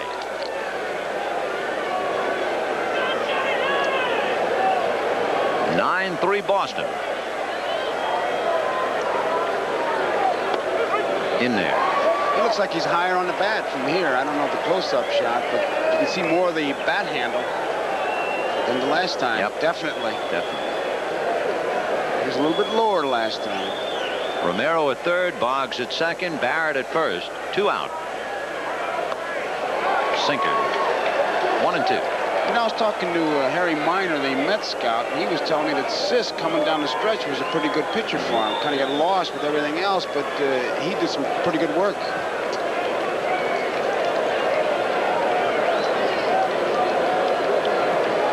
One and 2. Boy, that thing really took off. Carter catching it somewhat awkwardly. 2 balls, 2 strikes. A lot of times they throw that sinker, and then you put down the fastball thinking they're going to throw a sinker, and then they'll sail it like that, and it can be a little tough. Even though you know the pitch is a fastball, you don't know where he's going to throw it, whether he's going to sink it or ride it. 2 and 2. 2 down, bases jammed. Ball 3. Well, you can't exactly call it a moment of truth, not when it's 9-3. But for Davy Johnson and Mel Stottlemyre, it has certainly been a long night. It's exactly what you saw, twitching time. Sisk from a stretch, and the runners will go. Got him. And again, Carter had trouble on that pitch. Boy, that ball is really moving. And Gary stayed with it to handle it. The Sox get a run and lead 3. And at the end of 8 1/2, 9-3 Boston. Please leave for the nearest exit. Power your business software into a new dimension with the Tandy 3000 computer. Important data is only milliseconds away from an advanced 286 microprocessor that delivers high-speed performance and PC compatibility. You can add up to 12 million bytes of memory and expand by sharing that power with others in your office. Discover the Tandy 3000 family of value-priced business computers at Radio Shack Computer Centers. The right parts. Mr. Goodwrench has the right parts for your GM car. Parts that fit. Parts engineered for your car by people who designed your car. Parts for every make and every model of virtually every GM car and light truck on the road today. Mr. Goodwrench can help you keep that great GM feeling with genuine GM parts, because no one knows your GM car better. No one. Who has transformed home entertainment, bringing sight and sound together with one remote. Who? RCA, with Digital Command Component Systems. A choice of components operated by one remote that deliver a sight and sound experience you must experience. Digital Command Component Systems. If you settle for less than RCA, that's exactly what you'll get. Davy Johnson summing up, I think, exactly how he must feel tonight. It has been a highly complicated game for him, with the Red Sox scoring 9 runs and 18 hits. He has used 5 pitchers, and he saw his ace, Dwight Gooden, buffeted for 6 runs in 5 innings. Mookie Wilson, Len Dykstra, and Wally Backman, bottom of the 9th inning. Strike. Bob Stanley trying to slam the lid on it. Steve Crawford would be the pitcher of record because Roger Clemens, as the starter, did not go the required 5. And as you look ahead, Vin, we talked about Tuesday and Wednesday, Schiraldi was only up to throw a few pitches, so that's a plus for the Red Sox. The Red Sox hand gets tougher and stronger. Fly ball to left field.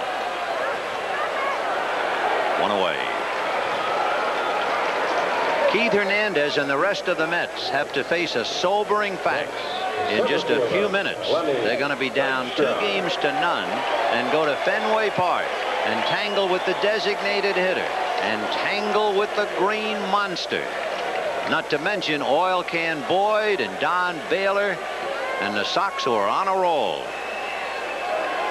Lenny Dykstra, 1 for 3, involved in what seems at first glance is not very important. But in the 5th inning, when the Mets were trying to get off the floor, he was stymied on that great diving catch by Dwight Evans. Then the Mets had a walk and 2 singles. And with the ballpark bursting in sound, Strawberry struck out, and there was a ground ball, and that was that.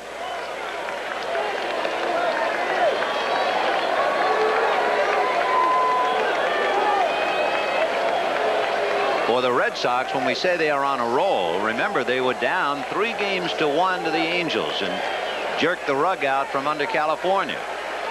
They had to win 3 straight from California, and they did it. They came into New York, and they're trying to win 2 straight here. So if the Sox win this game, they will have won 5 straight clutch ball games. They're 2 outs away from doing it. Joe Sambito and Calvin Schiraldi, 2 former Mets, throwing in the shadows of the Boston bullpen. Wally Backman has walked twice and singled twice. Sambito, of course, the left-hander. And Bob Stanley wants a new ball. Pitchers have told me sometimes that some balls feel bigger than others. Sometimes it seems get a seam that's raised or what have you. They're almost like the surgeon's feet. Safe crackers. Yes. Pickpockets. Sensitive fingertips. 1 ball and no strikes to Wally Backman. The interesting thing, too, Dykstra has a single and a walk. Backman has 2 walks and 2 singles. That means that the 2 guys who set the table, the 2 pests, the 2 fellas who are so important, and how important it is to keep them off the base paths, have been on the bases 6 times and only once produced a run. So you lay the body right at the doorstep of the heart of the Mets lineup. Hernandez, Carter, Strawberry, because the little guys have done their usual big job. Marty Barrett and Gedman went out and told Stanley what he knows, you know, get the ball over. And the big guy probably said, what do you think I'm trying to do? Well, you're not doing a very good job. Throw some strikes. That's usually the conversation you hear. 2-0. And he does what he's told. No strategy. You just say, hey, we can't make a play if you walk everybody. Well, I'm not trying. Some conversations you have out there.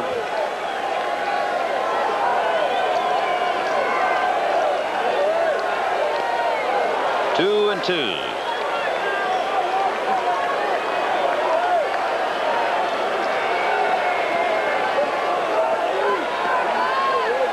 Keith Hernandez waiting his turn on deck. He has one hit.